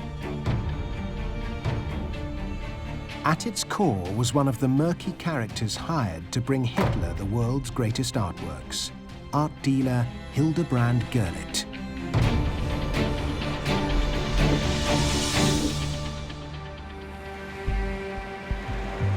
James flies into Germany to uncover more about Gerlit. He's meeting with Marcus Sturzel, Marcus. a lawyer who's been intimately involved in the case. Marcus, why have you brought me here to this kind of slightly nondescript street? Well, James, actually, this is a place where a man used to live, the son to a notorious art dealer, one of Hitler's henchmen. His name was Hildebrand Gerlit, and this became one of the most incredible stories about looted art in recent years. Finding 1,400 works of art in Germany is just the start of the treasure hunt. In early 2012, the German tax authorities were on a routine investigation when they stumbled upon an astonishing find. A treasure trove of art hidden away for more than 70 years in a small city apartment. It belonged to Cornelius Gerlit, the son of Hitler's personal art dealer, Hildebrand Gerlit. This is the apartment where he kept most of his art. And we're talking about hundreds. We're talking about more than 1,000, actually. Wow. So how much is this worth? Well, about up to maybe €1 billion. I'm just blown away by that. It's so unremarkable, isn't it? And you just can't imagine that one of those apartments would have all this sort of looted, stolen art. It's just incredible. So far, investigators suspect that nearly 100 of the recovered artworks were unlawfully seized by the Nazis. Hitler's operation to rob Europe of its finest art was ruthlessly efficient.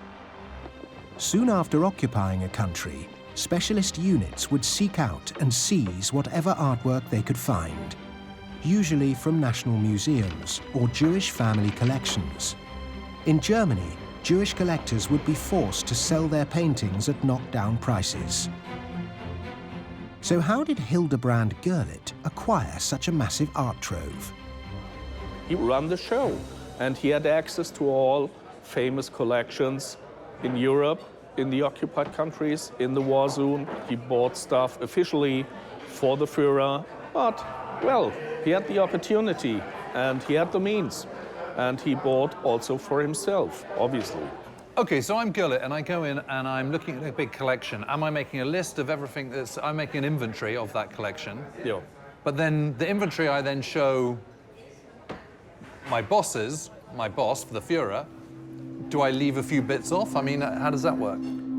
Gerlit had figured out a way to steal from Hitler himself. This is an official receipt, a bill. Oh yeah, Dr. H. Gerlit. This is what he bought in the occupied zone in France, in which you can see in detail a number of paintings by name, artist, and so on. And if you go to the next document, compare the lists. There are 2 or 3 items which do not appear on this list. So, in other words, he managed to get some stuff for himself. So those missing paintings, he's basically just siphoned off himself? That's what he did, yeah. God, he's playing a dangerous game, isn't he? That's also... He's stealing from Jews, but he's also stealing from the Führer. On both sides, yeah. Wow.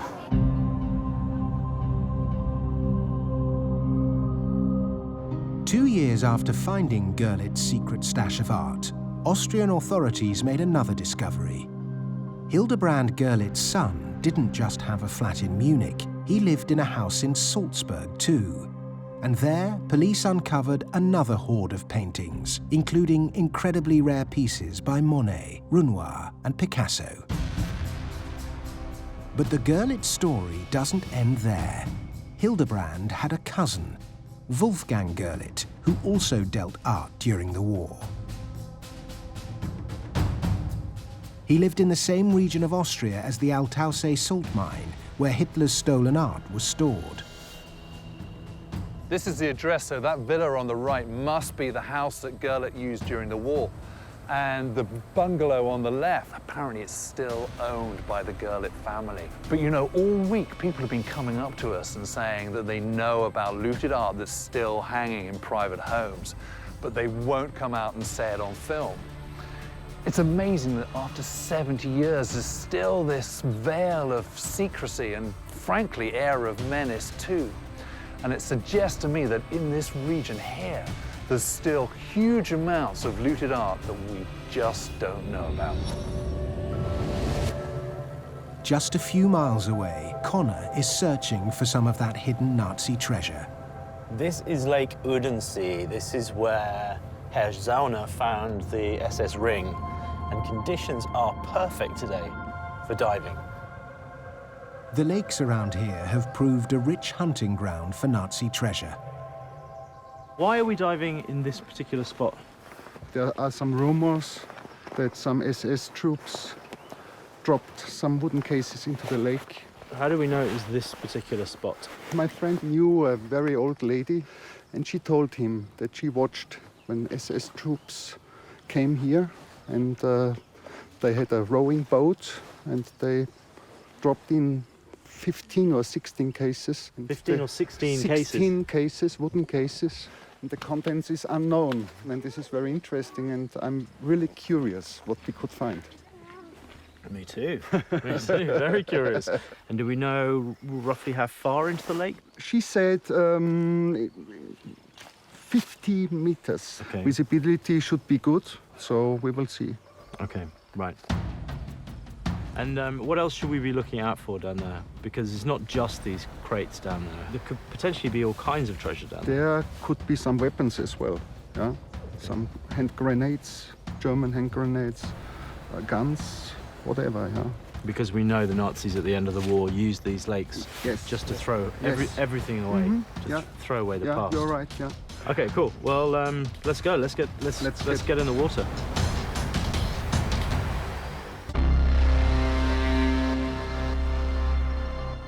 Connor and the diving team are acting on information that Hitler's elite SS sunk 16 wooden crates in this lake.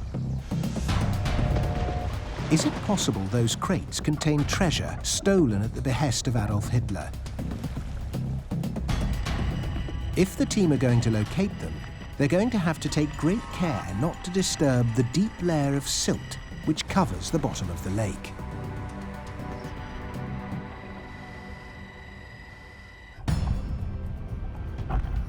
"7 meters down, Connor and the team think they found something. Through the murky water, they appear to be artillery shells. But on closer inspection, it's just decaying tree trunks. They move on. It will take hours to search the 120,000 square meters of lake bed. Back in Dallas, the team are examining the motives behind Hitler's unprecedented art theft. Robert has uncovered some footage which offers some fascinating clues. Hitler and Mussolini meeting in Florence, May 1938. Into his car in the motorcade. Look at the people. And the throngs of people cheering. No one can see what's getting ready to happen. Transformation of an entire continent over the ambitions of this one man. And this is it, right here. This is the moment. He sees the great collections, this Michelangelo, the Botticelli, that have been collected by the Medici family, and having a sense of the immortality of the remarkable works of art that they assembled. Hitler was fascinated. In fact, 2 hours out of this visit's allocated to museums and look at these works of art. And this is the spark. The idea's been planted, this moment where he realizes the possibilities of immortality. It's a stunning moment in history. Hitler's obsession with art dates back to his early years. Long before his ambition to create the 1,000-year Reich, he dreamt of becoming a great artist. To learn more, Robert is in Virginia at Fort Belvoir Army Museum.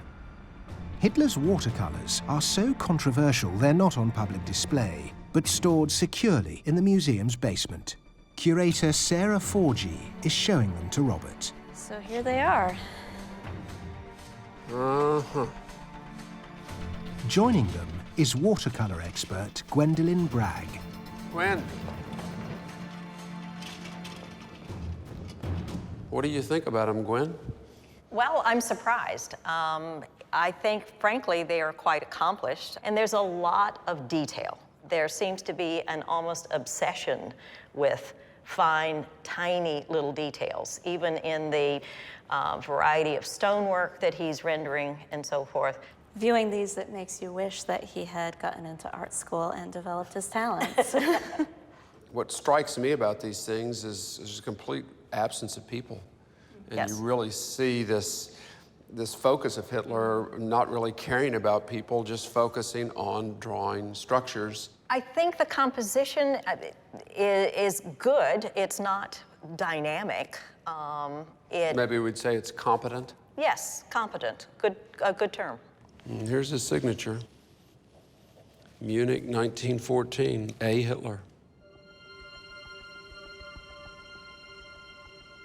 Despite Hitler's obvious technical ability, his old-fashioned and unimaginative approach was totally out of step with the bold new currents coursing through the European art scene in the 1920s. Es spricht der Führer. But his obsession with art never waned. If he couldn't become a great artist himself, he decided he would plunder the work of others. The salt mine at Lohse is not the only place the Führer's plundered art collection was stored. Artwork earmarked for Hitler was sent to his Southern Command HQ in Munich, the Führerbau. In early 1945, hundreds of valuable paintings were still here. But there's evidence that in the final days of the war they vanished, and James is here to investigate. Today, it's a music and theatre school, but the labyrinth of tunnels below where the art was once stored have been barely touched since 1945. Hello, Dr. Krause. How are you? Come, please. Thank you. The university's chancellor, Dr. Krause, has offered James rare access to the tunnels. He's keen to search for clues as to what happened to the missing art. To go there, please take this. Oh, thank you. This way? Yes, please.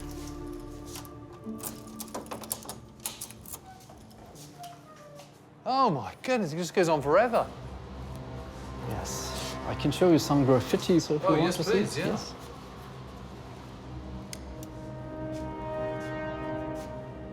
SS. Wow. Gosh, they go on and on. Yes. They're so extensive, aren't they? God, they are amazing. So here's is the entrance to the air shelter. In 1944, with the Allied air bombardment nearing its climax, Nazi officials decided it was no longer safe storing the priceless hoard here. It was moved to the salt mine, where it was later found by the monument's men. These rooms would have just been filled with amazing works of art. Some 1,000 paintings. 7,000. But stolen art kept on arriving at the Führerbau. As the Allies closed in, it became too risky to move it to the mountains. In early 1945, there were still some 700 valuable paintings stored here. Look at these. Potato cellar. Yeah, Kartoffelkeller. Look at that. Look at that, they've just shot it off. These tunnels weren't just used for storing Hitler's art, but also food. It looks like starving locals broke in when the guards fled. It's absolutely incredible to see this, because this is a potato store, and you can see the bullet holes absolutely smashed away the lock. These are made by local civilians in Munich, and they're just desperate to get their hands on the potatoes in here. They're so hungry. But what it also shows is that if they can get in down here to get the potatoes, they can also come down and take any bits of art that were there. Yes. You know, this is no longer a secure, safe place for these precious works of art.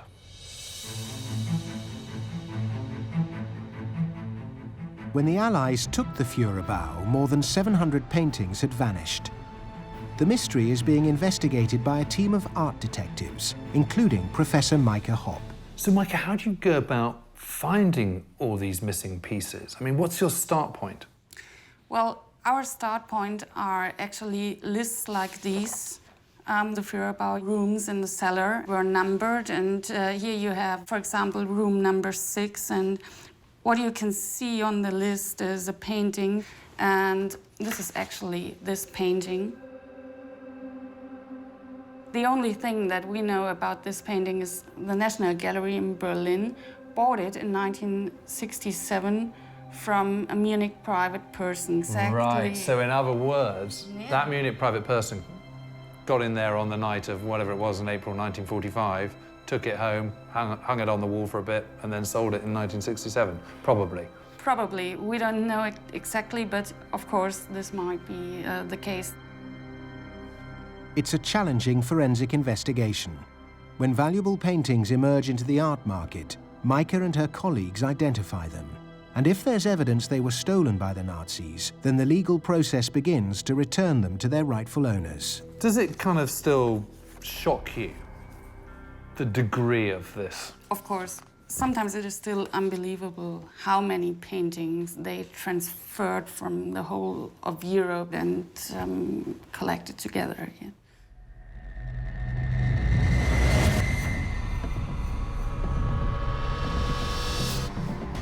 In Austria, Connor is hunting for 16 lost crates supposedly dumped by Hitler's SS, their contents unknown.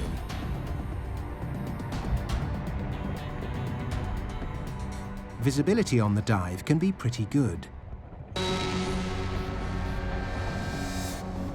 But if you disturb the sediment, that can quickly change. By working together and combining the light from their flashlights, the team has a better chance of finding things.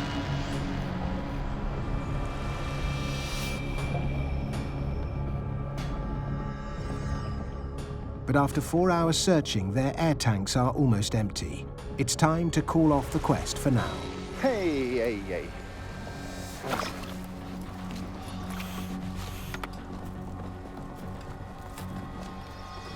Diesen Ring hier fand, und das ist hier 10 Meter vom Ufer gewesen. He can show us where he found the ring, the SS officer ring. Yeah, it's amazing, isn't it? Because that means that that SS officer 70 years ago must have stood exactly where you are now and taken that ring off and thrown it into the water there.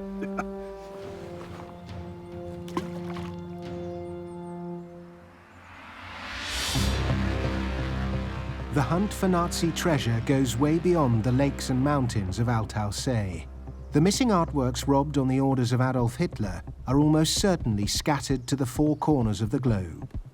Now, the team switch their focus to North America. The team is searching for looted artwork which once belonged to Adolf Hitler. Much of this priceless trove was found at the end of the war, but not all. So what exactly did Hitler intend to do with one of the grandest art collections the world has ever seen? James flies into London to investigate. He's meeting with a man who in 1945 made an extraordinary discovery. A Jewish refugee from Nazi Germany, Hermann Rothman, was an intelligence officer in the British Army when he translated a document that would shake the world. Hitler's last will and personal testament. The original is kept at the Imperial War Museum. You must be Hermann. Hello, James Holland. Nice to meet you. Yes, indeed.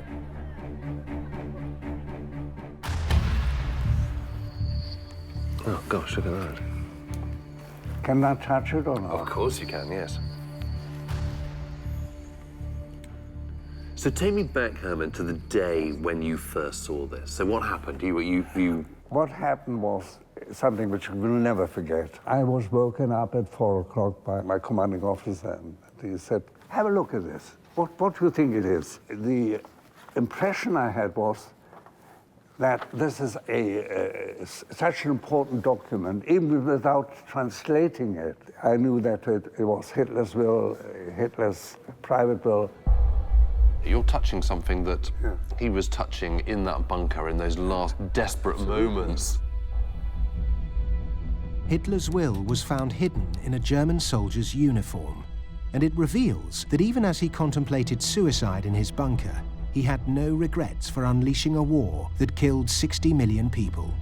But what the will does say helps explain his pathological desire to plunder Europe's greatest artworks.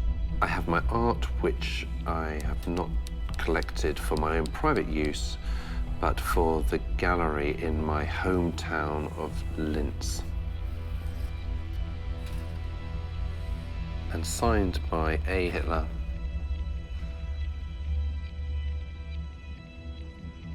Hitler dreamt of creating the finest art gallery the world had ever seen in the town he grew up, in Linz, Austria. The design was hugely ambitious.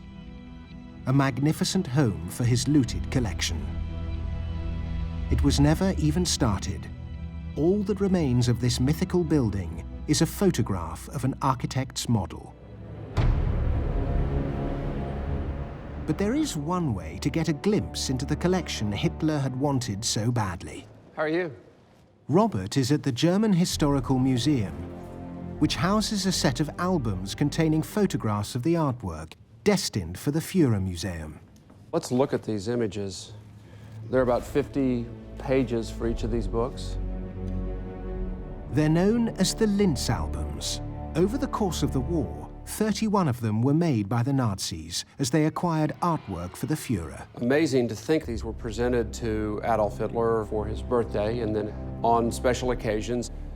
These are some of the greatest names in painting. I'm sure that Hitler would have looked at these with a great sense of satisfaction. It's a sort of collection of trophy art. It is the big names, the big labels that you needed in order to have an old master collection of some kudos, of some standing.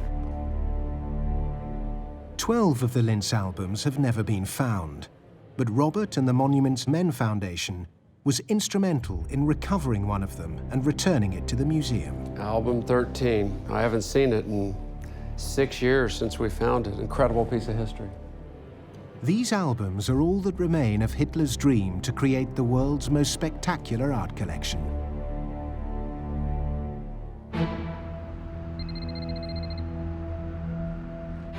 Back in Dallas, the team are hard at work.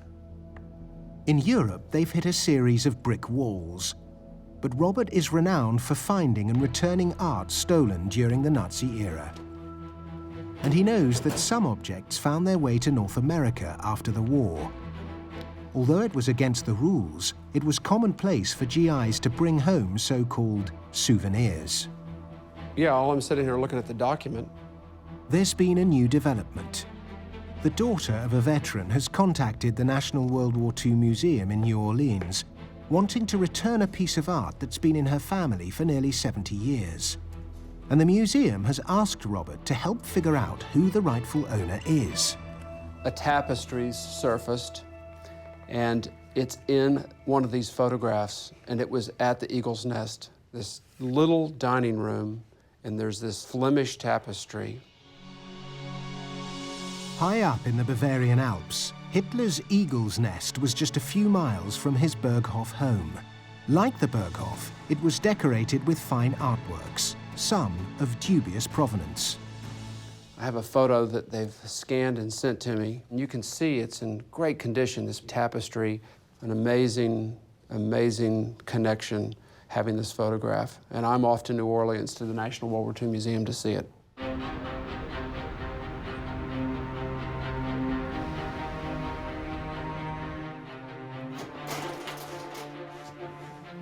A few helmets. Yeah, lots of uniforms, but this is what you're after. Robert is meeting with the museum president, Gordon Muller, and Kathy Heinz, whose father, Lieutenant Colonel Paul Dehaney, was an intelligence officer with 101st Airborne and one of the first soldiers to take control of the Eagle's Nest at the end of the war. When Colonel Dehaney took the 500-year-old Flemish tapestry, Fantastic. he had little idea of its true value. What a piece of history. And it hung in the family home in Minnesota for nearly 70 years. At today's prices, it's worth up to $80,000. If you see the piece, there are 4 boys and 2 girls, and there were 4 boys and 2 girls in our family. So we all had a role in the picture. Were you any one of these people in particular? I was this one. I was this one. And this was my Prince Charming right here. So to see it again is to see an old friend, but I'm ready to say goodbye and send it back home. Thank you, Kathy. Thank you. It's been a special journey together. It has been. Yeah. It has been. Yeah. Kathy wants to see the tapestry returned to its rightful owners. But for Robert and the team, working out who that might be after all these years is a challenge. To learn more, they need to go to Hitler's mountain retreat in the Bavarian Alps, the Eagle's Nest. James and art historian Dorothee fly into Germany to investigate further. Here we are. Let's go. Isn't that an amazing view? Oh, it's absolutely stunning. But the irony is, of course, is that Hitler didn't particularly like it up here. The whole place was built for him by Martin Bormann as his 50th birthday. That was the whole point of it. And when he brought him up, you know, really expecting lots of praise from his beloved Führer, Hitler was a bit sniffy about it. He didn't like heights. Wow, look at this. It's a lovely room, isn't it? Oh, look, they've even got a picture on the wall. Is that it? Is that the tapestry? That's the one. Amazing. The photos show the tapestry took pride of place in Eva Braun's favourite room. And look, you can even see the lighting fixtures. It's exactly the same. Isn't that amazing? Amazing. Hasn't changed at all. Really hasn't. You know, we've no longer got that table in here, and The carpet is gone. yeah, But we found the tapestry. brilliant. Oh gosh, look at that. Look, you can see there's a graffiti here. Oh, yeah. 46. So these are done by American troops, obviously, they're here. And you can see that this would have been straight, wouldn't it? I mean, this has been chipped off. And what this means, of course, is that this has been spread to the four winds. There must be bits of this fireplace in homes all across the USA, don't you think? More than any other building, it is the one place, above all, that people most associate with Hitler.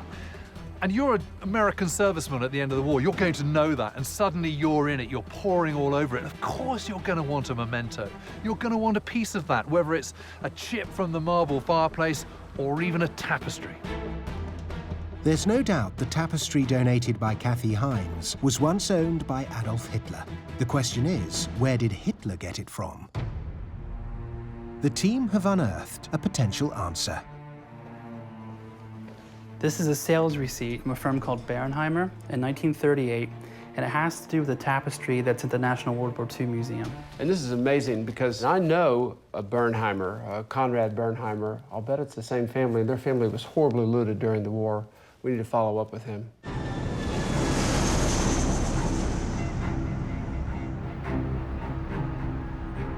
Robert continues the investigation in Germany. He's meeting Conrad Bernheimer. His family have been dealing in fine art for 4 generations. Before the war, they owned the largest privately owned textile gallery in Europe, based here in Munich.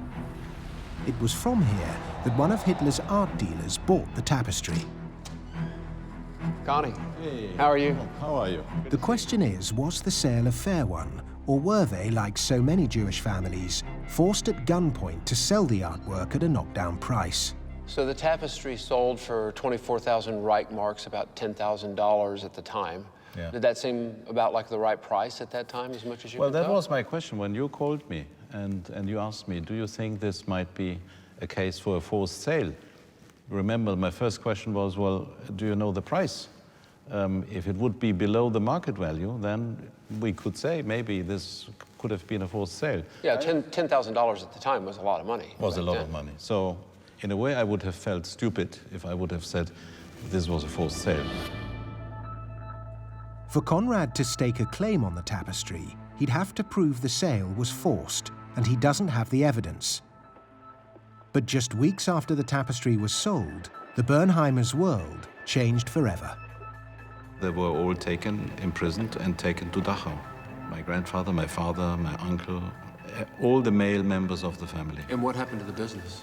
It was taken over by the Nazis.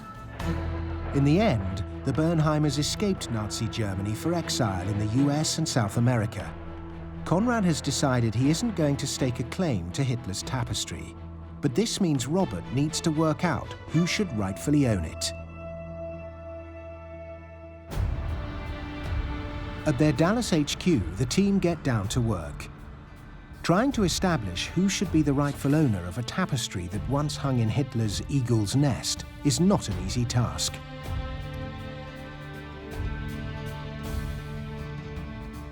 But after months of negotiations, there's a decision. Konrad Bernheimer believes it should go on display in Germany, and Robert's legal advice backs this up, confirming it should be returned to the Bavarian government. Today, Robert's in Munich to celebrate the tapestry's unveiling at the Bavarian National Museum. This is a very exciting moment for the Monumentsmen Foundation. We've put a tremendous amount of time into the research and the discussions with all the different parties that had to come together to make this return happen. It's really an important opportunity for us to see the conclusion to the work that's gone into making sure that this important tapestry is returned to its rightful owner.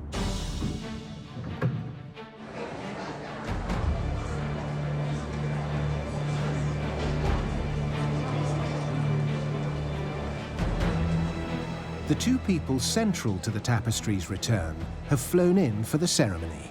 Kathy Heinz, whose father took the tapestry, and Konrad Bernheimer, whose family business once owned it. Today, we're gathered to return a 16th century Flemish tapestry that once hung in Adolf Hitler's eagle's nest, and to thank those involved in its return.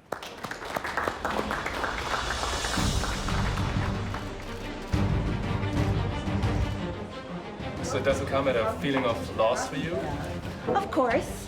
Of course, it's been part of my life for as long as I can remember. But it's time for it to go to its home. This is where it belongs now, and I'm very happy to be a small part in that. Marvelous. I'm glad it's home. Yeah.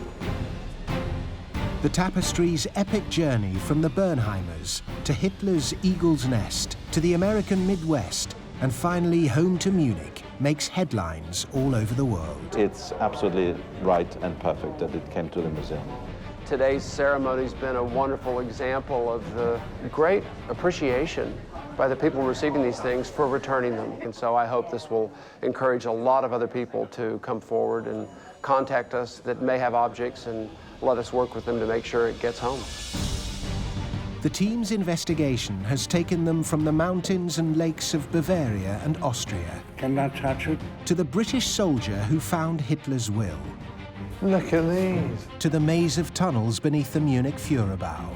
They've unearthed invaluable information about how and why Hitler committed the greatest art theft in history, and crucially, where the missing artworks might be today. The tapestry's return may only be a small step towards putting right a great historic wrong, but it's an important one.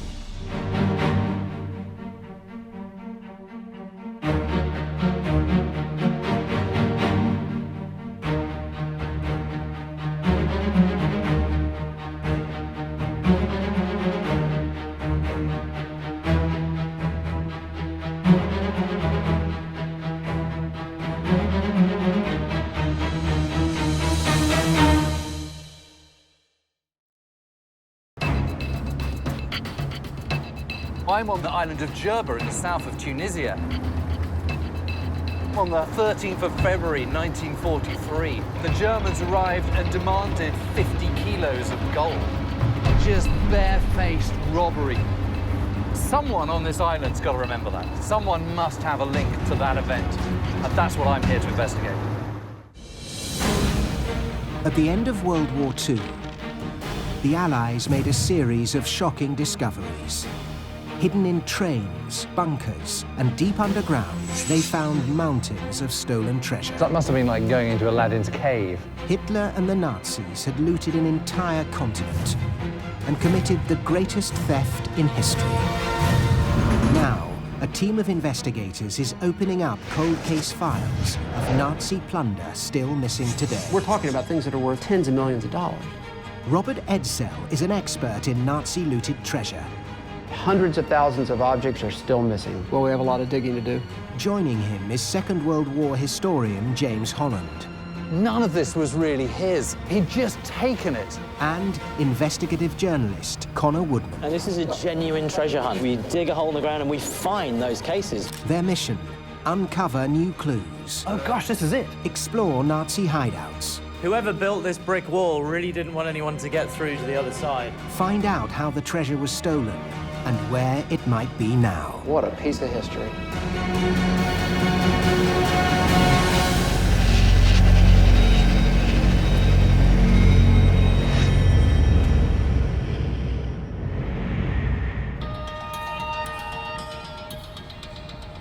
The Monuments Men Foundation has found and returned dozens of Nazi-looted treasures to their rightful owners. At its Dallas HQ, Foundation President Robert Edsel briefs the team on a new case. This case is Rommel's gold, one of the most enduring mysteries of World War II, involving one of Germany's great war generals and a treasure worth millions of dollars no one's seen in 70 years. Rommel's gold is an estimated 50-kilo hoard of gold jewelry seized by the Nazis from Tunisian Jews during the battle for North Africa. The treasure then disappeared into Hitler's Reich, and no one has seen it since.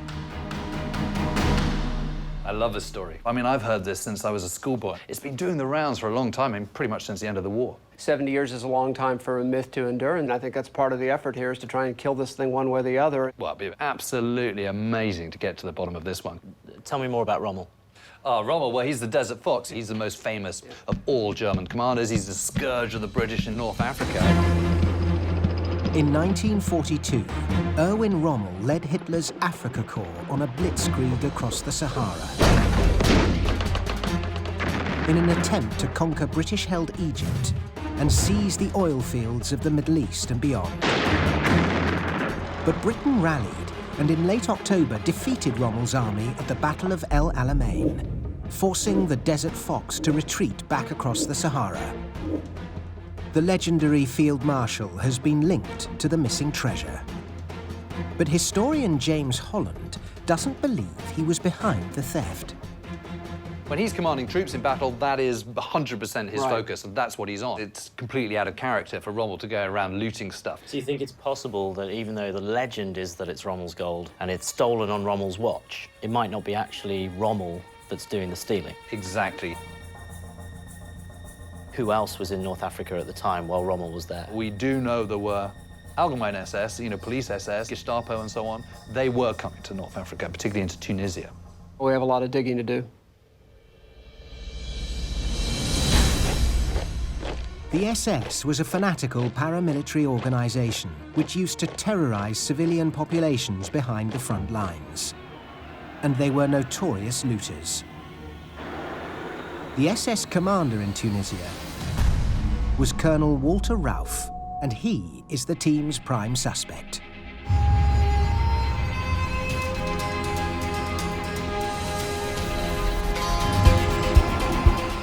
James Holland has come to North Africa to begin separating the truth from the legend surrounding the theft. I'm here in Tunis, investigating the legend of Rommel's gold. That it's one of the most intoxicating treasure stories that exist. But in actual fact, it's nothing to do with Rommel at all. Rather, at the heart of this story is the persecution of Tunisian Jews. These are the leads we need to be following.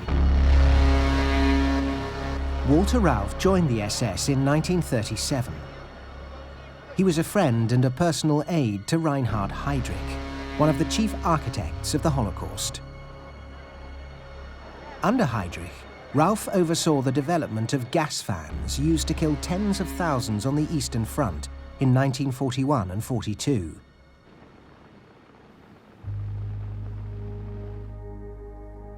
In November 1942, he was sent to Tunisia. Arriving in Tunis, Rauff immediately seized a city landmark for his base of operations. And it's here James hopes to pick up his trail more than 70 years later. This is the Majestic Hotel in central Tunis. This is where Walter Rauff made his headquarters. I've got a couple of copies of documents here giving him the authority to take executive measures against the civilian population. Here, right at the top, is a word that kind of makes the blood run cold. Even today, it says SS Einsatzkommando. These are the squads that went in to carry out the Führer's will. And then here, the second document, this is Rauff's handwriting. And here he says, the Einsatzkommando arrived. In other words, I'm here to unleash my rule of terror, frankly. Incredible.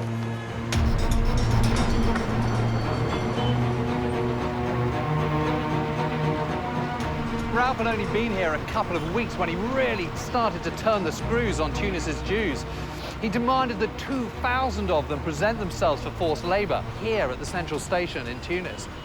They were due to present themselves at 8 o'clock on the morning of the 9th of December 1942.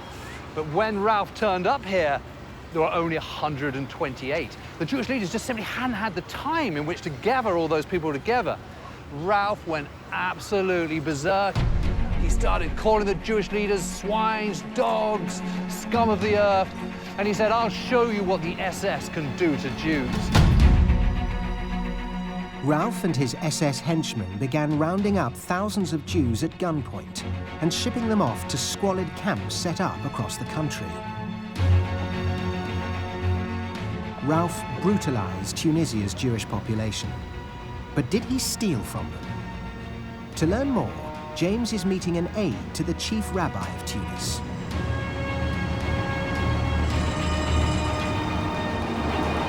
When you think of the Holocaust, you think of European Jews. You don't think of it kind of extending all the way to North Africa. Yes, we had labor camps in Tunisia. Also, there were Tunisian Jews that went to camps to Europe. They sent them to Auschwitz and so on. Well, there's a guy I'm really interested in called Walter Rauff. I've got a photo here. This is Rauff. These, I think, are Jewish leaders. Yes. I mean, Moshe, this is a fascinating picture, isn't it? Because you can see Rauff in the corner, and he's sitting down, and he's making all these guys stand, not looking at them, no eye contact. He's just saying, I have no respect for you whatsoever. I mean, it couldn't be clearer, could it? And do you know what these guys are doing with Rauff? I mean, why are they there? Because he asked them to give 20 million of francs. So he's saying to them, you've got to give me lots and lots of money. And they have absolutely no choice in this at all. Yes, if not, they will make the Jewish population suffer. So the leaders had to pay the price. It was an extortion scheme Rauff would repeat time and again in Tunisia, squeezing community after community for massive sums of money under threat of enslavement or death. And Moshe says cash wasn't the only thing Rauff took from Tunisia's Jews. Also, they took from Jerba, they took some gold there. Really? 40 or 50 kilos. Goodness me, that's a lot. What happened to it? We don't know. An island off the south coast of Tunisia, Jerba, is home to an ancient Jewish community. In February 1943, Rauff dispatched an SS unit to plunder it. To find out what happened next, Moshe has arranged for James to meet Rafram Shaddad, a Tunis artist whose grandfather witnessed the Nazis' arrival in February 1943. My grandfather used to be the president of the Jewish community in the island of Jerba. The Jews in Jerba, they are known for craft maker, jewelry maker. Right. They all have some kind of gold. If you go to a traditional Tunisian wedding, you're going to have the bride covered with gold. It's like on her ears, on everything. Really? Okay, so they came to your grandfather and they came to the chief rabbi and they said, we want 50 kilos of gold and silver, and you've got to go and get it. Yes. And he didn't really have any choice in the matter. They didn't have any choice. They heard about all the stories, what they can do to Jews and things. So my grandfather, the chief rabbi, was collecting this gold from house to house. Mostly jewelry from people, from shops. So did your grandfather have any idea what this gold was for? No, they just assumed probably that it's for keeping the life of the remaining Jews. Right, it's sort of like a ransom. Like a ransom, yes. It's for saving life. And do you have any idea what happened to this gold afterwards? No, they were collecting, and he brought it in Saturday to the Germans, and Sunday they just disappeared. But do you think there'll be someone still alive who remembers that? Maybe the oldest man in Jerba or something like that. Right. Armed with this new information, James sets out for Jerba to pick up the trail of Walter Ralph and his hoard of stolen gold.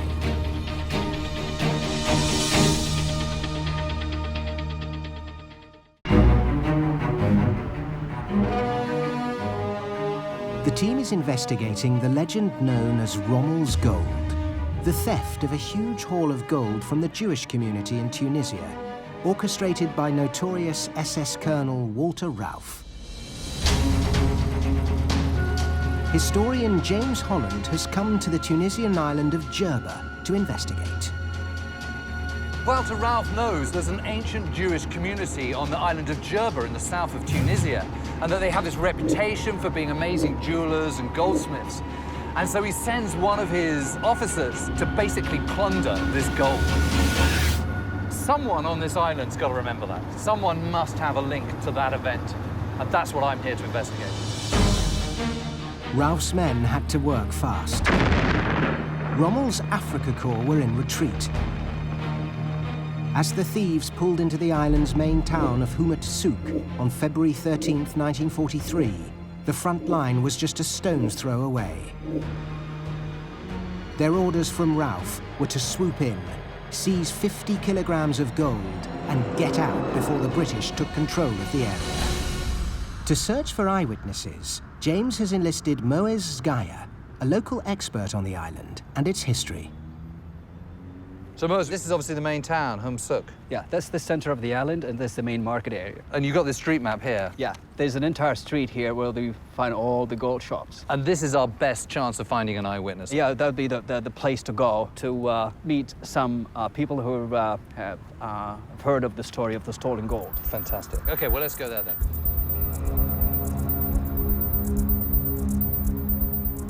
At the time of the war, Jerba had been home to a sizable Jewish community for 2,000 years. Its intricate gold work was renowned throughout the Mediterranean. Just going this way to the area where you have all the goldsmith shops. Ralph's gang was about to turn this ancient community upside down. Ralph originally demanded 10 million francs in cash, but when Jewish leaders could not come up with the money, he changed his demand to 50 kilograms of gold. God, it goes on and on. It's like a labyrinth. They frantically gathered whatever they could from shops and homes.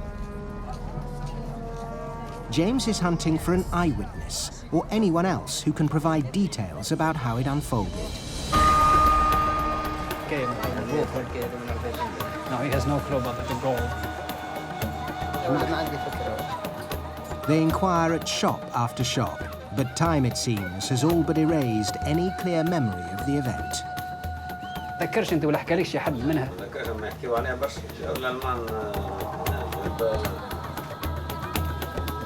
ما في الحكاية كيما بس قريتها مرة نتذكرها شوية ولا سمعتها ليش دبر معناها احنا فيهم صغار وما يعيشوش.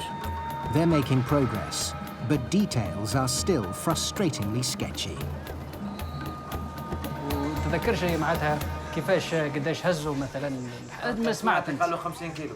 You heard the stories of 50 kilograms. Yes. I'm interested to get a sort of a sense of how much 50 kilograms of gold is. It's more than what the shop could have. Okay, so this is gold and it's traditional. That doesn't feel very heavy, does it? It's about 50 grams. At 50 grams, Jewish leaders had to gather 1,000 gold bracelets to meet Ralph's demand. Even on Djerba, it's hard to imagine how they managed it, given so little time. Seeing this like this, it makes you really realize that 50 kilos is a heck of a lot of gold, isn't it? It is. It's becoming clear the market wasn't the only site on Djerba plundered by the Nazis.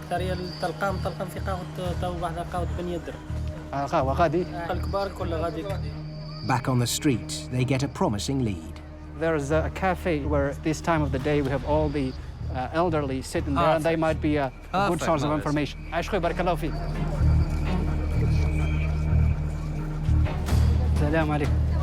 Does he remember any stories of the Germans actually coming here and demanding money?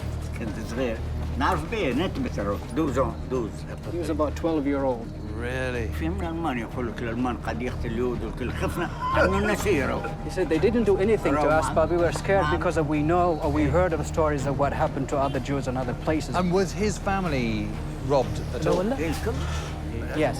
Yes? Yeah. What did they take from his family? Rings? They went to the synagogue too.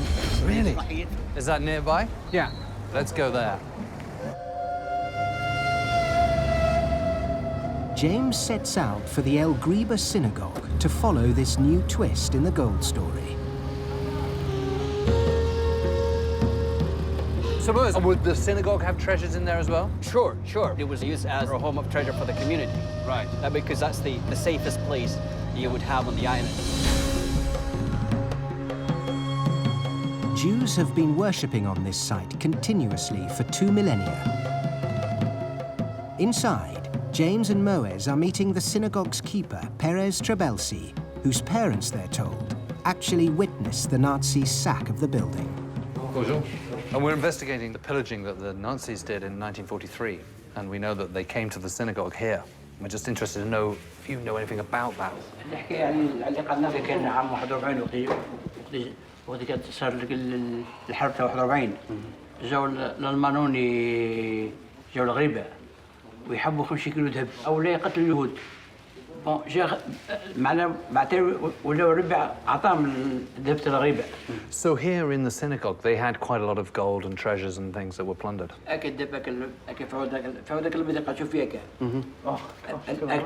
اكتو فزره اما كان داب قبل. That was all gold. It was all taken, replaced by silver. No. Yeah. Gosh, and what are all these? So these are all donations brought by people who lost somebody. Like here he said it's the name of a father who died on so and so such day. Yes. And so they just came in and took it all? Yeah, but which is today is silver. That was all gold. It was a devastating blow to the community. Centuries of deeply personal expressions of love and faith, painstakingly etched in gold, all gone in a matter of minutes. This was Rommel's gold. You can imagine the Nazis coming in, smashing the glass, just ripping it off with just no sense of any respect at all. I mean, for them, it's just gold. It's booty, it's loot. It's kind of making the hairs on the back of my neck stand up just looking at it now. It's a terrible thing. And you just wonder where it is in now. He said nobody knows where that stolen gold actually ended up. Well, maybe we can get to the bottom of it. Who knows?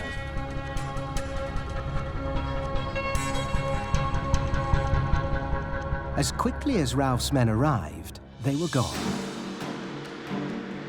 With their haul of irreplaceable personal treasures. But in May 1943, the Allies finally drove the Nazis from North Africa. Walter Ralph fled back to Europe.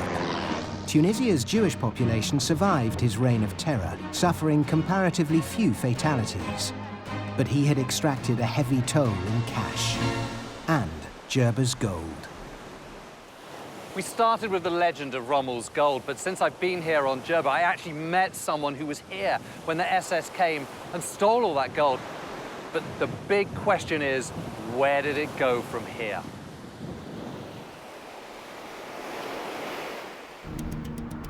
Back in Dallas, the research team is looking for answers. So Ralph leaves Tunisia when? May 10th. He goes to northern Italy. Okay. Ralph shows up in northern Italy. Do we know whether or not when he gets to Milan he's got the gold? No, nobody knows actually. Following Ralph's escape from Tunisia in May 1943, the treasure simply disappeared from history. There might be a hint in this. What's this? Ian Fleming, actually. James Bond. You're kidding me. He writes, then there was this mysterious business of Rommel's treasure supposed to be hidden beneath the sea somewhere off Bastia. In Corsica. In Corsica, yeah. Ian Fleming was the author of the world-famous James Bond novels, starting with On Her Majesty's Secret Service, which included a mysterious reference to Rommel's treasure. It sounds like a strange lead, but earlier, during the Second World War, Fleming was a British naval intelligence officer assigned to the Mediterranean Theatre of Operations. He later drew on his experience as a spy as source material for his novels. A lot of times where there's smoke, there's fire. So I guess the place to be looking, according to James Bond, is Bastia.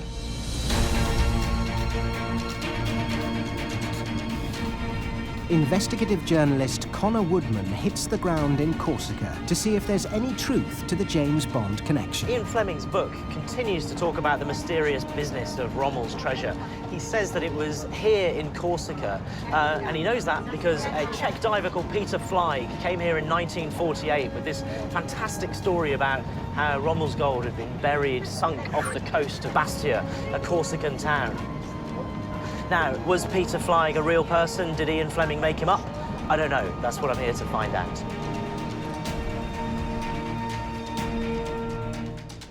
Today, Bastia is a bustling port city and popular tourist destination. But back in the summer of 1943, it was occupied by the Axis powers and would have provided a safe haven for Ralph and his looted gold. The question is, did Ralph bring Gerber's treasures with him? Connor's search for answers begins with Terry Hodgkinson, who's been investigating the legend of Rommel's gold here on Corsica for over 20 years. So, Terry, where does Corsica fit into the story of Rommel's gold? Why do we think it was ever in Corsica at all? Well, in 2005, there was a secret document released by the CIA called The Corsican Episode. If you read from here... OK, so July 6th, party arrived in Corsica, SS troopers. Oh, Ralph is actually named here. We know then from this paperwork that Ralph was here, the SS were here. It makes sense, as you say, that they brought the gold via this route. But did anyone actually see the gold? Maybe. This is a picture of the man who started it all. His name was Peter Flak, or also known as Walter Kierner. He was a corporal in the Leibstandarte SS, and he was the one who started off the whole legend in Corsica. And now, Peter Flak, I recognise that name because he appears in the Ian Fleming Bond book. Yeah, on Her Majesty's Secret Service. But you're saying he was actually a real guy? He was a real person. In June 1948, he presented himself to the French consulate to ask for a visa to go and visit Corsica. And the French said, well, why do you want to go to visit Corsica? You know, it's still a military zone. Suspicious. Yeah. So the French actually interrogated him. This is a copy of the original document. This is the original document from 1948? Yeah, and it tells a story how Peter Flak claimed to be a diver who had been forced by the SS to come to Corsica to help sink the treasure off this part of the coast down here. Wow.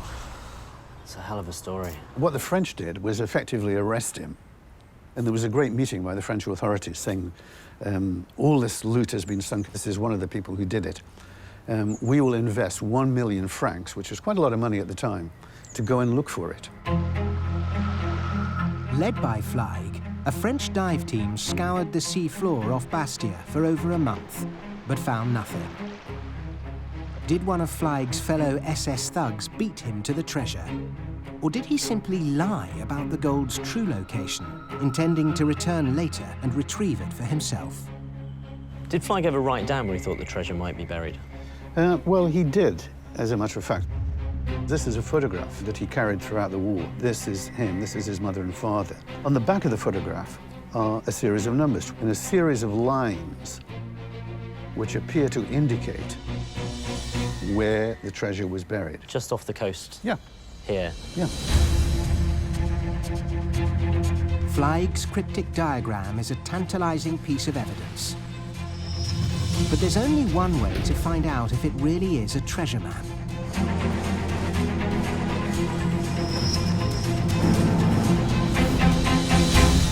Connor is going to use it on an undersea hunt for Rommel's gold. A team of investigators is on the trail of a hoard of gold stolen by the Nazis. The hunt has taken them from Tunisia. Nobody knows where that stolen gold actually ended up.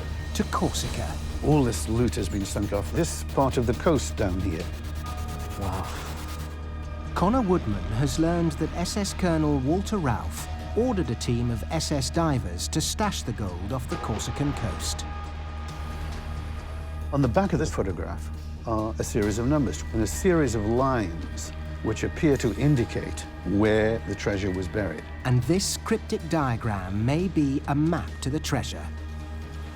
Connor has enlisted the help of a local dive expert to put the evidence to the test. So this is the coordinates that were drawn on the back of Peter Flag's photograph. You've seen this before? Yes, I see Terry sent me this position, but I don't understand all the number. Where is the position? I don't know. Do we have any reference? One reference, I think if you put like this, oh, yeah. Perhaps the Bastille, and this is the coast. Stefan has a hunch this line on the map is in fact the Corsican coast. It's a theory backed up by the existence of an intriguing landmark Flagg mentioned in his interrogation. Perhaps this is the position of the plane. What is the plane? Tell me more about the plane. Flagg said the treasure is near a small plane with one motor. A sunk plane? Yes, yes, yes. Okay. So we dive on this plane. Okay. It's an adventure. It's an adventure, it is, yeah.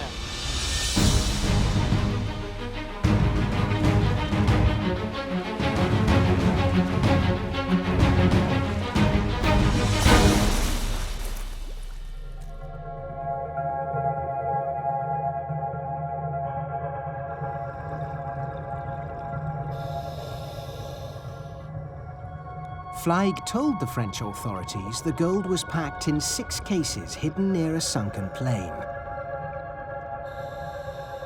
Connor descends, and just as Stefan promised, the ghostly image emerges of an American P-47 Thunderbolt fighter. It's eerily peaceful.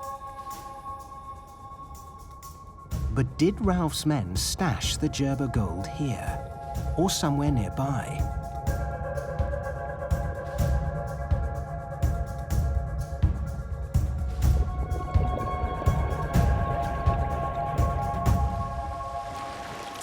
It's a beautiful single motor plane. I mean, just like Flagg said, intact on the bottom. And I mean, if X marks the spot, there it is. There's where to start searching from. But then broaden the search out and suddenly you're looking for a needle in a haystack because there's just miles and miles and miles of sea kelp, you know, grasses on the bottom. And I mean, there's 6 boxes of gold down there. You could be looking for the next 62 years, you might not find them. Yes, this is the name, legend. Yeah. It's possible the gold remains hidden somewhere nearby. But back in Dallas, the investigation has taken a new turn. The research team has unearthed compelling evidence presented at the post-war Nuremberg trials of Nazi war criminals. This statement is about SS loot and what was done with it. What they did with the stuff that they stole? Yeah, here is mentioning of this pawn shop. It says that all jewelry, gold, silver, was delivered to that specific pawn shop in Berlin? That's right. At its height in 1942, Hitler's empire covered a vast area. Personal jewelry and other small items looted from occupied territories were sent back to the Berlin Municipal Pawn Shop for appraisal. We're talking about scrap gold, we're talking about poor people's gold. It was all scraped together and made to money. So if Ralph's being a good SS officer, what he stole would have gone to the pawn shop. Connor arrives in Berlin to find out more about the pawn shop and whether the Gerber gold ever passed through its doors. Christoph Kreutzmüller is a historian with an in-depth knowledge of Nazi looting. So, Christoph, I'm on the trail of the gold that was stolen from Tunisia. If that gold made its way to Germany, what would have happened to it? If it went to Germany in 1943, then it would have gone here. Das ist das Leihamt der Stadtgemeinde Berlin. So it's the pawn office of the city of Berlin. Why a pawnbroker? Why a pawn office? Because they were the people who could assess the quality of the gold, what the price would be. Right. So if the SS, let's say, had taken the Tunisian gold and brought it here to Berlin, what would have happened to it after that, once it arrived here? It was just gold in bits and pieces, so it would have been melted down into gold bars, given a number, an official number, and then traded abroad. Right. So, so that Tunisian gold, if it did come through Berlin and it was melted down, now it could be anywhere. Yeah. Or everywhere. I could be wearing it now, for all I know, on my finger. I'm afraid so. I mean, it's kind of creepy. During the war, the Berlin Municipal Pawn Shop quietly processed untold riches torn from the hands of rightful owners, turning them into profit for the Reichsbank and funding for the Nazi war machine. The question is, did Walter Rauff send his stolen riches back to Berlin? Few of the pawn shop's wartime records survive, but Christoph has discovered a document from February 1943 that details the processing of a large shipment of gold. This is a translation of an original document from the Nuremberg trials. This is February 1943. Mm-hmm. Which suggests that this activity was going on around the same time as the gold was looted from Germany. No, it proves. It actually proves. Do you think that it's possible that the Gerber gold was being processed here around the same time? That's all. That's what you can see. But so, I wouldn't go any step further. So we don't know for sure that the Gerber gold passed through here? No.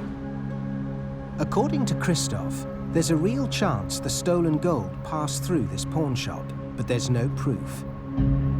The team now turns its attention to tracking Walter Rauff.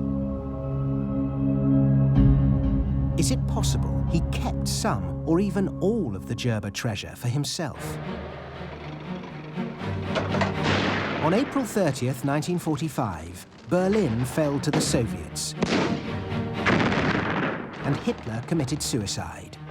Across Europe, the last pockets of Nazi resistance began surrendering.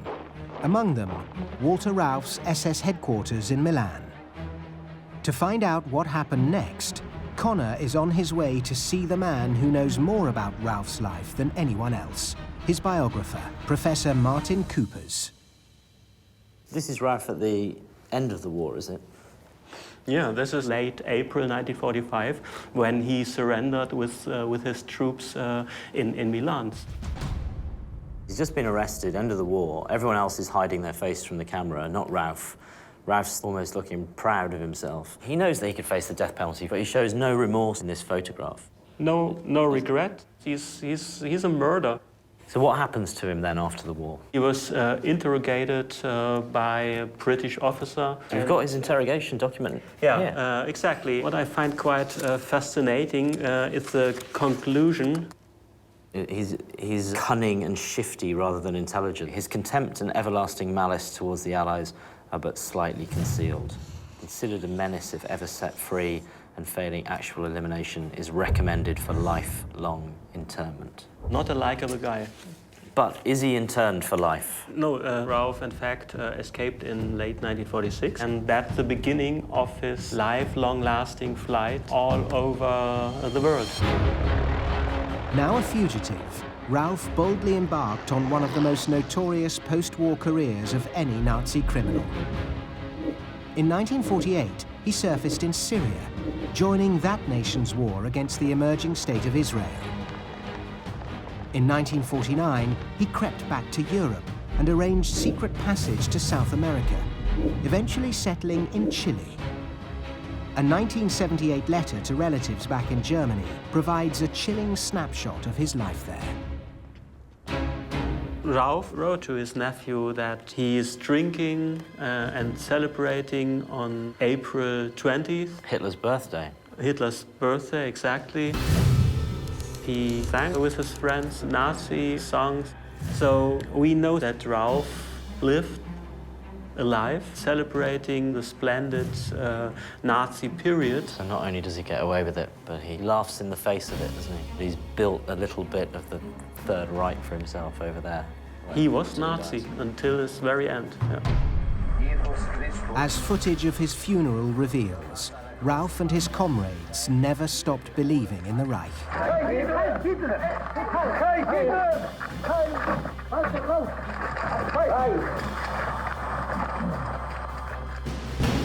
Walter Ralph, mass murderer and the real thief behind Rommel's gold, lived nearly 40 years after the end of the Second World War. The team's task now is to find out if he did it with the help of Gerber's stolen treasures. How does he get away with it? The team is on the trail of SS Colonel Walter Ralph, the man who stole the treasure known as Rommel's gold. They've discovered he escaped Allied custody in 1946. That's the beginning of his lifelong flight all over the world. And eventually made his way to Chile, where he lived for over 25 years. On May 14th, 1984, Walter Ralph died of a heart attack at the age of 77 and was laid to rest in Santiago.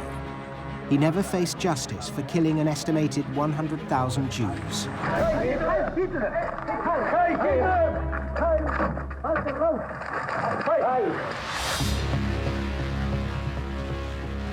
The question is, did he finance his incredible escape to Chile using the Gerber gold? This is a report by the German Bundesnachrichtendienst, the German Secret Services, on Walter Ralph, where they say Ralph, from 1958 to 1962, was working for them. And they You've got to be kidding me. Now he's working for the German intelligence service. Yes, and there's mentioning of him appearing in Rome after May 45. Auffallend war, dass seinerzeit über einen Koffer mit Gold- und Schmucksachen verfügte. So he has a suitcase on him with gold and jewelry, über deren Herkunft keine Auskunft gab. He did not want to talk about where they came from. That very well could be the things he's stolen from Tunisia. This is a smoking gun that we've been looking for. I mean, it's the most tangible piece of information that we've got, that we've found so far as evidence that he might have taken these things. We've got to head off to Chile and follow this lead.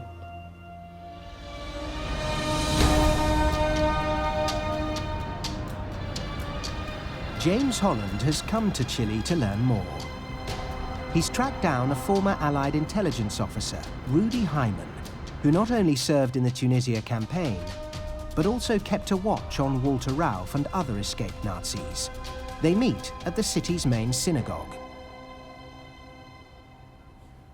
So, Rudi, after the war, you were living here in Santiago in Chile, and you ended up working for the Wiesenthal Center as an intelligence gatherer on an informal basis. Oh, yes. When I came to Chile, I discovered the paying officer of Odessa.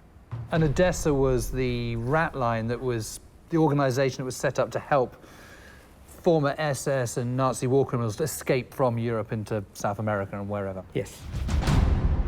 Aided by fellow SS men and their sympathizers, thousands of Nazi criminals managed to flee Europe after the war to avoid prosecution and the hangman's noose. Among them, Klaus Barbie, the notorious butcher of Lyon, Dr. Joseph Mengele, who conducted inhuman experiments on captive Jews in Auschwitz, Adolf Eichmann, the man who organized mass deportations to the death camps, and Walter Ralph. Concerned these criminals might organize and rise again, Rudi and other volunteers in Chile continued to watch them long after the war was over. Rudi managed to identify a paymaster, a man responsible for doling out secret financial support to fugitive war criminals, possibly funded in part by wartime looting. We covered the Odessa paymaster 24 hours a day. So we find out he had a small office, which he open twice a month. Right, and then you watch who comes and goes. Yeah, those who came to the paymaster's office to collect their money. According to Rudy, the Nazi fugitives knew they were likely being watched and sent proxies to pick up their blood money.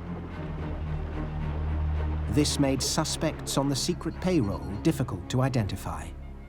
And do you know whether Ralph was directly benefiting from the monies that the paymaster was handing out? I don't know. We suspect, but we don't know. We know that he got money, but I don't know whether he brought the money with him or whether he had some financing through Odessa. For Rudy, keeping a close eye on escaped Nazis like Ralph wasn't just a job, it was deeply personal. A German Jew who escaped Berlin in 1938, he later joined the Allied war effort against his Nazi oppressors. So Rudy, as a Jew yourself and someone who was forced to leave their home country, what did you feel about someone like Ralph as a free man here in Santiago in Chile? That was awful, of course, yeah. We think that a war criminal, he is not being condemned, it's just awful. But that's the way it is.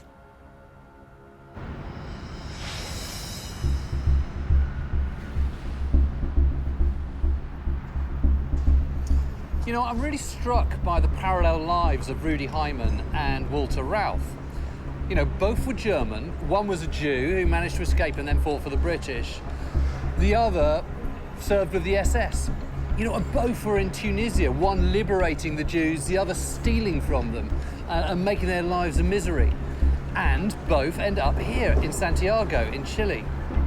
And we know that Rudy was involved with intelligence gathering on former Nazis, but tantalizingly, we're not yet closer to finding out what happened to that gold, those riches that Ralph stole. But there's still one last clue to be investigated, found here in the 1984 funeral footage.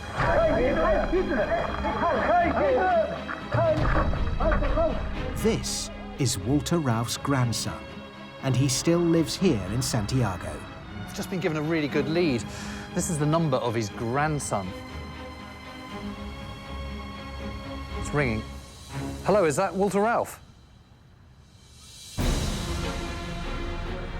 Walter III has never spoken publicly about his grandfather before, but James has persuaded him to meet. Now he's about to hear from a man who knew Walter Ralph intimately and may know what happened to the Gerber gold.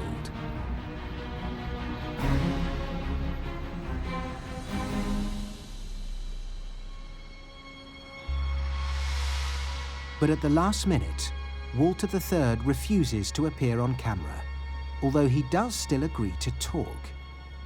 He tells James that he's vehemently opposed to Nazi ideology and wants to distance both himself and his family from his grandfather's bloody past. They talk for nearly an hour, and then he's gone, leaving James to make sense of what he's just heard. I've come such a long way to talk to Walter Ralph's grandson, Walter III, and he was at least willing to tell me about his memories of his grandfather. The grandfather of his memory and this notorious war criminal who has the deaths of perhaps 100,000 Jews on his hands. I found it very hard to kind of sort of match the two, and yet he wasn't denying what his grandfather had done either. He said they cannot avoid what happened, what he did to the Jews. He once asked his grandfather about his time in the war, but his grandfather wouldn't talk to him about it. It was a sort of forbidden subject, and he never raised it again. And he also said that in his experience, he never saw any sort of meetings with other Germans or other suspicious types or anything like that. You know, he found the idea that his grandfather was here in Chile and rich on stolen gold. I mean, he just found that laughable. He said he always kept accounts of how much he'd spent, which implies that here's a man who's careful with money, but someone who's not particularly well off either. You know, it's not the sort of carefree spending of someone who's got lots of looted gold in their pockets.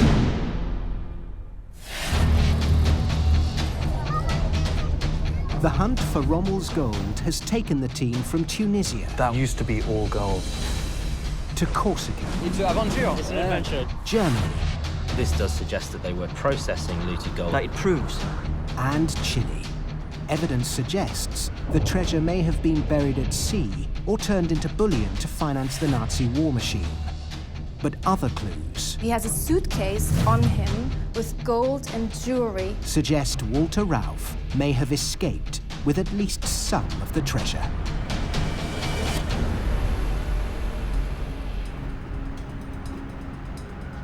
You know, when I talked to Ralph's grandson, he was painting this picture of just an old man, his grandfather, living out his final years in a very solitary way. You know, just a quiet old man, minding his own business, not at all political.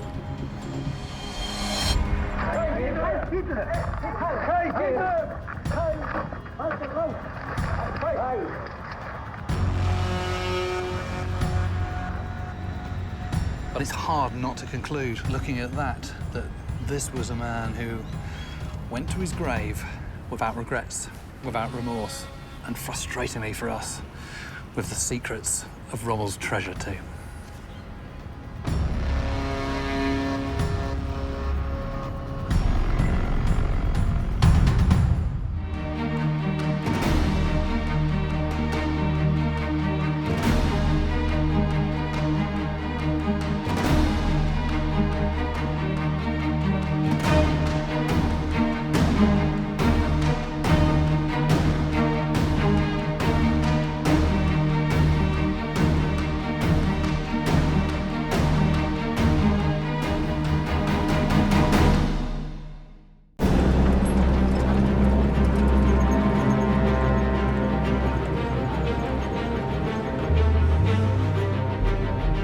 It's 1944, July.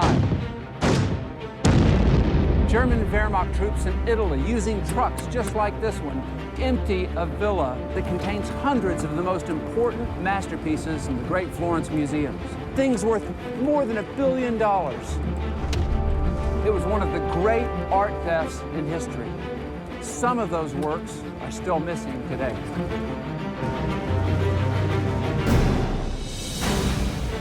At the end of World War II, the Allies made a series of shocking discoveries.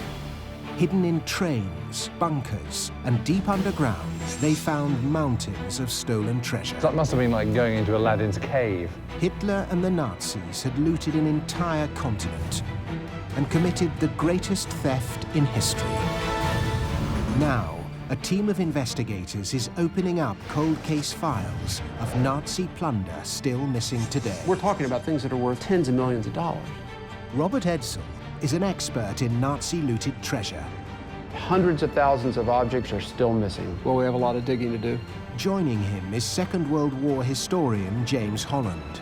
None of this was really his. He'd just taken it. And investigative journalist Connor Woodman. And this is a genuine treasure hunt. We dig a hole in the ground and we find those cases. Their mission, uncover new clues. Oh gosh, this is it. Explore Nazi hideouts. Whoever built this brick wall really didn't want anyone to get through to the other side. Find out how the treasure was stolen and where it might be now. What a piece of history.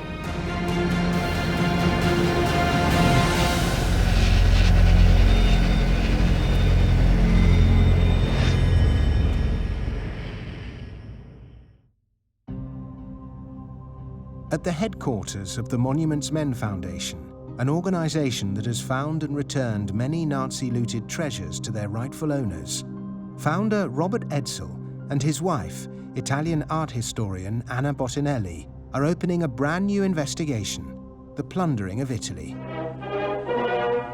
Proclama del capo del governo. At the start of World War II, Italy, under fascist dictator Benito Mussolini, was Hitler's closest partner. But in 1943, everything changed. Allied forces swept into the south of the country. In the wake of the invasion, Mussolini was toppled, and the new Italian government announced its surrender. Ogni atto di ostilità contro le forze anglo-americane deve cessare da parte delle forze italiane in ogni luogo. Incredible. I know. This is the original radio broadcast from the leader of Italy speaking to the nation on September 8, 43, announcing the armistice of Italy. I mean, this is what my grandmother heard. She heard the message and went out in the streets celebrating that the war was over. They all thought it was over.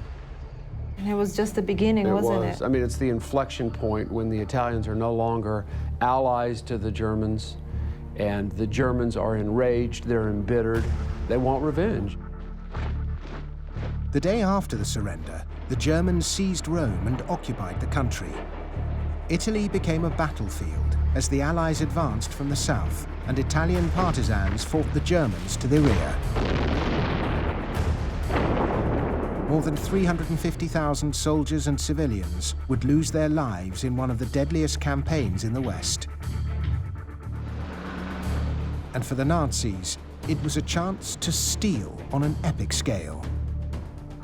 From the gold in the Bank of Italy in Rome to the cultural treasures of Florence, nothing was safe from Nazi looting. There's still so much missing. Thousands of things missing, and that is the focus of our investigation. The team heads to Italy on the trail of Nazi loot. Investigative journalist Connor Woodman begins the search for the lost gold north of Rome, while Robert and historian James Holland begin their investigation in Florence, scene of one of the greatest art thefts in history.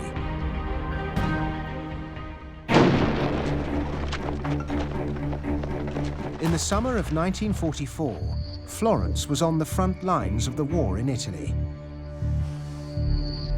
The Allies were advancing north, and the Germans were in full retreat. The city of Florence and its contents were now in peril. The Allies have been fighting up the leg of Italy for the best part of a year, and now on the 3rd of August 1944, the British 8th Army were nudging into the southern outskirts of Florence. It must have been an incredibly dangerous time for Florence, because you've got British 8th Army advancing from the south, you've got German rearguards in the city, and you've got the fascists getting out of there. So suddenly you've got a vacuum, and when you've got a vacuum, that's when bad elements come in. And don't forget that in Florence, you've got some of the most priceless works of art in the entire world. A city of incomparable beauty, it was the jewel of the Italian Renaissance, and a repository for many of the world's finest treasures. Hanging on the walls of the Uffizi Gallery were some of the greatest of all Renaissance masterpieces, facing destruction or theft, their fate now hung in the balance. In a desperate bid to gain time and slow down the Allied advance into the city, the Germans mined the bridges across the river. Suddenly the city was ripped apart by a series of massive explosions. Vast amounts of smoke and grit and dust were flung into the air. When the dust all settled again, 5 out of the 6 bridges across the Arno had been completely destroyed. Might have been a massive act of architectural vandalism, but it certainly did the trick, because it took the British another week to get into the city. And when they did get here, they had no idea what the retreating Germans had taken with them. By the time the Allied soldiers reached the Uffizi, its galleries were empty, and hundreds of Renaissance masterpieces by the likes of Cranach and Rubens had been taken by the retreating Germans. How the theft was perpetrated is revealed in this telegram. Scarce resources were diverted from the war effort for the removal of the art treasures. 1,000 litres of gas and 13 trucks were requisitioned for their transportation. A total of 529 paintings and 162 sculptures were now heading northwards. Hundreds of masterpieces from the Florence collections, worth billions of dollars, were put on these trucks with no protective covering, no crates, no tarp on top, and moved over bomb-cratered roads to the north. This telegram also reveals the name of the man who signed the order facilitating the theft: General Karl Wolff, head of the SS in Italy. SS General Karl Wolff is a fascinating figure. Hitler looks at him with great attraction. He's tall, he's blonde, he has this Aryan appearance in the mind of Hitler. He's well educated, he's cultivated. Hitler has a special assignment for Wolff. He sends him to Italy to be head of all the SS troops. The SS were the most feared and fanatical of all Hitler's forces. This rare colour footage, shot at Hitler's home at the Berghof, reveals Wolff operating at the very centre of the SS hierarchy. Standing alongside him are two of the most notorious men in the Nazi regime. Leader of the SS, Heinrich Himmler, and one of the principal architects of the Holocaust, Reinhard Heydrich. In the course of the war, Wolff issues orders to resolve some of the bottlenecks taking trains of Jews to concentration camps. It's hard to find a photograph of Himmler at any of the concentration camps he visits during the war without having Wolff by his side. 700 of the world's most precious works of art were now in the hands of a top-ranking SS general on the Allied list of wanted war criminals, their destination unknown. For Robert, the investigation heads north.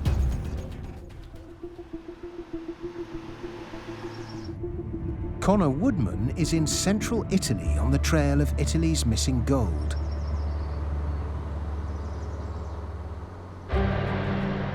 Two weeks after the Italian surrender, Nazi SS trucks had pulled up outside the Bank of Italy in Rome and had been loaded with bullion.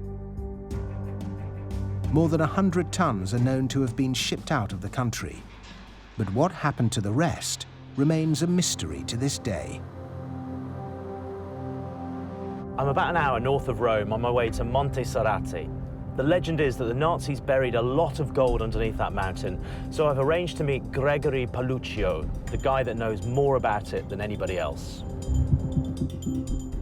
Buried deep beneath this mountain is a vast bunker complex, which in September '43 was commandeered by the Germans as their army headquarters.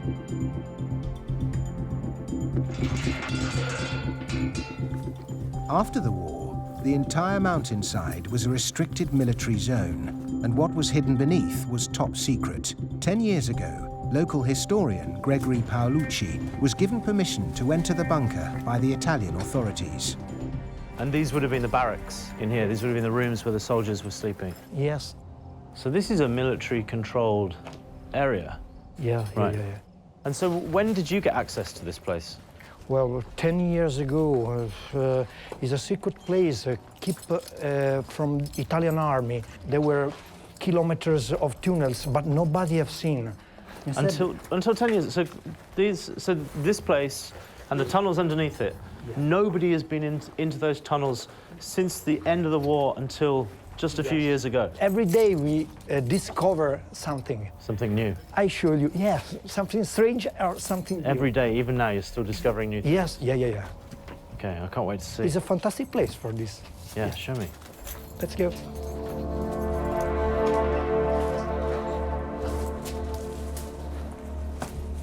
All right, I mean, you can really see the mountain here now.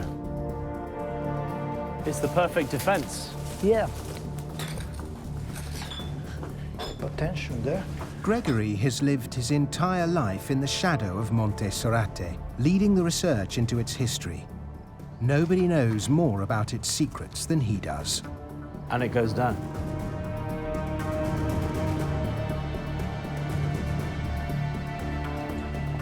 Beneath the mountain is the bunker, a network of tunnels and caverns, much of it untouched since the Germans were here.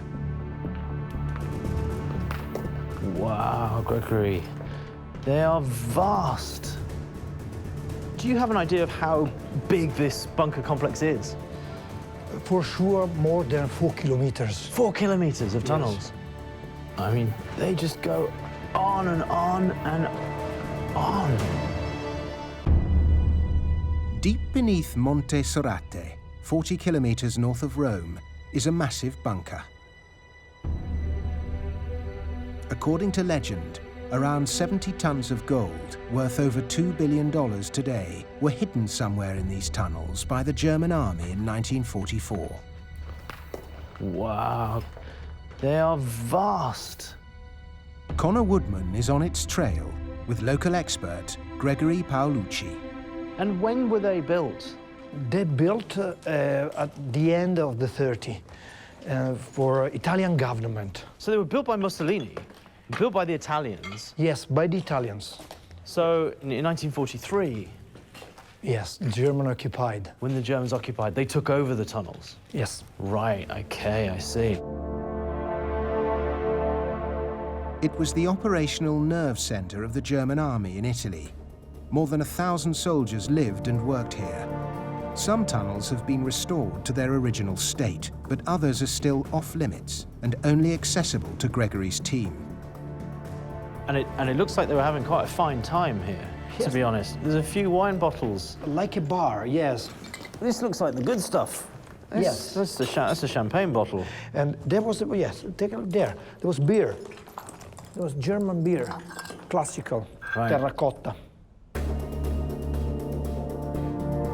And so each room, you think, would have been given, it would have had a specific purpose? There was a city, an underground city. You need everything.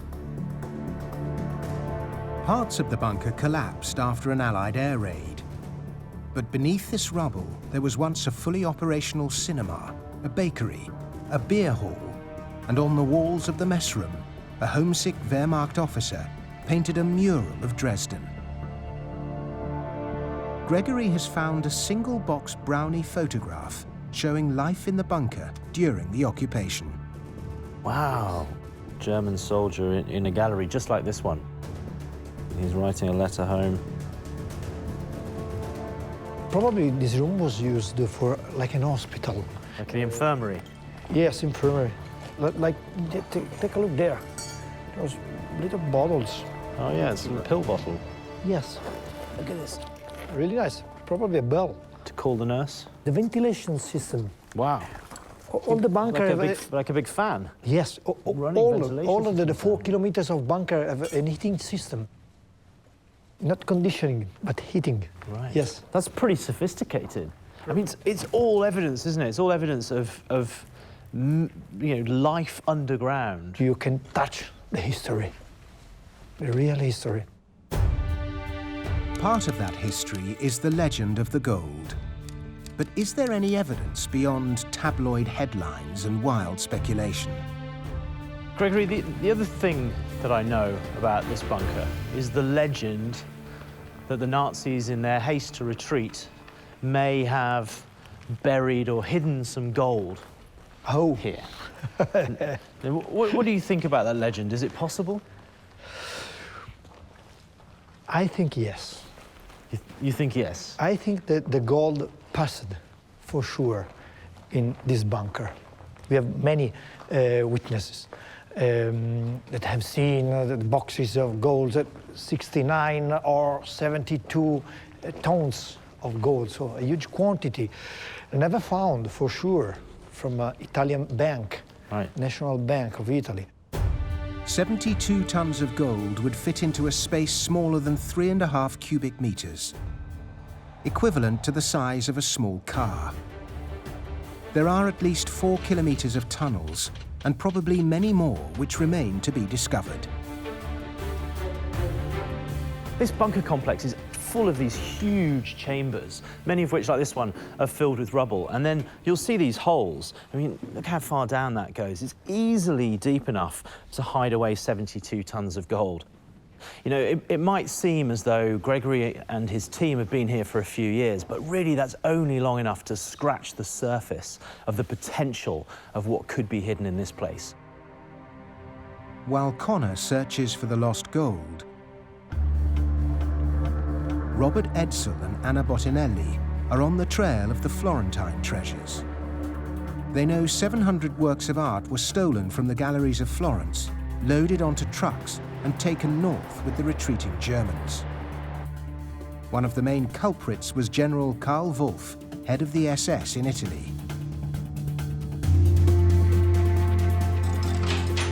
To investigate the part played by the SS in Nazi looting, they go to the Siviero Archive, a unique collection of investigative files documenting Italian artworks missing since the war.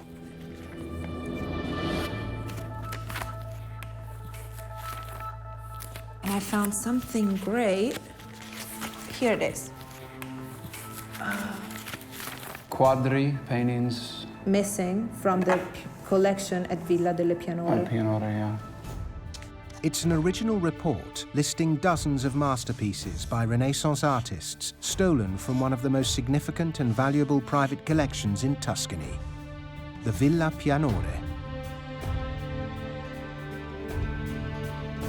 James Holland goes to the scene of the crime. In the summer of 1944, this palace was on the front lines of the battle for Italy and had been commandeered by the Waffen-SS, the most feared and infamous of all Nazi forces in Italy. Gosh, what a place. You can see why the 16th Waffen-SS would want to requisition this.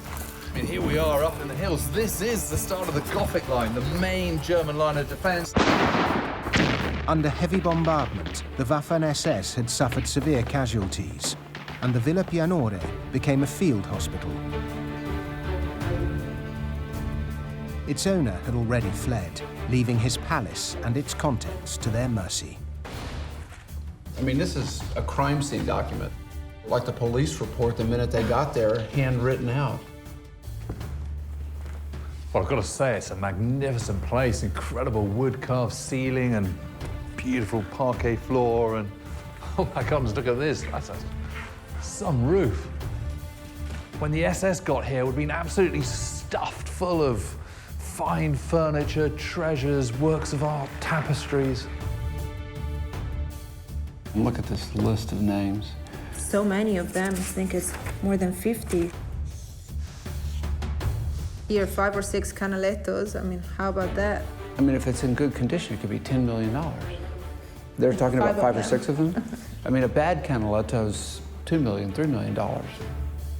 Feels rather sad and run down now, I have to say. There's sort of wistful air about the place.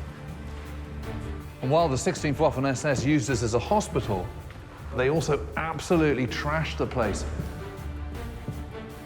And when they left just over a month later, all they left behind was a pile of empty picture frames. I mean, they've cut these canvases right out of the frames with a bayonet or a knife. The whole place was completely cleared out.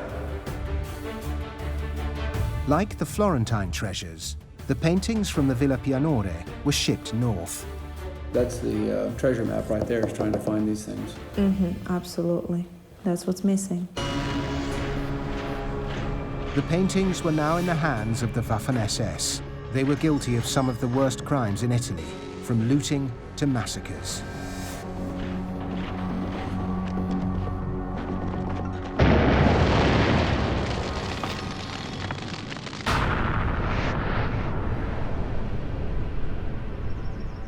Just 10 kilometers from the Villa Pianore lies the village of Sant'Anna di Stazzema. On the 12th of August 1944, troops from the same 16th Waffen-SS division arrived here at dawn. For the 16th Waffen-SS in this area, life had become extremely difficult, to put it mildly. To the front, they had the Allies shooting and firing at them every time they moved, and to the rear, they had partisans making their life a misery. When they learned that this part of the mountains had become swollen with people, they assumed it was the partisans concentrating here. The trouble was, how do you distinguish between a civilian and a partisan? The solution is you don't. You just shoot everybody. 100 villagers inside the church were systematically machine-gunned and the church set alight. The SS then set about slaughtering the entire village. James has come to meet Enrico Pieri, who as a 10-year-old lived in this house with his family and relatives. So this is where you were up here? Sì. Questo è una pallottola, vedi, che hanno sparato di là, sopra.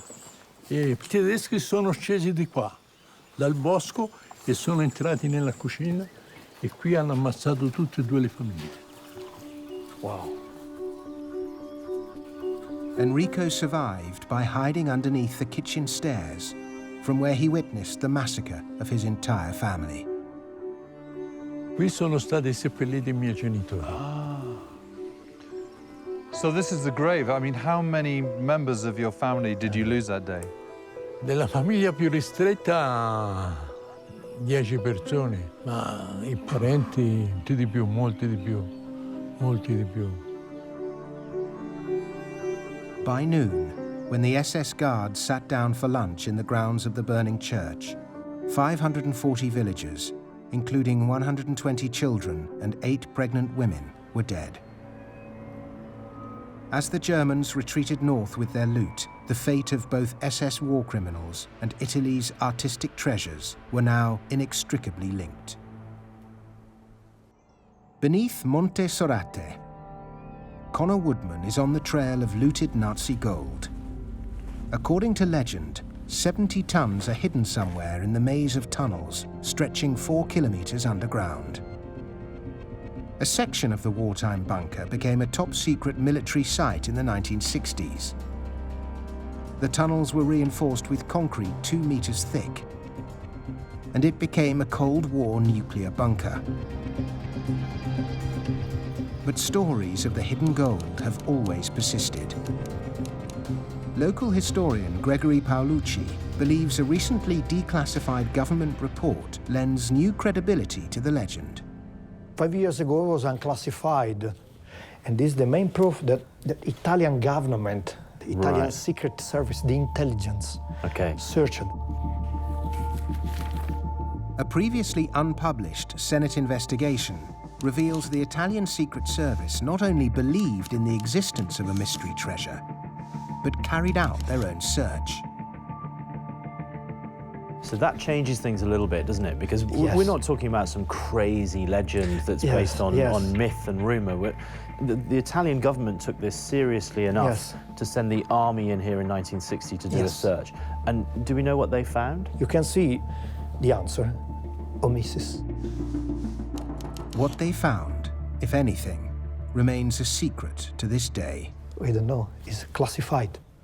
So why don't, if I was to say, let's work on the basis that maybe there is still 70 tons of gold hidden somewhere in this bunker complex. The billion-dollar question is where? Where would you begin to look for it? During the German occupation, eyewitnesses in the nearby village of Sant'Oreste claimed to know the answer. Gregory takes Connor to meet a man who spent a lifetime piecing together the evidence. Now in his 80s, Baron Giuseppe Fortezza believes he has solved the riddle of the mountain. Nelle gallerie del Monte Sorate. So this is the place where you were digging. So this is a brick wall? Muro di mattoni. And this is a gallery, a big tunnel. Un grande tunnel, sì. He made this drawing.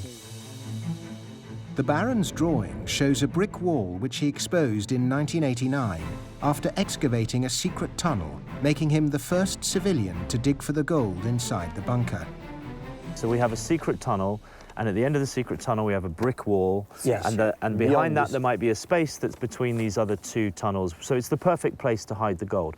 So why did you not find the gold in 1989? Perché è protetto anche dallo Stato Maggiore dell'esercito italiano, quindi a un certo momento finite ricerche, basta. The Baron got this far and no further in his search. So in that case, do you think the gold is still behind that wall? Lì le cassette stanno tutte lì. Ce ne sono 79. 79 boxes are still 79 there. casse. For sure, it's still there. Ma certo. So for certain, yeah. Since the Baron was forced to abandon his attempt in 1989, nobody else has been granted permission to see what lies behind this brick wall. Okay, let's try. Until today.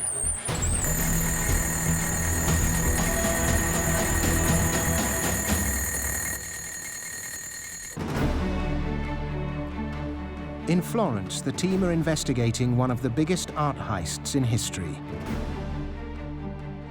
In the summer of 1944, German soldiers had seized more than 700 paintings and sculptures from the Florentine galleries. and 60 paintings from the Villa Pianore.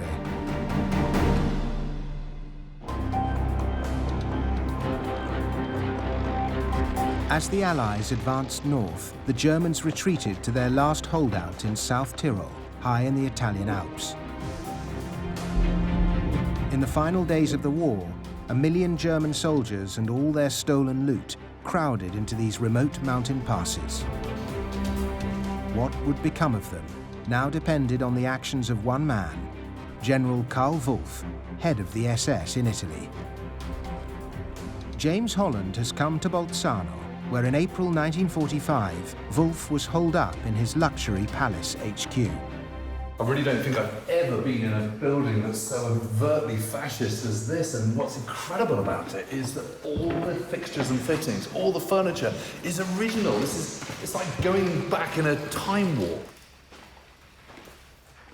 I suppose the big difference, though, is that back then, this building was stuffed full of loot. There was sides of beef, there was vintage champagne, there were all sorts of treasures, and there were also lots and lots of paintings.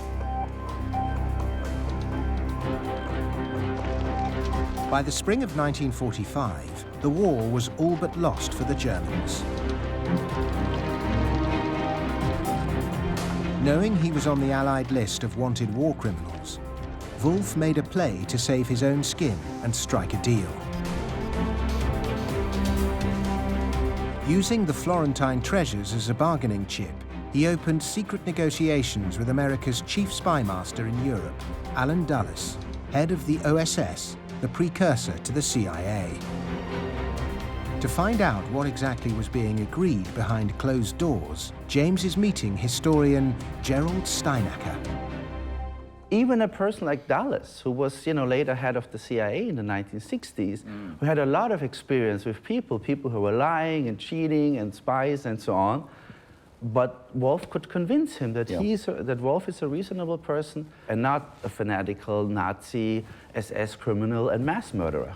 I'm sure he said to Dulles also, when it comes to it, I can dish the dirt on all sorts of people, but I need to know that I'm going to be looked after. And I think part of that is also artwork.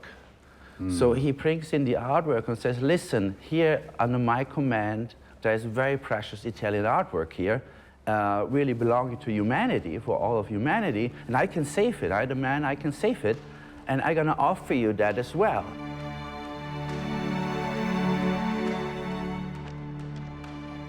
By surrendering early and bringing the war in Italy to a premature end, Wolff's actions may have saved thousands of lives, including his own. Unlike other high-ranking Nazis, he escaped prosecution and almost certain death at the Nuremberg trials. As for the Florentine treasures, their hiding place was finally revealed. High in the Italian Alps, Allied soldiers discovered the secret repositories used by Wolff. One of the most spectacular finds was in the village of San Leonardo, where they discovered an Aladdin's cave containing some of the greatest Renaissance masterpieces in the world. It's incredible to think that here, the village jail, the Americans found some of the Uffizi Gallery's finest works of art, Rubens and Cranach's just stacked up against the wall.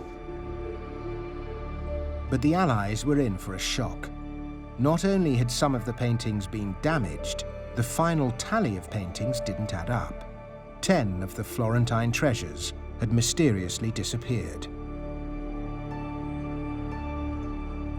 Makes you wonder what happened to the art they didn't find here. Where did that get to? With 1 million German soldiers carrying 1 million backpacks and facing an uncertain post-war future, there were 1 million possible suspects. Each of them with the motive and the opportunity to take one of the Florentine 10. At the end of the war in May 1945, this was full of soldiers, of former members of the German army, of the SS. They're all stranded here, thousands and thousands of people. And of course, down there in the village, there's all these amazing art treasures from the Uffizi. I mean, this is your opportunity to take things, isn't it? And Absolutely. get things under the radar. Absolutely. So if you had a backpack full of treasure, you could hop over the Alps to Austria? There was absolutely a possibility, and these routes were known to the local peoples, to the local smugglers, for example, were smuggling all kinds of things before and after the war. Yeah. And people who were stealing artwork, for example, or other things would escape over the mountains into Austria and then further on.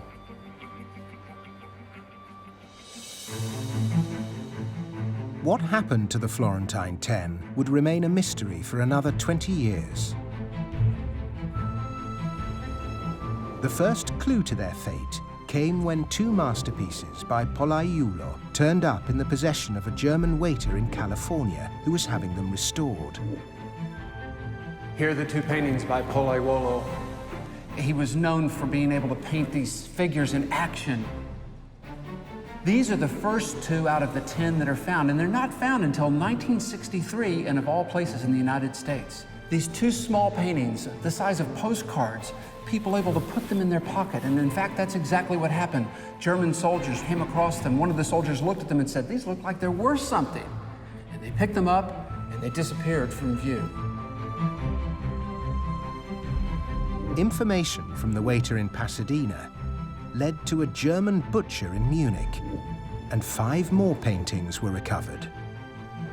That leaves 3 of the original Florentine 10 still to be found, more than 70 years after the end of the war. The most significant of these is a still life by Van Huysum, for which there is only this black and white reproduction.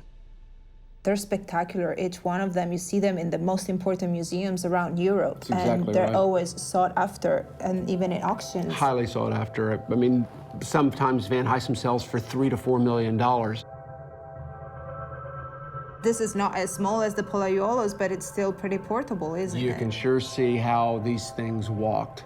Imagine what it would be to have the real thing in front of us. You know, on the one hand, I'm sitting here looking at the beauty of it, this important 18th century flower painter from Holland, and then also, where the heck is this thing? According to the Baron, 300 meters beneath Monte Sorate, this brick wall is perhaps all that stands between Connor Woodman and more than $2 billion of Nazi gold. In 1989, the Baron reached the same spot before the military stopped his excavations. Connor and his guide to the bunker, Gregory Paolucci, now have a chance to go one further and see what's on the other side. After drilling through the brick, Connor gets first glimpse. See. Brick.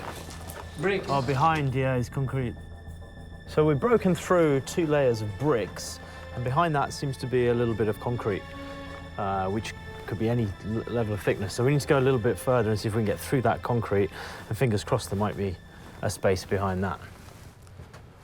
It's heavy going, though. Half a meter further into the brick and concrete, and the drill bit hits a third, unexpected layer. The bunker of Monte Sorate is about to reveal another of its long-held secrets. In the bunker of Monte Sorate, Connor Woodman is about to discover the truth about what lies behind this brick wall. You can just see now as you're drilling, and look what we've got. We've got plastic. We've got plastic coming out of the concrete, which. It's a clue that helps date this section of the tunnel, and it's not promising. That means the concrete that's behind this brick must have been Cold War era. Must have been Cold War era. During the Cold War, layers of plastic were used to line the 2-meter-thick concrete walls of the nuclear bunker, which means this part of the bunker was built 20 years after the Germans left. It's full of secrets, isn't it? This bunker, it's full of secrets. It's incredible. It looks like the Baron's wall dates from the 60s, and the search for the gold must continue elsewhere in the mountain's tunnels. 72 tons of gold sounds like an awful lot, but really we're just talking about a few cubic meters of gold. In a place this size with 4 kilometers of tunnels, I mean, we're talking about a needle. Everywhere. Could be everywhere. It's a needle in a haystack. Yes, so it's possible. Connor leaves Gregory to continue the hunt for the gold. In Rome, Robert Edsel is on the trail of the missing Florentine treasures. Of the original Florentine 10, 3 are still missing, location unknown. To find out where he should search next, Robert is meeting General Fabrizio Parulli, head of the Heritage Protection Unit of the Carabinieri, the Italian National Police. Wow, what a room. The general is one of the world's go-to investigators of stolen art, and his case files stretch from ancient artifacts to Nazi loot. How big is this illegal trafficking of cultural objects? Well, last year, just to give you an idea, we recovered more than 20,600 pieces of art. And that's just 1 year? Just 1 year. Just Italy? Just Italy. Please. In 2014, the Carabinieri made headlines with their biggest ever haul of stolen loot. 45 crates containing more than 5,000 ancient Etruscan artifacts. We are here in our safe. A nice door. No one's getting in that. Yeah, it's better to close. But After guns and drugs, stolen art is the 3rd biggest black market in the world. So this is essentially like an evidence room while the cases are going on? Yes. Nazi loot is part of this global black market, and even after 70 years, it's a top priority for the general. So how many cases do you have that you're actively working related to World War II? Well, we have roughly 2,000 cases. 2,000? We are working hard on this case. And so you're confident that there are going to be more discoveries of things that have been missing since World War II? Yes, even if it's a long time that passed, but we are confident to find something more. The question for Robert is, where should he search? Although it wasn't connected to the Nazis, a clue may lie with the Etruscan art find. It was recovered in Switzerland from behind the walls of the Geneva Freeport, a high-security tax-free storage facility whose clients include art dealers, museums, and collectors. Based on a tip-off and in partnership with the Swiss authorities, the stolen artifacts were seized and returned to Italy. Is it likely you think that there's some other things in these free ports that are stolen? Probably yes. In a growing global art market, Geneva is just one of many free ports, providing secrecy and anonymity to the world's super-rich. Robert goes to Geneva himself to find out more. Doreen, how are you? Great to meet you. He's meeting Doreen Carvajal. She's one of the only investigative journalists ever to have seen inside. The free ports of Geneva. It doesn't look like much, does it? The beauty's inside, not outside. Kind of a modern-day Fort Knox. Incredible security, bomb-proof doors, magnetic locks, facial recognition, barbed wire. And you've been in there? Yes, I've been in there. No one knows for sure the exact value of what is legally being stored behind these walls, but the best estimate is more than 1 million artifacts worth $500 billion. Would it surprise you that there might be works of art that were looted by the Nazis or other things that were stolen? There's one great flaw with the system. There's no overarching inventory control. I think until they do, there won't be real scrutiny of what's in there. Do you think that they will do a comprehensive inventory? Or that they'll be forced to do it? No. The Freeport offers its clients the highest levels of security and privacy, and doesn't welcome the presence of the film crew. As Robert prepares to film on the pavement outside, he's stopped by security. Hello. Excusez-moi. Est-ce que... Il n'est pas privé. Ici? Oui, mais comme vous filmez en direction des ports francs. They told us we needed to move. Even though we're on public property, the side of the building is in view of the camera, and they say that we can't have that happen. So there's some discussion going on right now, and we may be relocating in a moment.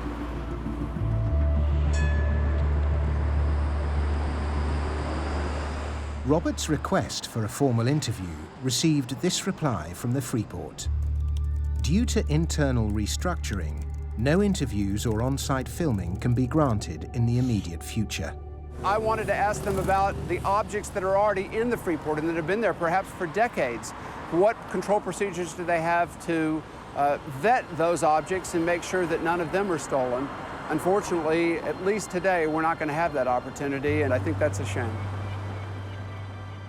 Robert leaves Geneva frustrated.